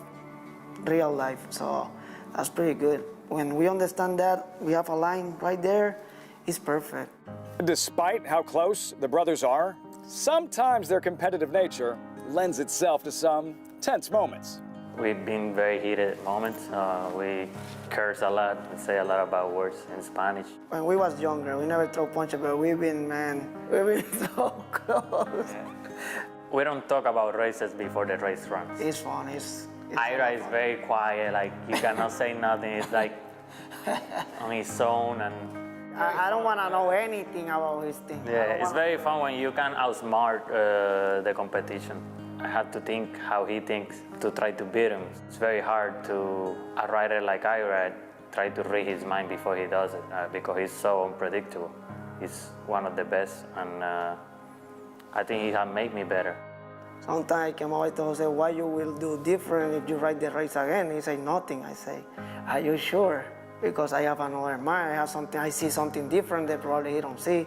It's like the same thing happened to me. While the brothers push each other to be better riders on the track, Irad credits Jose with making him the man he wants to be away from it. He used to be too on the muscle, like too keen, and I tell him he need to calm down and think before he do things and say things. He started winning like crazy and started winning all the Eclipse Awards. And I told him just, my job is to keep you grounded and keep you doing the right thing. As a person, I think he made me better. He's so good at some things that I'm not. So I try to get whatever I can get of him to make me better in that part of the racetrack. He's been working, so he's been doing a lot better, become a better person, a better father, better son, and everything. So it's nice to see that. Always gonna have him. He's my brother, he's my blood. I love him. You love to see that brotherly bond, Irad and Jose Ortiz, as we celebrate Hispanic Heritage Month, both natives of Puerto Rico, and they, like many natives of Puerto Rico, have come here with a splash and just been a tremendous impact to this NYRA Jockeys Room in the circuit. Two incredibly talented young men that it's been fun to watch their evolution. And it's just really cool to see the relationship between two brothers that are both competing against each other and both very successful, that they help each other. And it's a mutual respect and a mutual admiration. And honestly, the fact that they'll go out of their way to try to elevate each other, that's what brothers should do for each other. And it's a really wonderful thing to watch. And you think about all the great riders over the years that have hailed from Puerto Rico. And obviously, the one that everybody looks up to, in Angel Cordero Jr., I see a lot of Angel in Irad. Jose, tremendous rider. See a lot more in people that were around back then. Eddie Belmonte, I love how stylish he is, but they're both just tremendously talented people, and their parents should be super proud because they raised two really good young men. As we'll see both of them represented in this upcoming 8th race. There is the number 11 running with Scissors, who is going to be Irad Ortiz's mount. He's going to stick with this one, who gets in the also eligible list, while Feathers Road, ridden by Jose Ortiz, this one in the body of the race, did win an off-the-turf race at Saratoga 2 starts back. We'll try to do that yet again. About 17 minutes away from the 9th. We'll talk more about it after this on America's Day at the Races. Introducing Venezuelan Hug, the tenacious, towering son of Constitution, now standing in New York. After breaking his maiden at Gulf Street, he dispatched Cityman and Allowance Company at Saratoga, going on to 6 wins in 10 starts, finishing with 3 straight stakes victories, including the Grade 3 Canadian Turf. Now a versatile sire, complementing any mare with size, looks, and athleticism that's been called the best-kept secret in New York. Venezuelan Hug, standing at Mill Creek Farm. Visit millcreeksaratoga.com to book your mare today. The Fasig-Tipton Mid-Atlantic Fall Yearling Sale, offering a catalog of yearlings from many of the sport's most lucrative state-bred programs. Among the nation's richest sources of stakes caliber horses, graduates of this sale have won or placed in over 200 stakes races in just the past 2 years alone. Recent stars include Leave No Trace, winner of the Spinaway Stakes, and runner-up in the Breeders' Cup Juvenile Fillies. Mid-Atlantic Fall Yearlings, Monday and Tuesday, October 2nd and 3rd in Timonium, Maryland. Where will you be? Consistently versatile, with 25 Grade 1 winners on every surface, from 6 furlongs to 1 1/4 miles, all over the world. Switzerland in the Dubai Golden Shaheen. Switzerland wins. Churls Fight running on. Mason in front. Churls Fight on the outside. At the wire. Photo for the win. Prince of Monaco's too good. An impressive winner of the best pal. All purpose, all places, all power. Spikestown. Racetrack Television Network brings you every race, from every track, on every screen, every day. With monthly packages starting as low as $5, RTN gives you great value and access to more live HD streaming and race replays than anyone. Visit RTN.tv today to sign up and watch on almost any device, including Roku and Amazon Fire. RTN has packages that start at $5 per month.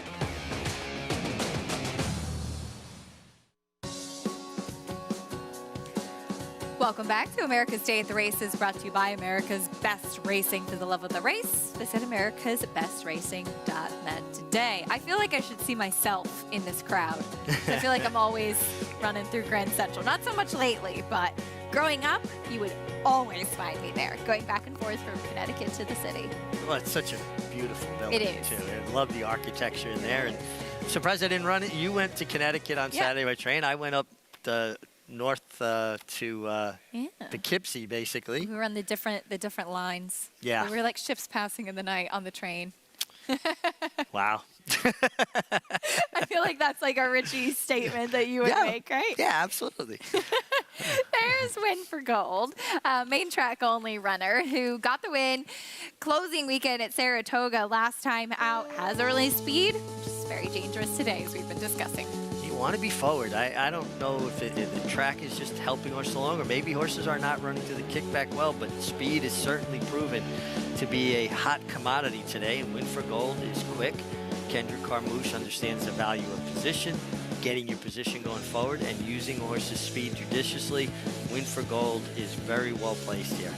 And he's in good form, winning the last 2 races and a string of in-the-money finishes prior to that. A horse that has just kept his form overall since being in the barn of Michelle Giangulio. For more on this field, let's head down, get a paddock report from Maggie.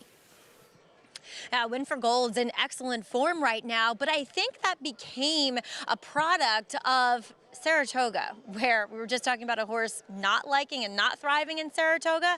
Well, Win for Gold thrived there because, as his trainer Michelle Giangulio has said, he got to take advantage of Clare Court, where it's a lot more quiet. A horse isn't as inclined to be as aggressive in its training, and he showed it in the paddock too. He was a lot more calm, a lot more focused. Now today, he's fairly, it's all relative to what you've seen in the past. He's fairly calm, but his coat's kind of gone the other way, not in the right direction. He got a little bit hot.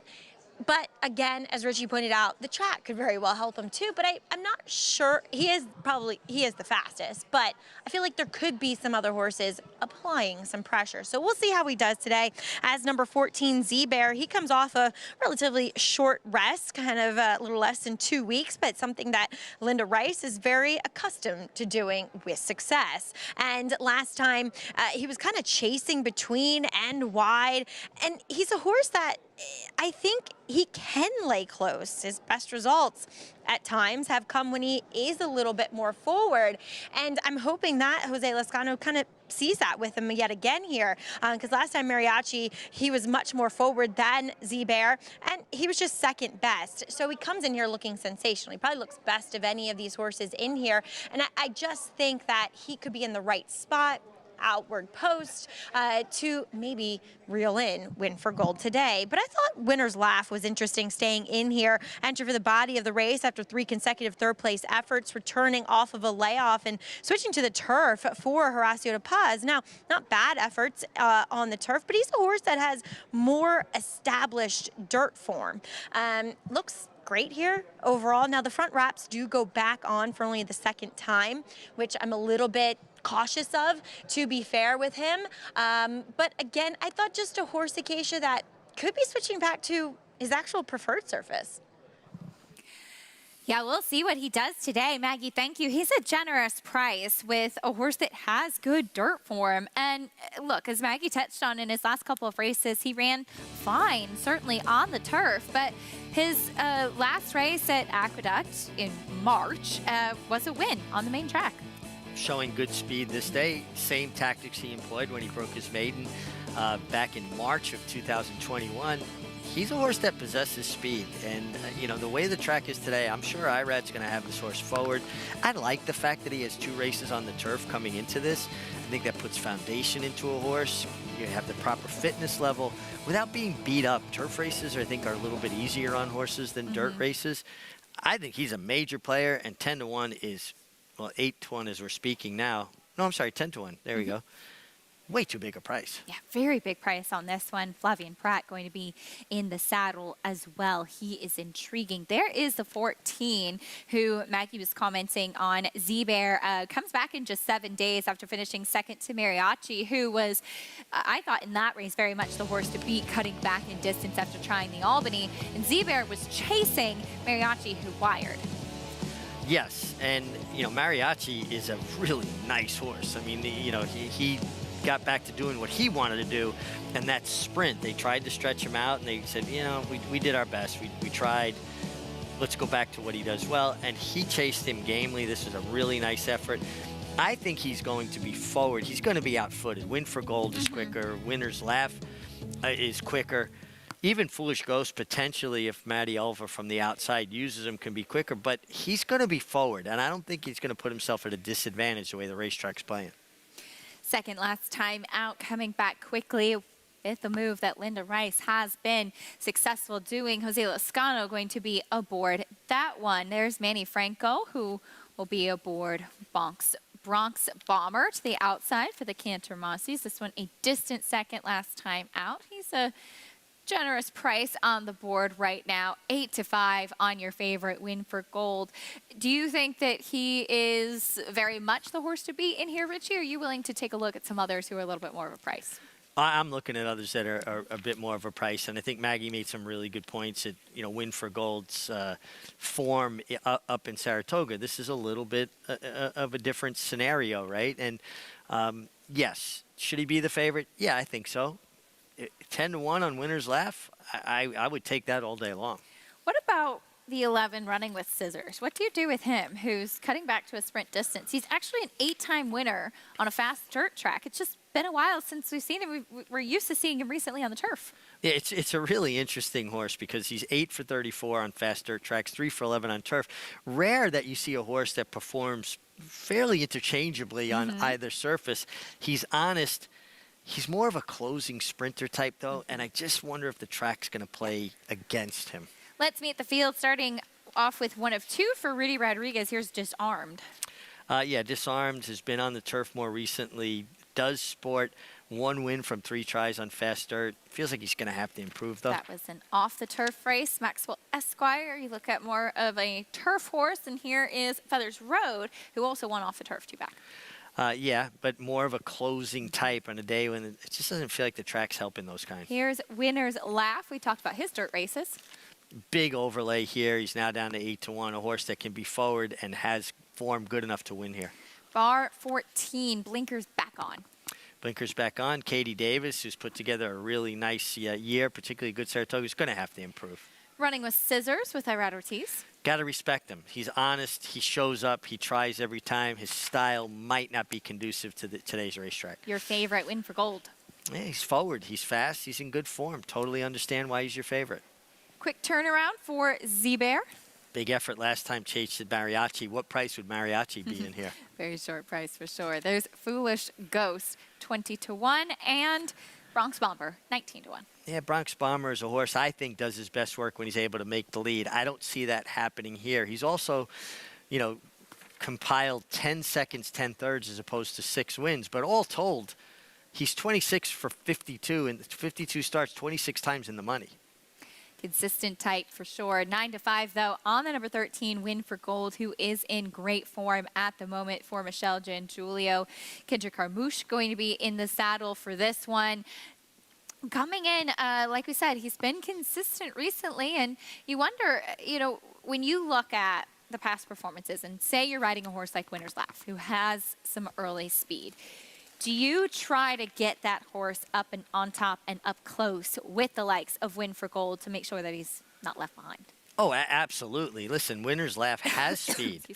Every now and then he kind of doesn't get away as clean as you'd like, but I'm looking to break running. I'm inside that horse. I don't want to let him clear. And if he's going to outrun me, he's going to have to work for it, particularly the way the track is playing today. If it was more of an honest track, every rider has, I think, principles of riding. Or if they don't, they should. And a few of my principles of riding was to get my position going forward, save ground where I could, and take nothing away that comes easy to a horse. So automatically, with those principles of riding, I'm coming out running. Let it sort out after I get away cleanly and put my horse forward. When there is a bias on the racetrack, and Andy Serling and I have discussed this, of a guy like Kendrick Carmouche who spent a lot of time riding at parks where there are often some significant biases, or Trevor McCarthy spending time at Laurel Park, guys like that, they seem to pick up so quickly on how the track is playing. How important is that for a rider to be able to pay attention to what's going on? It's so important. Listen, there are a lot of things people can be doing in the jockey's room. You could be playing cards. You can be playing ping pong. You could be shooting pool. You could be working out. You got to be paying attention. And your job is to pay attention, and you have to pick up on these things quickly, because if you're not, someone else is, and they're going to exploit the weakness in your game by not paying attention. Now, at the end of the day, you can't fully change a horse's style. But certainly you can maybe bend it a little bit to put them more in a position, especially if a track is showing a pronounced bias. Give your charge the best chance possible. Horses warming up on the track. For more, let's go back to Maggie. And we'll take a look at number 11, Running with Scissors. As you guys mentioned, the dirt record with this guy. So he can certainly handle this racetrack. And he does get Arad Ortiz, and he's 7-1, but as Richie pointed out, maybe he's one that's just going to end up being against the way the track is playing, despite him looking sensational here, really moving well. It's typical of Joe Sharp when he takes over training with one to have them turned out in the best possible way, and this is definitely one of the best times I've ever seen Running with Scissors up here. But also, it could harken back to that thing where the older they get, they decide which surface they prefer. And a lot of times they end up deciding that they prefer the turf. So that's another thing that probably has me shying away, even though he's a generous price, dropping a little bit to 6-1 right now. As we'll check in with number 5, Feathers Road. He's one that could be effective here. 2 back, he won. And getting the job done in an off-the-turf event. He just looks great. It looks as though he's doing well right now. Really nice warm-up. He's not the winningest type Acacia, but there's something to be said about a horse who's thriving on the day.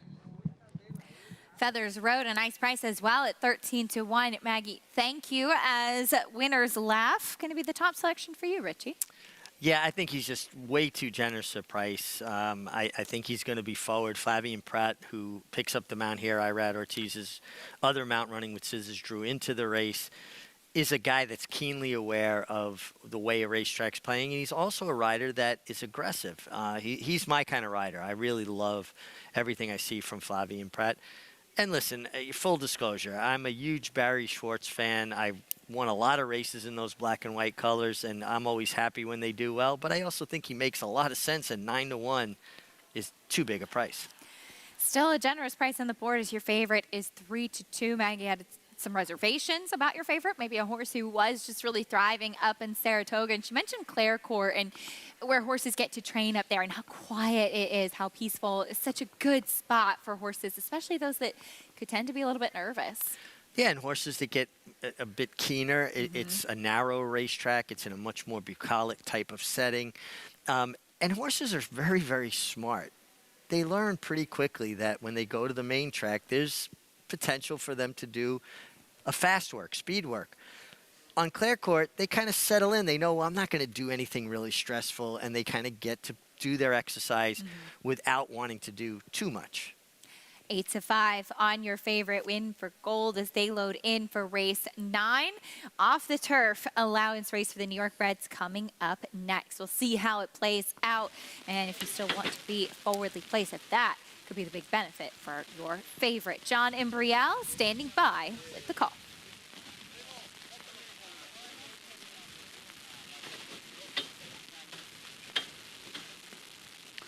A few more still to go into the starting gate. There's number 10, Bar 14, along with the 15, Foolish Ghost. And then number 16, Bronx Bomber, will complete the field. Foolish Ghost moves in. And Bronx Bomber will be the last of 10 to go in this off the turfer, this race 9, Belmont at the Big A. We're set.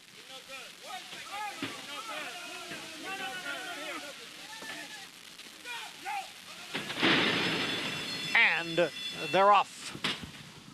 Win for Gold out for the lead. Disarmed is down at the rail. Winner's Laugh came away racing in third. Then Z-Bear next in fourth.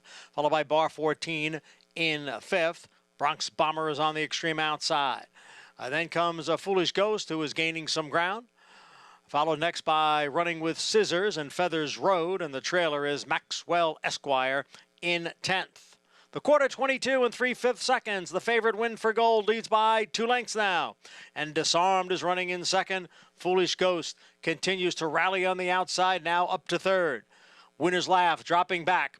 About to be passed on the inside by Z-Bear. They're all chasing Win for Gold, who takes the field to the top of the stretch. It is Win for Gold in front with Disarmed racing in second. Now a half dozen lengths back to the rest of the field. So it is Win for Gold with a 3-length lead and Disarmed in second, and the others are far back. It is Win for Gold and Kendrick Carmouche, and they have opened up here in deep stretch. No doubt about the winner here, Win for Gold, and Disarmed a clear-cut second.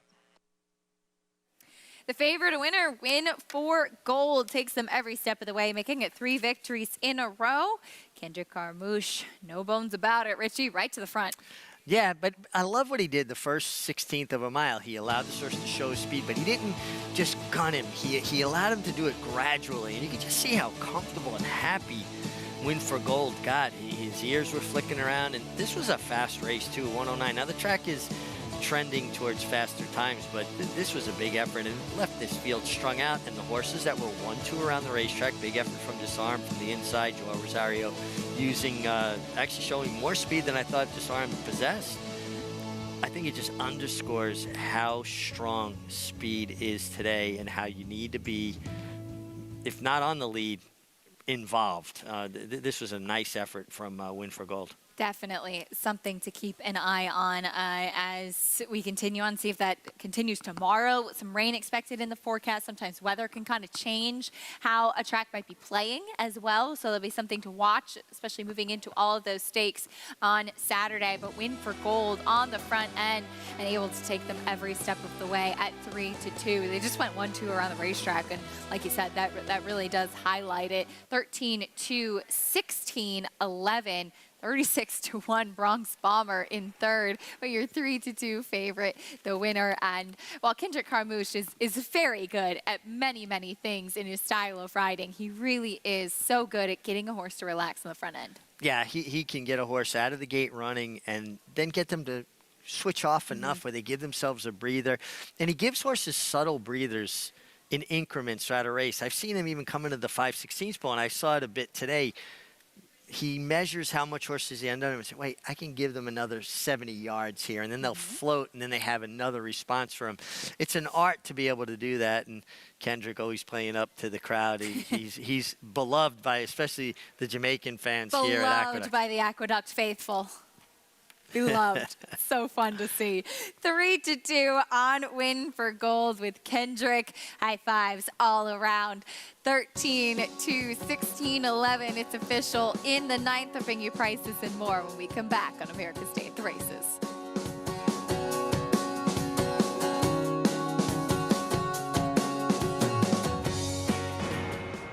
Catholic Boy, a Grade 1 winner on both dirt and turf, including this romp in the Run Happy Travers Stakes. He's so impressive today, the others didn't even have a prayer. This 6-time graded stakes winner was the fastest 3-year-old of his crop over 10 furlongs. Now his first runners are hitting the track. Dual surface Grade 1 winner Catholic Boy, standing at Claiborne Farm.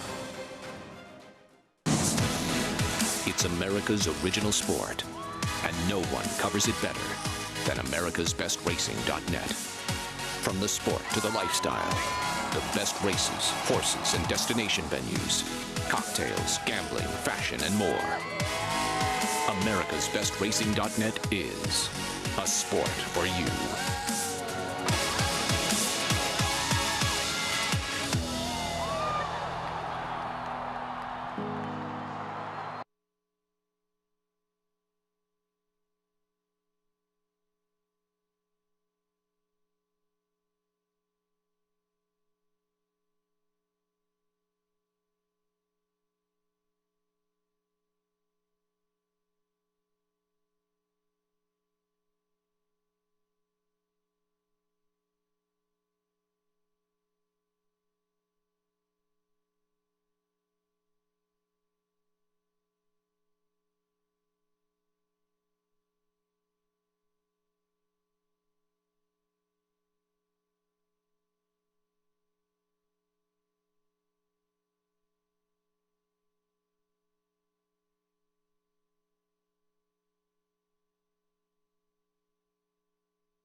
We're back on America's Day at the Races. So glad to have you with us on this Thursday afternoon as we just saw Win for Gold do exactly that. This Winter Circle lead-in brought to you by the Fasig-Tipton November Sale, the world's premier breeding stock event. Nominate now to the sale where stars are sold. Every step of the way for Win for Gold with Kendrick Carmouche, $5.10 winner as we head down to Maggie. They have quite the rapport, Kendrick, and Win for Gold. And this guy's just hitting on all cylinders right now, Kendrick. Yeah, Michelle Gingulio got this horse good. You know, now he relaxes real good. You know, at first he was really like anxious to do everything, you know, and I kind of figured him out along the way too. You know, he just want to roll. He don't want you messing with him. So, you know, once he get up there, he relaxes even though he's rolling, but you don't never feel like you're taking away from him when he's doing it. So I just let him do it. You know, it takes the heart out of the horses trying to catch up with him. One thing that I've noticed, too, is that he's not all out in the first, furlong. He's actually kind of let a horse go up on the inside of him now. Yeah, that's what he did. And before, he never used to do that. He used to see a horse and lock onto the bit and just take off. But now, man, you can let a horse be there. You just got to drop the reins, and, man, he just goes around there. And she doing a good job with him, you know. I mean, shucks, I rode him a couple of times. I couldn't figure him out because I was just letting him, I was rating him too much, but now I just let him roll, you know. That's what he want. You can feel it, and he's going to maintain it, so you can really feel that, you know. I don't want to take that away from him. I can't. It gives you so much confidence, too, Kendrick. We've noted that the track might be tilted towards horses forwardly placed, as you often pick up on. So I got to ask you, in the last race, you're on a horse that ran on the turf first time out for John Kimmel, the elusive Dr. Wong. Didn't show much speed. So what do you do with a horse like this? Just warm him up, warm him up, warm him up, warm him up, warm him up, warm him up, and then you're going to get in the gate, and you just got to pray that he break good. Because, you know, it's turf horses on the dirt, you know. You got to get to the turn in a good fashion, and then you can see once they switch leads if they're going to like the dirt or they're not going to like it. You're going to know by the time you get to the half-a-mile pole, but I've been working this horse. This horse has been working good. You know, Mr. Kimmel, a little on the fence about the dirt, but he said he did work good on the dirt, so we're going to go from there. I'm going to ride him out of there. Like it, like the game plan. Congratulations here with Win for Gold. Thank you very much. Louisiana in the house, baby. And two, he certainly figured out Win for Gold with Michelle Giangulio, Acacia. Yes, you did, Maggie. Thank you.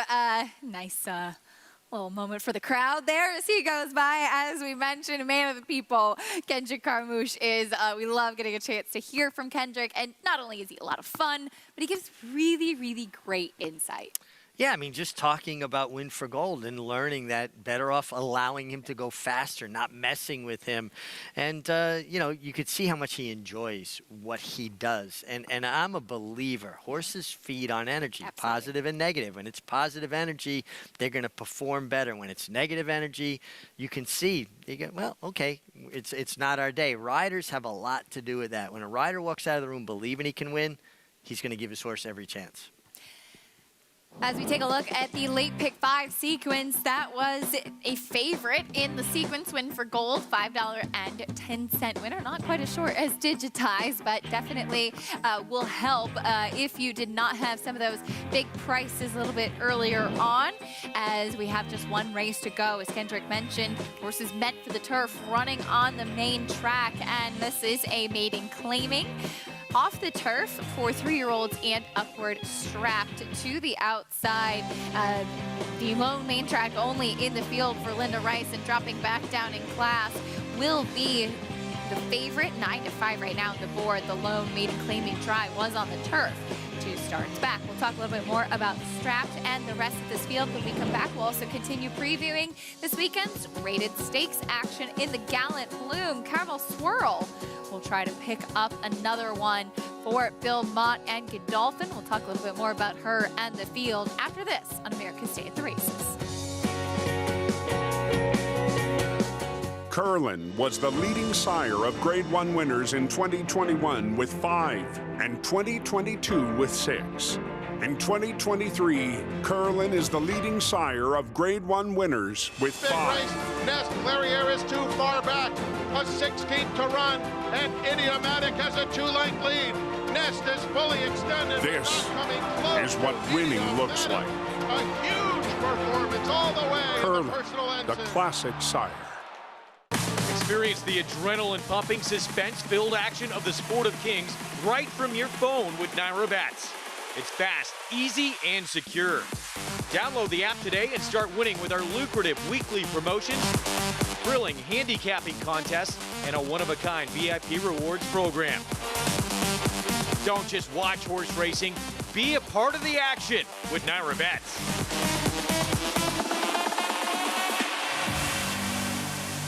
We watched his career. You know, the speed he had was tremendous. So we bought 2 or 3, underbidder on several. Really nice volatile colt in his last sale that I think maybe $600,000. Beautiful colt. Tom, $600,000. Thank you very much and good luck. Perfect sire for 2-year-old sales, and so we'll be bidding against some of our peers, no doubt. So we're looking forward to it. We like a little competition. You know, it's fun. Now more than ever, it's time to get with the program. When shopping for your next race prospect, consider that New York breds start with an advantage. Our New York breds run for serious green. At Saratoga Race Meet, New York bred maidens run for up to $88,000. New York bred allowance horses run for up to $100,000. And New York bred owners can collect awards of up to $20,000 per horse per race. So get back with the program. Seriously.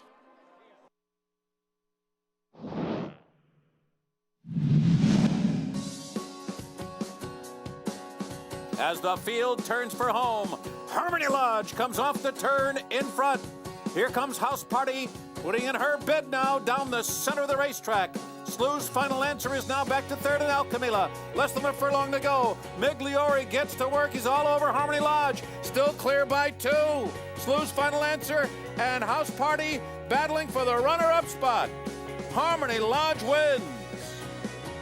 Migliore gets to work. Harmony Lodge winning the 2003 Gallant Bloom for Todd Fletcher and our own Richard Migliore aboard. She was a sweetheart. I really enjoyed riding her. And she was coming off a win in the Ballerina, where she won by a nose that day. And just keeping her busy, a couple little underhanded love taps, and keep her going forward. And she really was a honey to ride. I was privileged to get to pilot her and win 3 or 4 stakes on her. I love it. I love looking back at that. Into the winner's circle. How about that? Pretty cool moment, huh? Yeah, it's fun. It's fun to look back and have those memories. Yeah. Yeah. And I would be remiss not to add it was one of my 3 Gallant Blooms. as you should. This year's Gallant Bloom taking a look at the field. It will be race number 5 on Saturday. Also should note, due to programming on Fox and to make sure we are able to cover all of the shows, cover all the stakes on our show, we're actually starting at 12 on Saturday. So an earlier start, and the stakes are stacked earlier in the card. So do make sure to tune in earlier on Saturday, which is a big opportunity to have a chance to highlight all of the great rated stakes action we have coming up. Caramel Swirl is even money on the morning line, and she comes into the Gallant Bloom after finishing 4th in the Ballerina last time, also known as that epic showdown between Echo Zulu and Goodnight Olive. Yeah, listen, she faced the absolute top of this division with Echo Zulu and Goodnight Olive. This is an appropriate kind of, in some ways, a drop in class to the Grade 2 Gallant Bloom. And Caramel Swirl is honest. She shows up. She gives you an effort every time. 15 starts, 5 wins, 4 seconds, 3 thirds.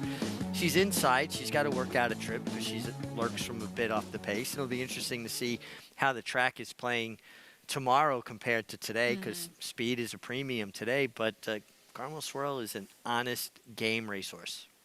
As we saw, that was her 3rd place finish in the Bed of Roses behind Goodnight Olive, champion of last year. She won the Vagrancy prior to that.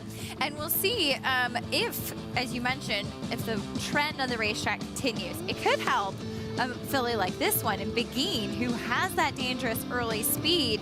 She backed up in the Bed of Roses, coming off of a stakes win at Laurel last time out, but she's quick early.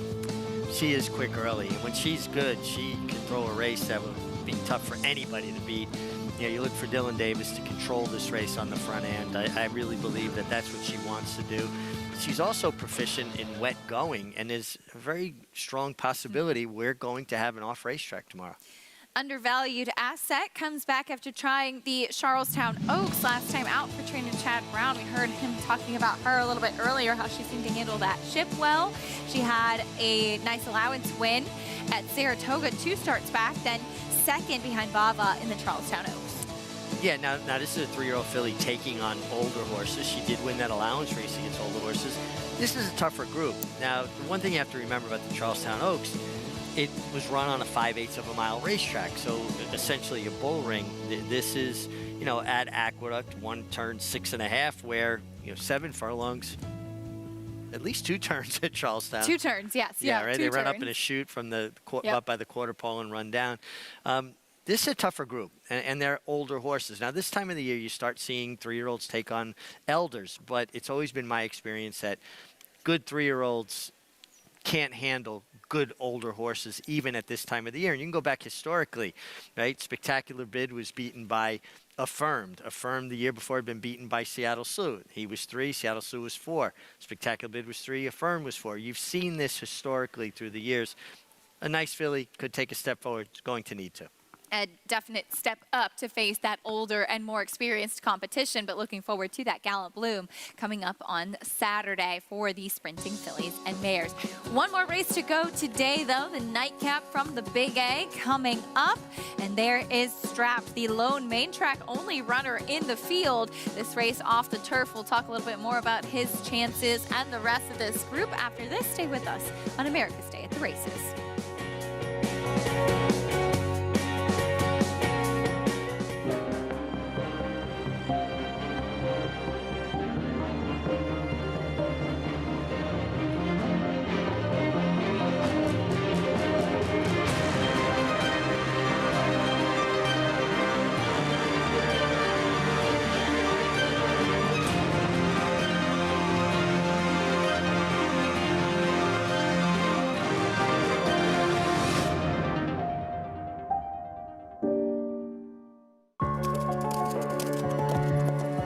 Keeneland, a horse will always be measured in hands.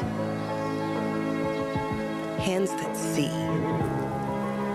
that sense, that speak. Hands that hold our sport to a higher standard, not for our sake, but for theirs, for the love of the horse, for generations to come.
We're back on America's Day at the Races, brought to you by Naira Bet. You can bet any track, anywhere, anytime. Even if you're in the back of the cab, stuck in traffic in Times Square. Get out your Naira Bets and fire away. I have a little post-traumatic stress watching that. I equate it to riding a horse and getting caught in traffic and no place to go, and then a guy drops in and another guy. This is like my life on a regular basis. Being the car. Run at that speed. Weaving through, yeah. There is your favorite in the nightcap race. 10 off the turf, 6 to 5 unstrapped. Let's get a paddock report from Maggie. And we'll check in with Strapped. We'll see if he can break through here in start number 8. Now, he's your lone MTO horse, and it just feels like this is the time for him to get the job done. And it's up to Jose Lascano to be aggressive with him, which I think he should be with that outside post. Usually, last one in, first one out. It's interesting. I often talk about some things that get passed down through bloodlines. And one thing about Candy Rides is they never have the greatest feet. And I did notice, and I didn't note, it's not to say he didn't have it last time, but they did 3/4 his shoe. So therefore, he's missing the inside part of that shoe on his right front. Just something I noticed, typical of Candy Rides, they do not have the easiest feet to deal with. As we'll move on to the other two that are taking money, and by the looks of things here in the paddock, they feel like the right other two. So we'll check in with second time starting number 5, the elusive Dr. Wong.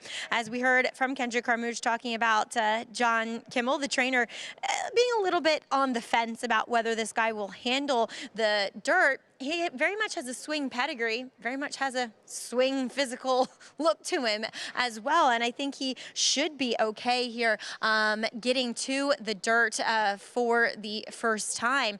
Son of Munnings, out of a dam, who was a very quick sprinter. Granted, the best sibling has been best sprinting on the turf, but this one's also half to Blue Grotto. Very laid back disposition. So as Kendrick said, I'm gonna have to warm him up a lot. I think that would be the right assessment, Kendrick. So just to wake him up a little bit on track, but incredibly fit here in the paddock is number 6, Bolt de Plata. He'll get back to the main track. Debuted there, got off so slowly, going 5.5. And when you do that, the race is virtually over for you. I will say, down the lane, watching him run, while he didn't make that much of an impact on the race, he did make up quite a bit of ground. And watching him, when asked by Jamie Torres, he kind of lowered himself nicely and got over the dirt okay. And that was his first start. He looks incredibly fit here now, third time around, back out to, out to a distance where I think it just makes a lot more sense for him, Acacia. Yeah, going the mile today. We'll see how he handles it. Maggie, thank you. Could be an intriguing runner, as we'll have the finale from Belmont at the Big A when we come back.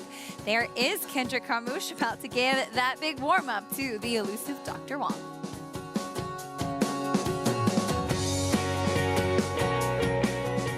The momentum continues for War Dancer as War Smoke delivers at Finger Lakes. War Smoke in front, another one for Andre Worry. Barrage runs down the field at Saratoga. Here's Barrage with a final surge. Barrage got him. And Born Dancer goes wire to wire, outlasting all comers. It's going to get close. BM Courage coming inside Born Dancer. Photo finish. Shouldn't you have a War Dancer? War Dancer, proud to stand in New York. On a perfect day, there is no finer place in all of sports. Nerves, excitement, and anticipation. Than beautiful, truly stunning.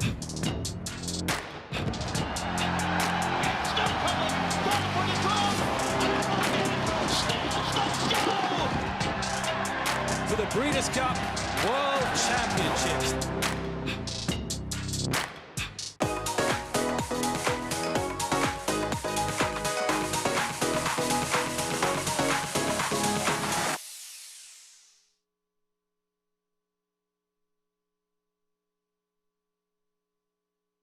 RaceLens is the most in-depth product in horse racing, with unique features found nowhere else. True odds, predictive analysis, and pace projection. RaceLens. It will change the way you follow horse racing and take your game to the next level. Racetrack Television Network brings you every race, from every track, on every screen, every day. With monthly packages starting as low as $5, RTN gives you great value and access to more live HD streaming and race replays than anyone. Visit RTN.tv today to sign up and watch on almost any device, including Roku and Amazon Fire. RTN has packages that start at $5 per month.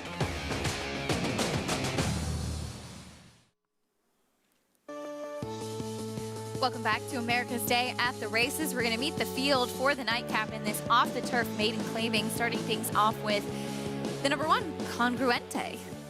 Yeah, Argentina bred, trying the dirt and slow works, though. Very slow works. By Long Island Sound, if you don't remember him, Aiden O'Brien trainee, was second to the Grade 1 Secretariat here. Here is the number 4, Majadoro. Yeah, just would have to really show more. Drops down into a maiden claimer for the first time, but form leaves a lot to be desired. Here's the elusive Dr. Wong. Kendrick Carmouche looks for the late double. I'm going to take a shot with the elusive Dr. Wong. He had significant trouble in the turf race. Let's see how it translates to dirt. Bolt de Plata getting back to the main track. Yeah, takes the blinkers off, sprinted 5.5, then tried the turf. Now gets back to the dirt, stretching out. Here's Timo. Timo, another one, trying turf for the first time. Has been on synthetic and turf.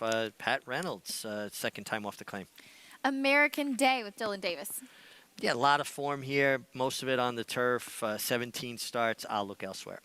And your favorite, number 16, Strapped. Listen, makes a lot of sense. Has proven dirt form, good enough to win here.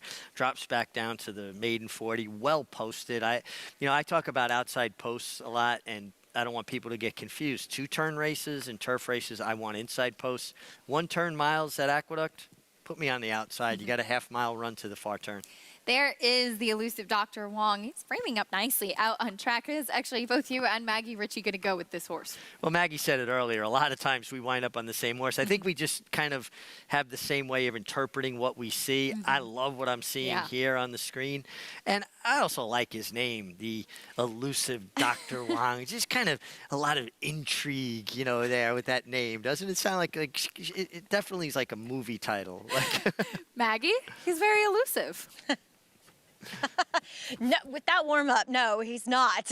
Out on the racetrack, he looks sensational. And, obviously connections, question mark when it comes to surface. Well, he moved really well, at least in a gallop, in an aggressive gallop over this surface. So I think Kendrick doing as he told us with this guy, going to get him out of the gate as best as he possibly can. And from what I saw, at least in the warm-up, I think he should be able to at least handle this surface. Look, Strapped is a deserved favorite, but it's just, I'm like allergic to 4-5 shots. So we'll go with the 5-1 on the elusive Dr. Wong.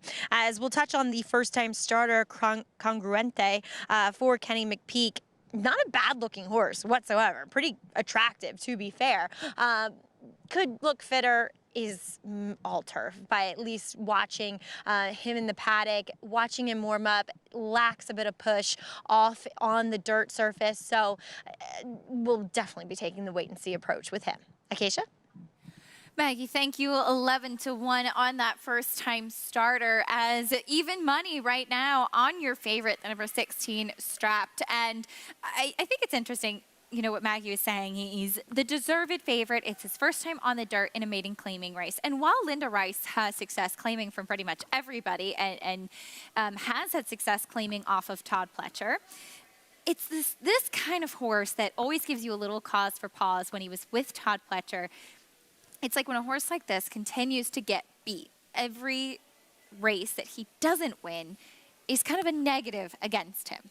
Does that make Is that fair to say? Absolutely. Coming from top-class connections like a Todd Pletcher, a Hall of Fame conditioner, at some point you would have thought he would have broken through. And the fact that he didn't, and he starts running up these, decent efforts, but nothing that would go, okay, wow, but he might have just landed in the right group today. Yes, absolutely. Absolutely. The lone maiden claiming start once again on the turf when he actually really didn't participate much that day. Right.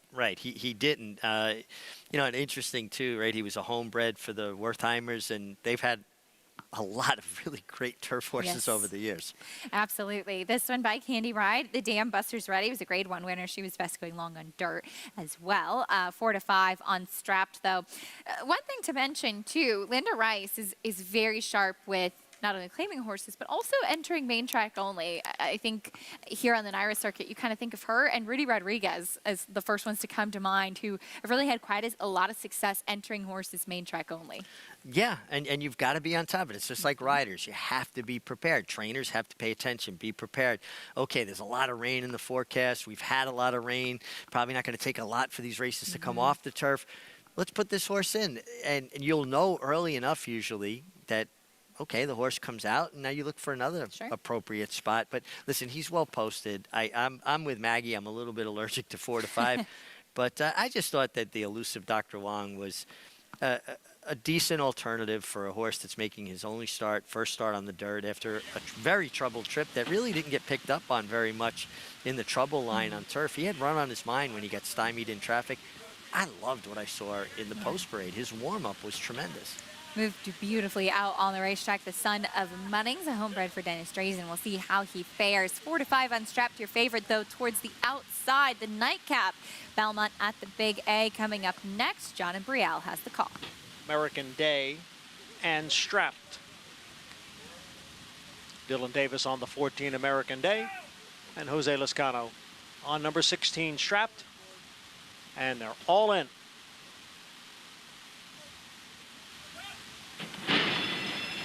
And they're off. And it is Timo, and there's the hustling, the elusive Dr. Wong, and down at the rail is Majadoro. The elusive Dr. Wong, Majadoro, they are 1-2, with Timo racing in third and moving up on the outside, along with American Day. They leave the chute, go to the main track, and it is Majadoro and the elusive Dr. Wong. They are heads apart. Timo runs in third, followed by American Day in fourth. Strapped is on the outside in fifth. Bolt de Plata in sixth, and a break of 5 back to Congruente, who trails the field in seventh. First quarter, 23 and 4/5 seconds. Majadoro down at the rail leads by a head. The elusive Dr. Wong is alongside and in second, followed by Timo next in third, and the favorite, Strapped, is on the outside in fourth. And then comes Bolt de Plata.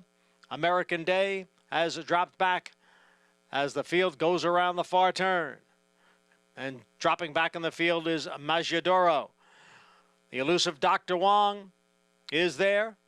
On the outside is Strapped, and Timo's in between, so it's 3 of them across as they come into the stretch with Bolt de Plata racing in a fourth. Strapped a little tough to handle there as they come through the stretch. Bolt de Plata continues to gain on the outside, so it's Strapped and Bolt de Plata 1-2 as they hit the 16th pole, and Strapped is prevailing here, and it will be Strapped who wins at odds on. Bolt de Plata was second, and Timo finished third. Strapped, the favorite, a winner, a little bit like a drunken sailor in the stretch, Richie, but gets the victory under Jose Lascano. Yeah, was trying to lug in, but Jose Lascano is such a good rider, and he's a rider that puts together consistently good meetings without the benefit of having a huge barn behind him. You know, he gets to ride for Linda, but usually Jose's her main go-to guy, Jose Ortiz. You know, and he just quietly continues to put together terrific meets and rides in good form, and he had a tough spill earlier this year, broke his wrist, his hand, and it came back earlier than anybody thought he would. Basically took the cast off and said, Doc, I gotta go back to work. And I like that. That's the jockey's mentality, and that's one of the reasons, one of many, that Jose Lascano is such a good rider, and he gets it done with Strapped too. Listen, very logical favorite. I wouldn't want anybody at that short a price here, but he certainly was able to benefit his backers quite easily. The 6 horse made a big run at him, Bolt de Plata, and got to lug it in as well, and eventually lugged in all the way to the fence, just came up second best.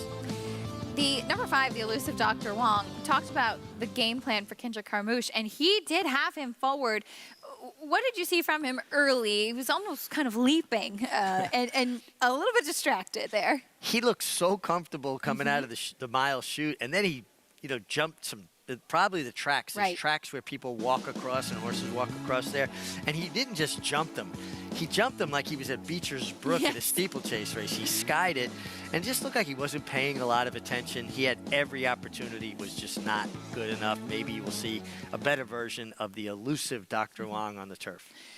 16, 6, 11, 14. Favorite Strapped gets the victory for Linda Rice and Jose Lezcano. Here's what's coming up over the next few days, though. The rescheduled Noble Damsel and Ashley T. Cole on Friday, jam-packed with graded stakes action on Saturday and Sunday. The 2-year-old turf horses on Sunday. But, of course, the Vosburg, a grade 2 event, but really revolving around the big names and the likes of Cody's Wish, cutting back in distance after trying that Whitney. Here's his Met Mile win, Richie, though, which was just dazzling.